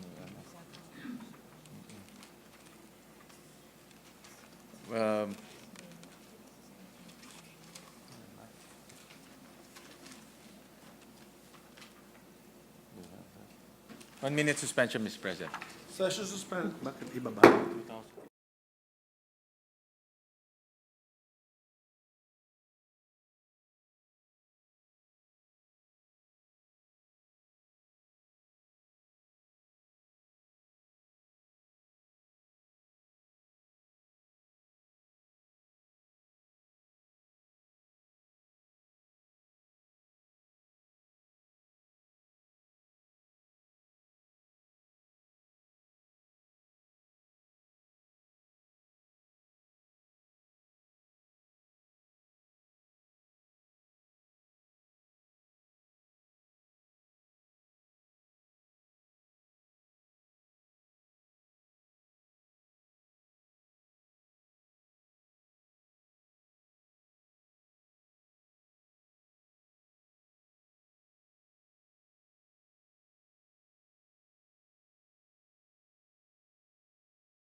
basis for the establishment of the Progressive Elementary School. It was established during 2010, and the legal basis at that time was a resolution from the Sangguniang Barangay dated 15/29, requesting Governor Ayong Maliksi through Mayor Strike Revilla for the construction of the first elementary school in Molino 2, Bacoor, Cavite, Mr. President. So, and we inquired from DepEd directly during that time. There was no specific department order at that time to establish elementary schools, Mr. President. So, what transpired during that time was there was a barangay resolution, and that barangay resolution became the basis for the LGU to put up that school, and then for DepEd to fund that school in terms of operations, Mr. President, during 2010, Mr. The President. DepEd must have entered into a MOA. Correct, Mr. President. With the LGU, Mr. President. Yeah, absolutely correct. In fact, that is the exact reply by DepEd. During that time, the mode of engagement is the LGU will build the school, they'll enter into a MOA with DepEd, and then DepEd funds that school in terms of MOE and PS. So thank you for that reply, Mr. President. So again, I have some reservations with the name, but of course, since this is an even older school bringing that name, Mr. President, so I already anticipate the response of our sponsor. So Thank you, Mr. President. So with that, Mr. President, I have been sufficiently clarified, and I will terminate my interpellation, Mr. President. Thank you. Thank you to the good minority leader, Mr. Thank you, President. dear colleague. Majority Leader. Yes, Mr. President. With that, and there being no member who wishes to interpolate and ask any questions, I move that we close the period of interpellations and debate. There be no objection, motion is approved. Mr. President, with the consent of the body, I move to open the period of amendments. There be no objection, motion is approved. Mr. President, we'd like to find out if No amendments. there being no committee or individual amendments, I move to close the period of amendments. There be no objection, motion is approved. With the consent of the body, Mr. President, I move that we approve on second reading House Bill number 8702. I so move, Mr. President. There be no objection, House Bill number 8702 is approved on second reading. Mr. President, I move that we suspend consideration of House Bill number 8702. Consideration of the measure is suspended. Mr. President, may I, with the permission of the sponsor, may I be allowed to be sponsor of the 4 bills that we just passed on second reading? There being no, yes, I believe he's okay with it, and therefore, Yes, Mr. President. Sorry. motion is approved. Thank you, Mr. President. May I ask for a minute suspension, Mr. Session President? suspended.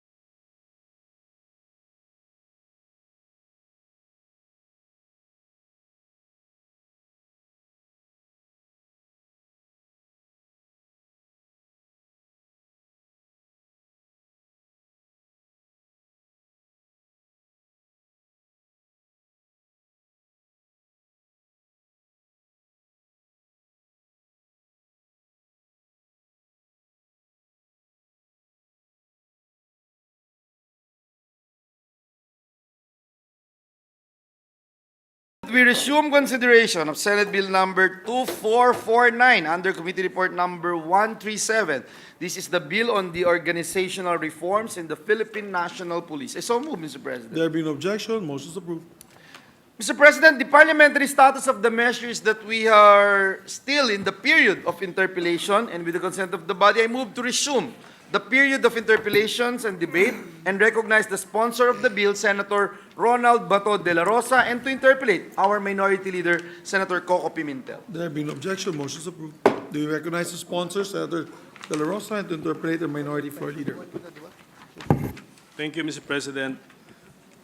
With the permission of our sponsor, Mr. President, if we can ask clarificatory questions, because Actually, Mr. President, this is not really a controversial bill, but it involves such a critical organization, Mr. President, on the survival of our nation, Mr. President. So I think we should really be discussing any bill which affects our Philippine National Police, Mr. President. So with that, Mr. President, with the permission of our sponsor. Yes, Mr. President, Minority Leader. On styling, Mr. President, I've noticed that the bill proposes the deletion of the phrase "subject to the confirmation of the Commission on Appointments" because Yes. on certain appointees, kasi alam naman natin hindi siya required. Yes, Mr. President. May I also suggest that the mention of the Organic Act for the Autonomous Region of the Cordilleras be also be deleted, Mr. President, because there is no such law, Mr. President. Yes, Mr. President. We can do that. That's on page 2, lines 20 to 21, Mr. President.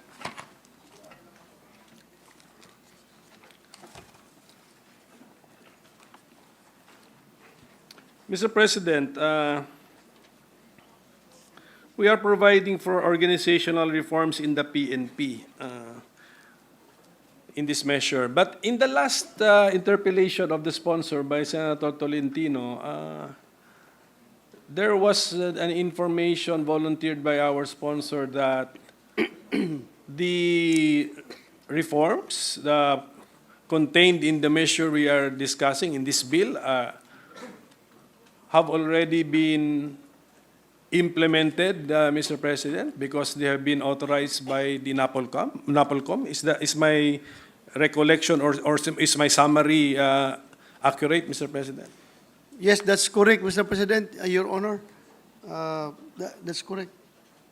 So in effect, hindi naman sa pinapahabol natin yung batas sa what is actually now the structure of the PNP, because there must have been a legal basis for the PNP to adopt these structural or organizational changes, even in the absence of a law authorizing them, Mr. President. So if can we be informed what would be that legal basis, Mr. President, relied upon by the PNP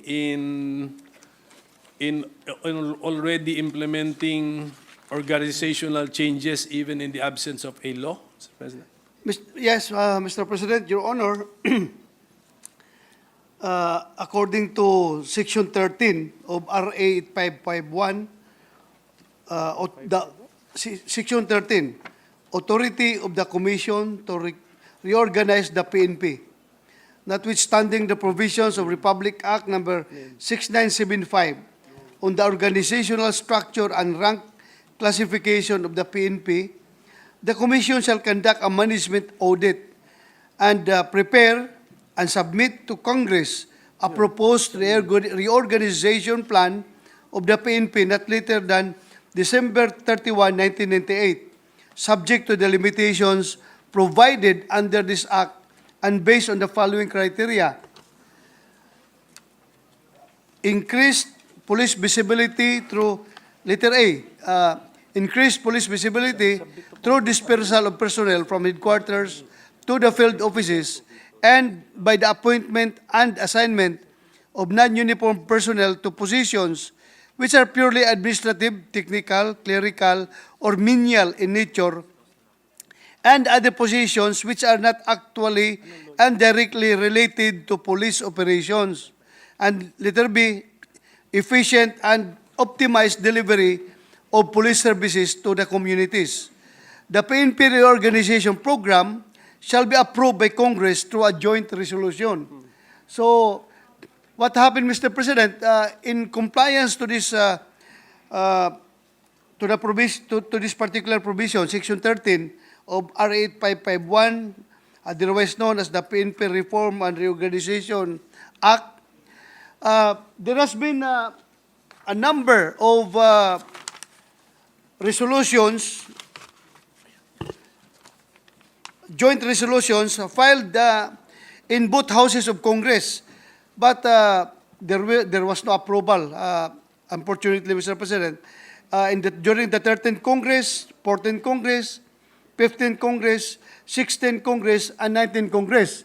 So what happened, in order for the PNP to meet the requirements or in order for the PNP to be effective in carrying out its mandate, Mr. President, ay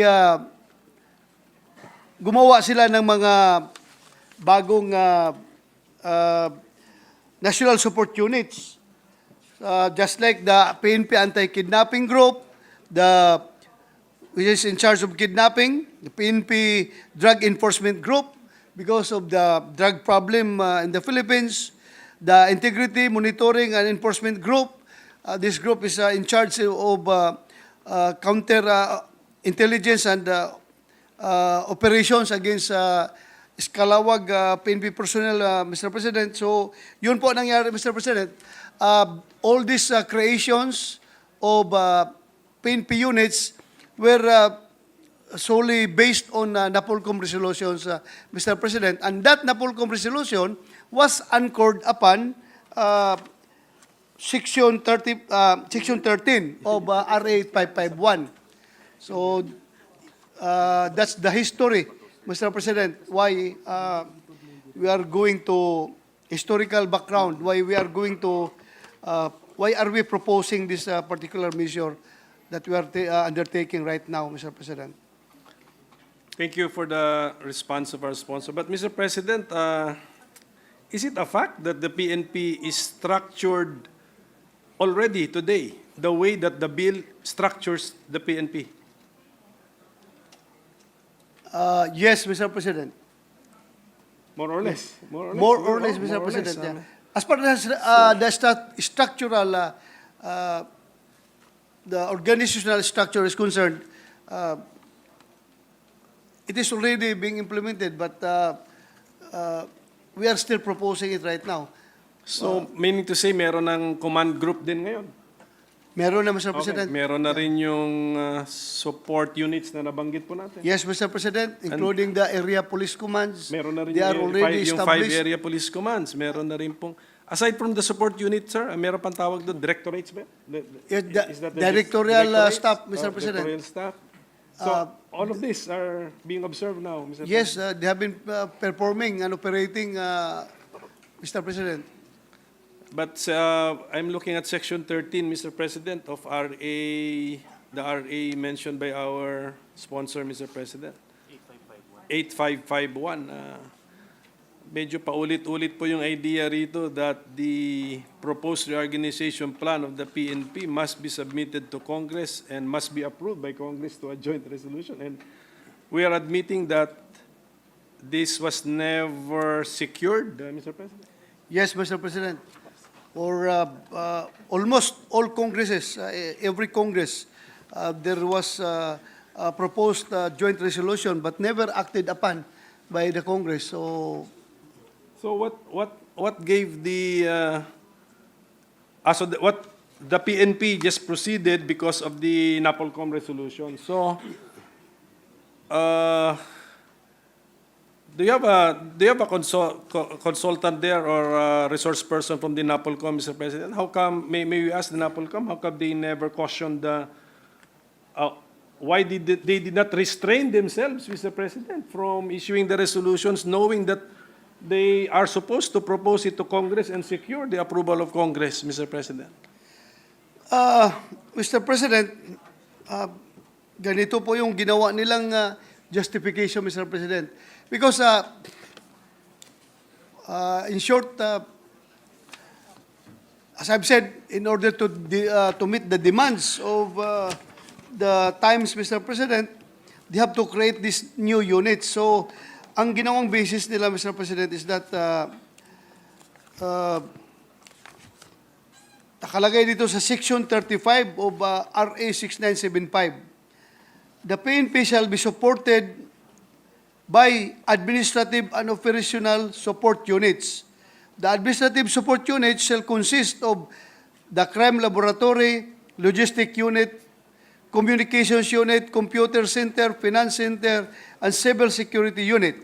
The operational support unit shall be composed of the Maritime Police Unit, Police Intelligence Unit, Police Security Unit, Criminal Investigation Unit, Special Action Force, Narcotics Units, Aviation Security Unit, Traffic Management Unit, and the Medical and Dental Centers of the Civil Relations Unit.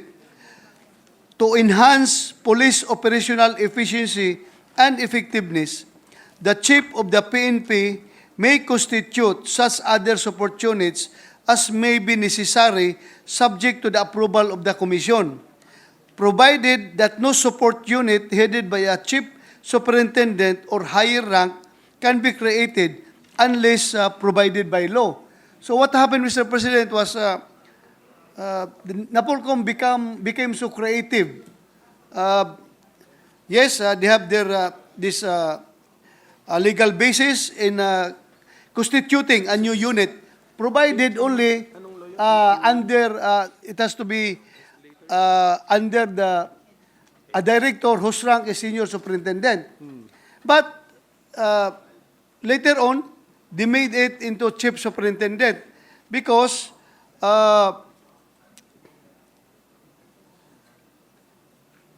in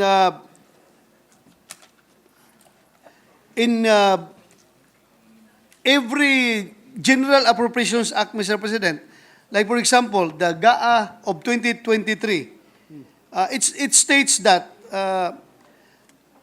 Section 92 of General Appropriations Act of 2023, organizational structure and staffing pattern changes, notwithstanding any provision of law to the contrary and within the limits of the appropriations authorized in this act, the President of the Philippines is authorized to create new offices and modify the existing organizational structure of the agencies in the executive branch, as well as create new positions or modify existing ones whenever public interest so requires. So the DBM may approve minor changes in the organizational structure and staffing pattern of agencies and create positions up to a division chief and equivalent level under the executive branch. It may likewise determine the organizational structure and provide positions in the organizational units of the agencies or offices created or reorganized pursuant to law. So, ito yung ginamit na basis ng NAPOLCOM and PNP para i-adjust yung rango ng director ng newly created national support units from senior superintendent or full colonel to police brigadier general, Mr. President. Because this the GA authorizes the president to adjust, create new offices and adjust positions, modify existing ones. So when it came to the PNP, it was the President's acts made through the NAPOLCOM? Is that the theory, Mr. President? That's the theory, Mr. President. Is the President a member of the NAPOLCOM? No, Mr. President, but the chairman of the NAPOLCOM is the Secretary of Interior and Local Government, who, in effect, is the alter ego of the President, Mr. President. Yes, that's correct, Mr. President. He's the alter ego of the President. So, okay, for as long as what doctrine are we relying on, Mr. President, when we say that the cabinet secretary is the alter ego of the President? Sinong lawyer dyan? Doctrine of qualified political agency, Mr. President. Thank you for that, Mr. President. Pinaparecite ko lang po kayo sa law school, Mr. President. Ano po linalaman ng qualified political agency, Dr. Mr. President? Ano po linalaman?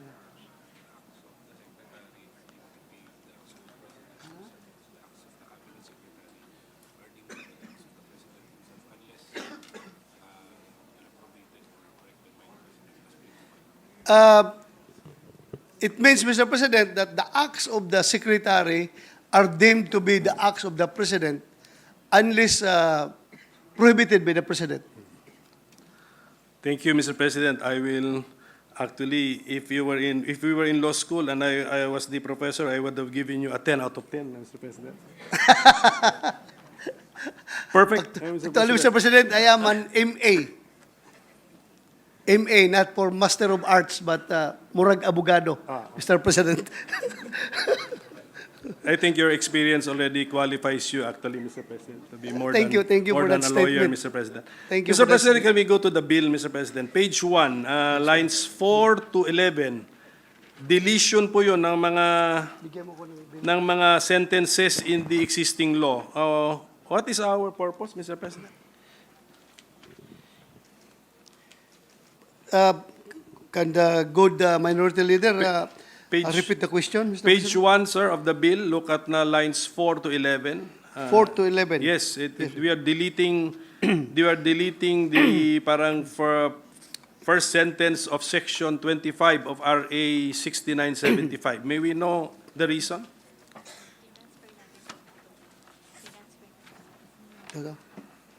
Because we delete these lines, Mr. President, because we stated the same. We transfer it in line number 5, 4 to 12, Mr. President. On page 2. Page 2. Yes, Mr. President.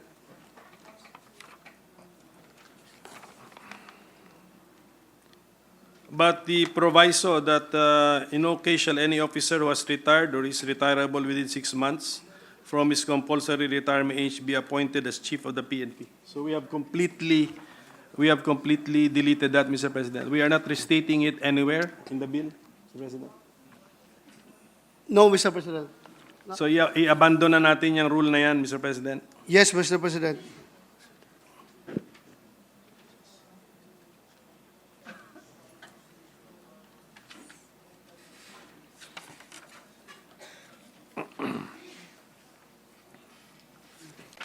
Mr. President, what would be the difference between a police office and a police station, Mr. President?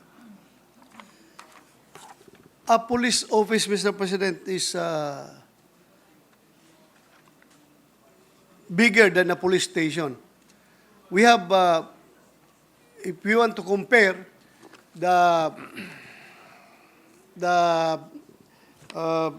territorial units of the Philippine National Police, Mr. President, we call it Police Regional Office at the regional level. Down the line, we call it Police Provincial Office at the provincial level. Down the line, we call it Bansalan Municipal Police Station or Marawi City Police Station. So police station are really just like the cutting edge unit of the PNP, Mr. President. Sila talaga yung nagkikater ng day-to-day delivery of the basic police services to the community. Ito mga police station. Yung kayong mga offices are more on supervisory offices, Mr. President. Supervisory if you are an office. Yes, Mr. President. Compared to the station, Mr. President. Yes. Sige po, kasi napansin ko lang po when I think we're creating for cities, we will be calling them city police office. That's in our bill. That's for highly urbanized cities, Mr. President. It's called office because it is somewhat like the same level with the provincial police office. But for other, we call it city police stations for small cities. Component cities, yes. Component Mr. President. cities, Yes, Mr. President. Mr. President, Section 2 of our bill introduces a new Section 25-A, PNP Directorial Staff. If I'm not mistaken, hanggang mga 11 po ito, 11 directorates are provided in our bill. Are these 11 directorates already existing as of today? Yes, Mr. President. They are all existing. So wala tayong new idea po rito na idadagdag as far There as is the none. number of directorates. There is none, Mr. President. Okay, but how about the description of their functions, Mr. President? Are we, through this bill, changing some of their functions, Mr. President? There is none, Mr. Existing? President. We're retaining as Retain, is. retain, Mr. Sige President. po, Mr. President. Thank you for that, Mr. President. We, according to our sponsor, we already have an area police commands, Mr. President, that's introduced in Section 3 of our bill, a new Section 25-B of RA 6975. We have the Northern Luzon Area Police Command, Southern Luzon Area Police Command, Visayas Area Police Command, Eastern Mindanao Area Police Command, and Western Mindanao Area Police Command. How did we divide the police commands, Mr. President? This, they are divided geographically, Mr. President, by contiguous area of responsibility, Mr. President. We have one for Northern Luzon, one for Southern Luzon, one for Visayas, and one for Eastern Mindanao, and one for Western Mindanao. So, for Mindanao, Mr. President, if you have observed, Luzon, North and South, Northern Luzon, Southern Luzon. But for Mindanao, we divide, it is divided according to East and West. Because the reason behind, Mr. President, is when you say Eastern Mindanao, that it is a threat-based classification, Mr. President. Eastern Mindanao, the most dominant threat there is insurgency. And when you say Western Mindanao, the most dominant threat there is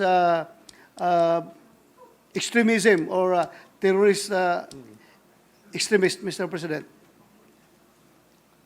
So, did we follow, does the military also have 5 area commands? Mr. Actually, we are following the military model, Mr. That's President. what I suspected, Mr. President. Did we follow it exactly, Mr. President? How the military divides the... Exactly, Mr. President, for coordination purposes and synchronization purposes, Mr. President, so that we can have one-on-one, one-is-to-one coordination between police and military as far as area commands is concerned.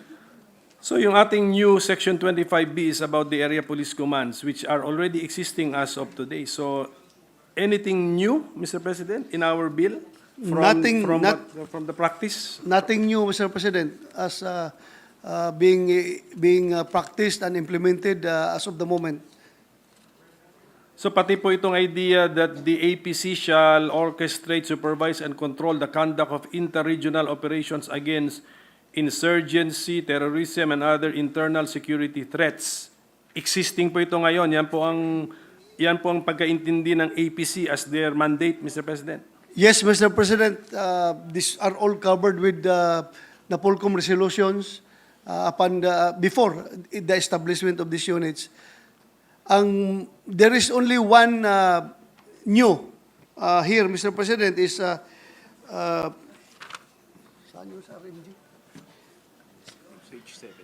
Page 7. This is about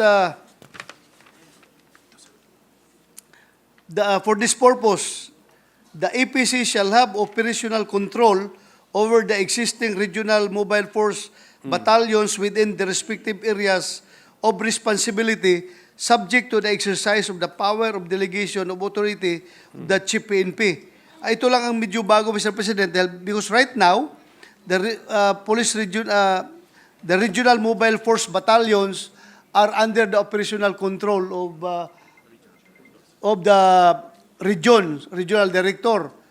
But for purposes of this bill, nakita kasi natin na walang tao yung hinahawakan yung area police command, and ang kanyang main mandate is for counterinsurgency. So we deem it proper as proposed by the PNP and NAPOLCOM, that the operational control of the regional police mobile force battalions be under the EPCs. So the For, administratively and operationally. so tinanggal sa kamay ng regional office, Mr. President. Yes, Mr. President. So an area can have more than one region. So ibig sabihin nun, the area police commander can have operational control over more than one regional mobile force battalion? Yes, Mr. President. Just for example, the Eastern Mindanao Police Area Police Command. It covers regions 10, 11, 12, and Caraga. So it has Eastern si 12. Hindi siguro. Dili. Siguro. 10. Hindi siguro. no. Correction. 10, 11, and Caraga. So it covers 3 regions. So in effect, it has now operational and administrative control of 3 regional police mobile force battalions. So these are all removed from the Regional supervision of the regional director. Regional director pa. Now, the area police commander are the ones controlling this.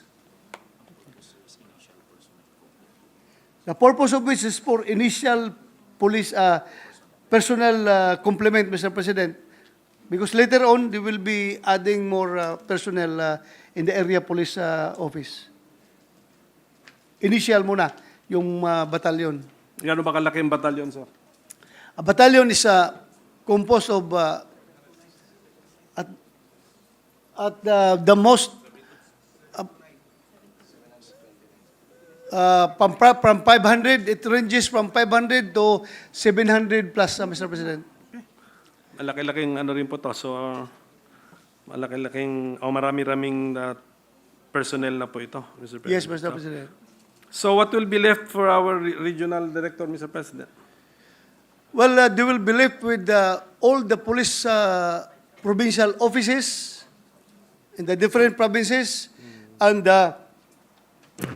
as far as mobile forces is concerned, they still maintain the provincial mobile forces, mobile force companies, Mr. President. And of course, all the subordinate police stations, they are all under the regional police regional office. Hands off na po si area police command doon sa the jurisdiction of the regional director, Mr. President. Yeah, Yung jurisdiction ni regional director, hindi siya reviewable or under the supervision of the area police command, Mr. President. well, this is something unique, Mr. President, because as far as law enforcement is concerned, the relationship is the area police commander is going to support the police regional offices. But as far as internal security operation, it is the primary function of the area police office, area police commands, APCs. So as I understand it now, ang primary jurisdiction ng APC would be insurgency, terrorism, and other internal security threats. Yes, Mr. President. Okay, since this is already existing in the police manual or organizational structure, itong words na to, may we know the extent of the phrase other internal security threats?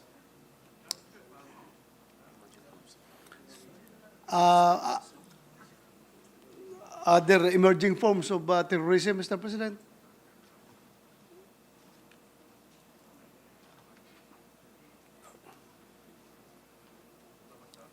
Okay, so more or less related doon, Mr. President? Yes, Mr. Dun President. sa concept of terrorism. How about this sentence, Mr. President, this last sentence of paragraph 1 of the new section 25B? Finally, the APC shall support the police regional offices in the conduct of interregional anti-criminality operations and investigation. Ano pong manifestation po nito, ang support? Well, the support would come in the form of coordination, Mr. President, because sometimes criminal groups are operating not only in one region, it is sometimes they cross other regions. So in that issue, the area police command can effectively support the police regional offices because with the criminal group transfers to another region, it is also still covered by the area police command. So more on coordination, Mr. President, and support ng area police command to the regional police office. But the phrase we use here is anti-criminality operations, Mr. President. So pwedeng tugisin. Habulin ang area police Yes, command. yes. For as long as nasa sa area pa niya, Yes, Mr. if it's a President. hot pursuit, pwede siya. Yes, Mr. The President. area command Yes, Mr. President. can go after the Criminals. the criminals, Mr. President. Which, kung wala ito, meaning to say the regional office cannot do once it's already outside its region, Mr. President. Well, basically, this still can do, Mr. President, but for purposes of clarity, it is stated in this provision. Because if we do not state this, we have stated their function as far as insurgency is concerned and other security threats, baka mamaya doon na lang sila makafocus. At hindi na sila, sabihin nila, wala man sa batas yan, na susuporta kami sa inyo as far as law enforcement is concerned. So dapat lagyan pa rin natin because at the end of the day, they are still policemen, Mr. President. Actually, ito yung sentence na binalik sila sa pagka-police, Mr. President. The normal concept of the police, Mr. President, which Yes, is Mr. anti-criminality, Mr. President. Anti-criminality. Yes. So that's how we read it, Mr. President. Yes, Mr. President. Well, Mr. President, a minute suspension, Mr. President. Mr. President, a minute suspension.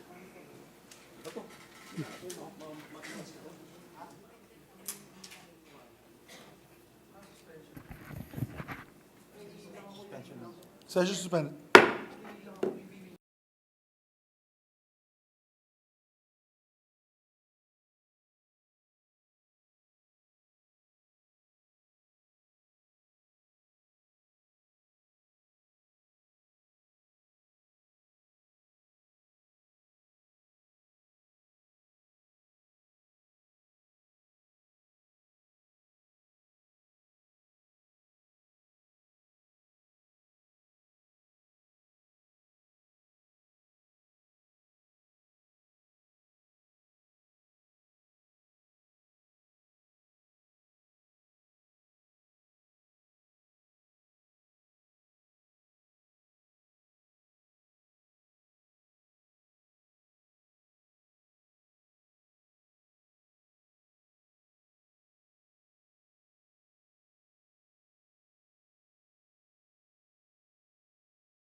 Well, upon agreement with the sponsor, Mr. President, I'm requesting him if we can, if I can suspend my interpellation and resume tomorrow, if should the majority leader schedule this tomorrow, Mr. President. We will be ready, Mr. President. Thank you very much, dear So if we Minority can Floor suspend. Leader.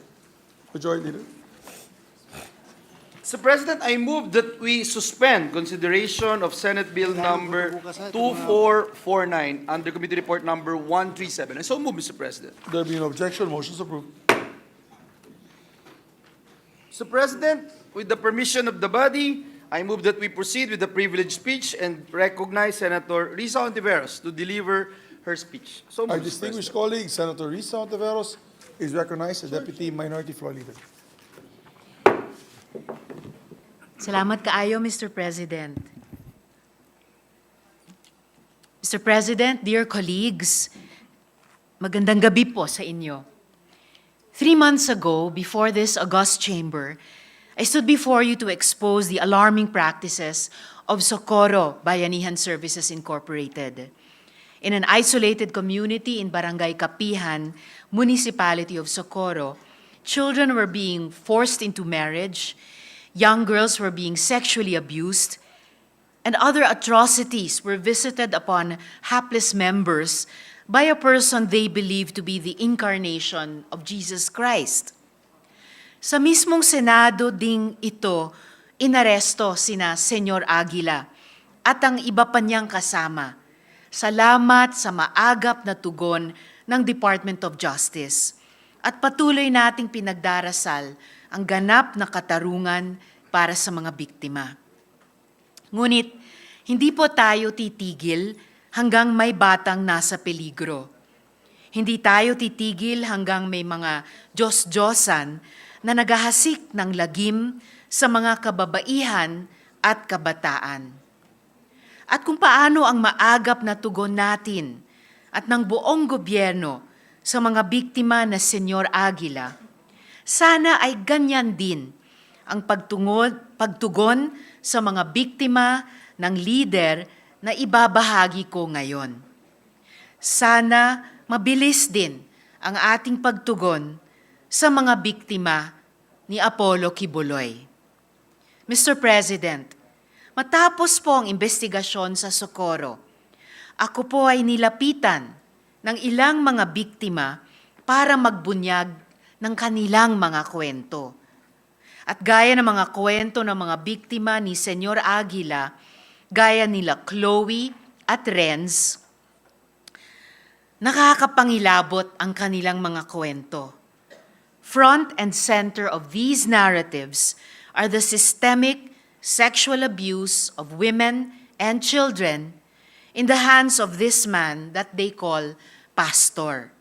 And no, these are not crimes of the past for which we are holding Apollo Kibuloy to account. This is an ongoing offense. Patuloy na nangyayari. The abuse of women and children is taking place as we speak under the auspices of the kingdom of Jesus Christ. Habang ating isa-celebrate ang kapanganakan ng sanggol na si Jesus, mayroong mga batang sinasaktan sa ngalan ng kingdom of Jesus Christ. Ang aking opisina po ay kumausap mismo sa mga naging biktima ni Kibuloy.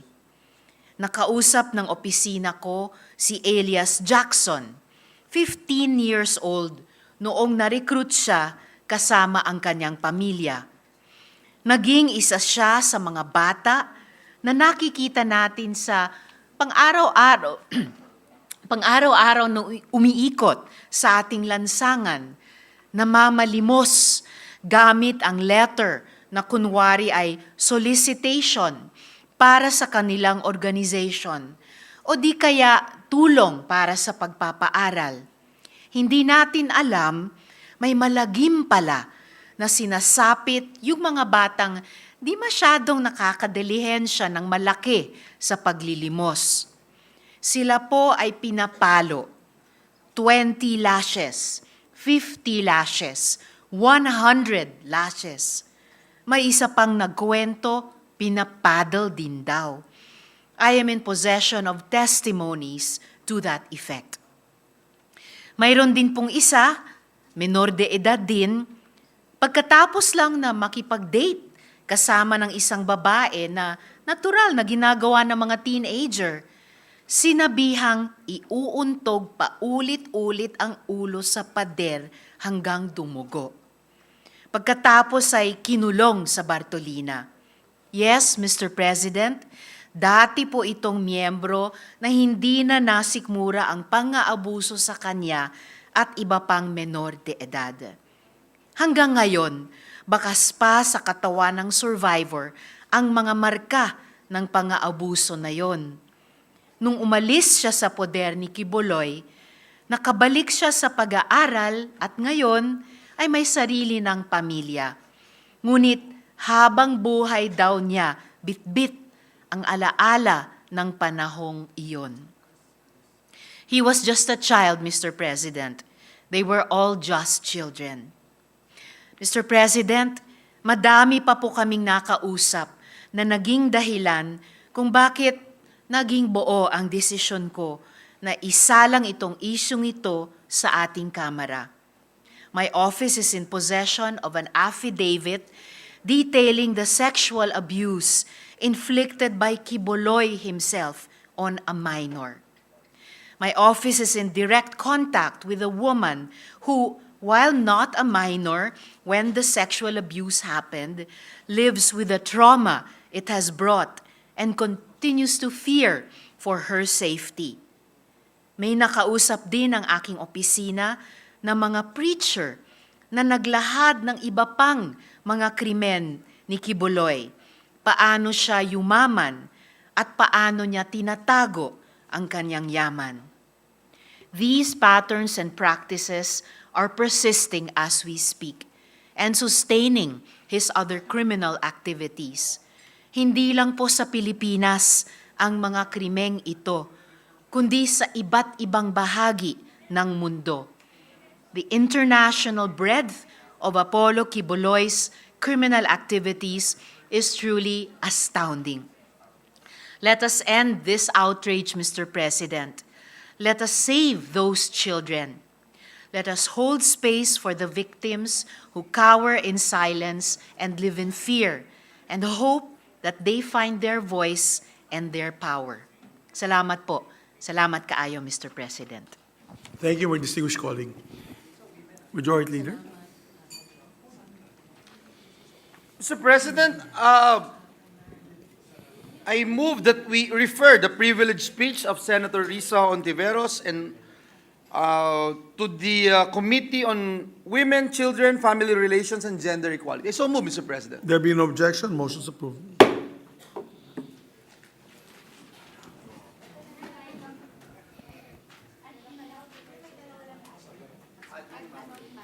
I may admin matters tayo. Yung bycam ni Tita Cynthia. Yes, please proceed. Thank you, Mr. President. With the permission of the body, I move that we proceed with the Senate President's designation of Senate conferees to the Bicameral Conference Committee on the disagreeing provisions of Senate Bill number 2432 and House Bill number 9284, entitled Anti-Agricultural Economic Sabotage Act. I so move, Mr. President. The following members are hereby designated as Senate conferees to the Bicameral Conference Committee on the disagreeing provisions of Senate Bill number 2432 and House Bill number 9284. They are Senator Cynthia Villar's chairperson, Senator Amy Marcos, Senator J.V. Ejercito, Senator Aquilino Coco Pimentel III, and Senator Risa Ontiveros. For the BICAM. Thank you very much, Mr. President.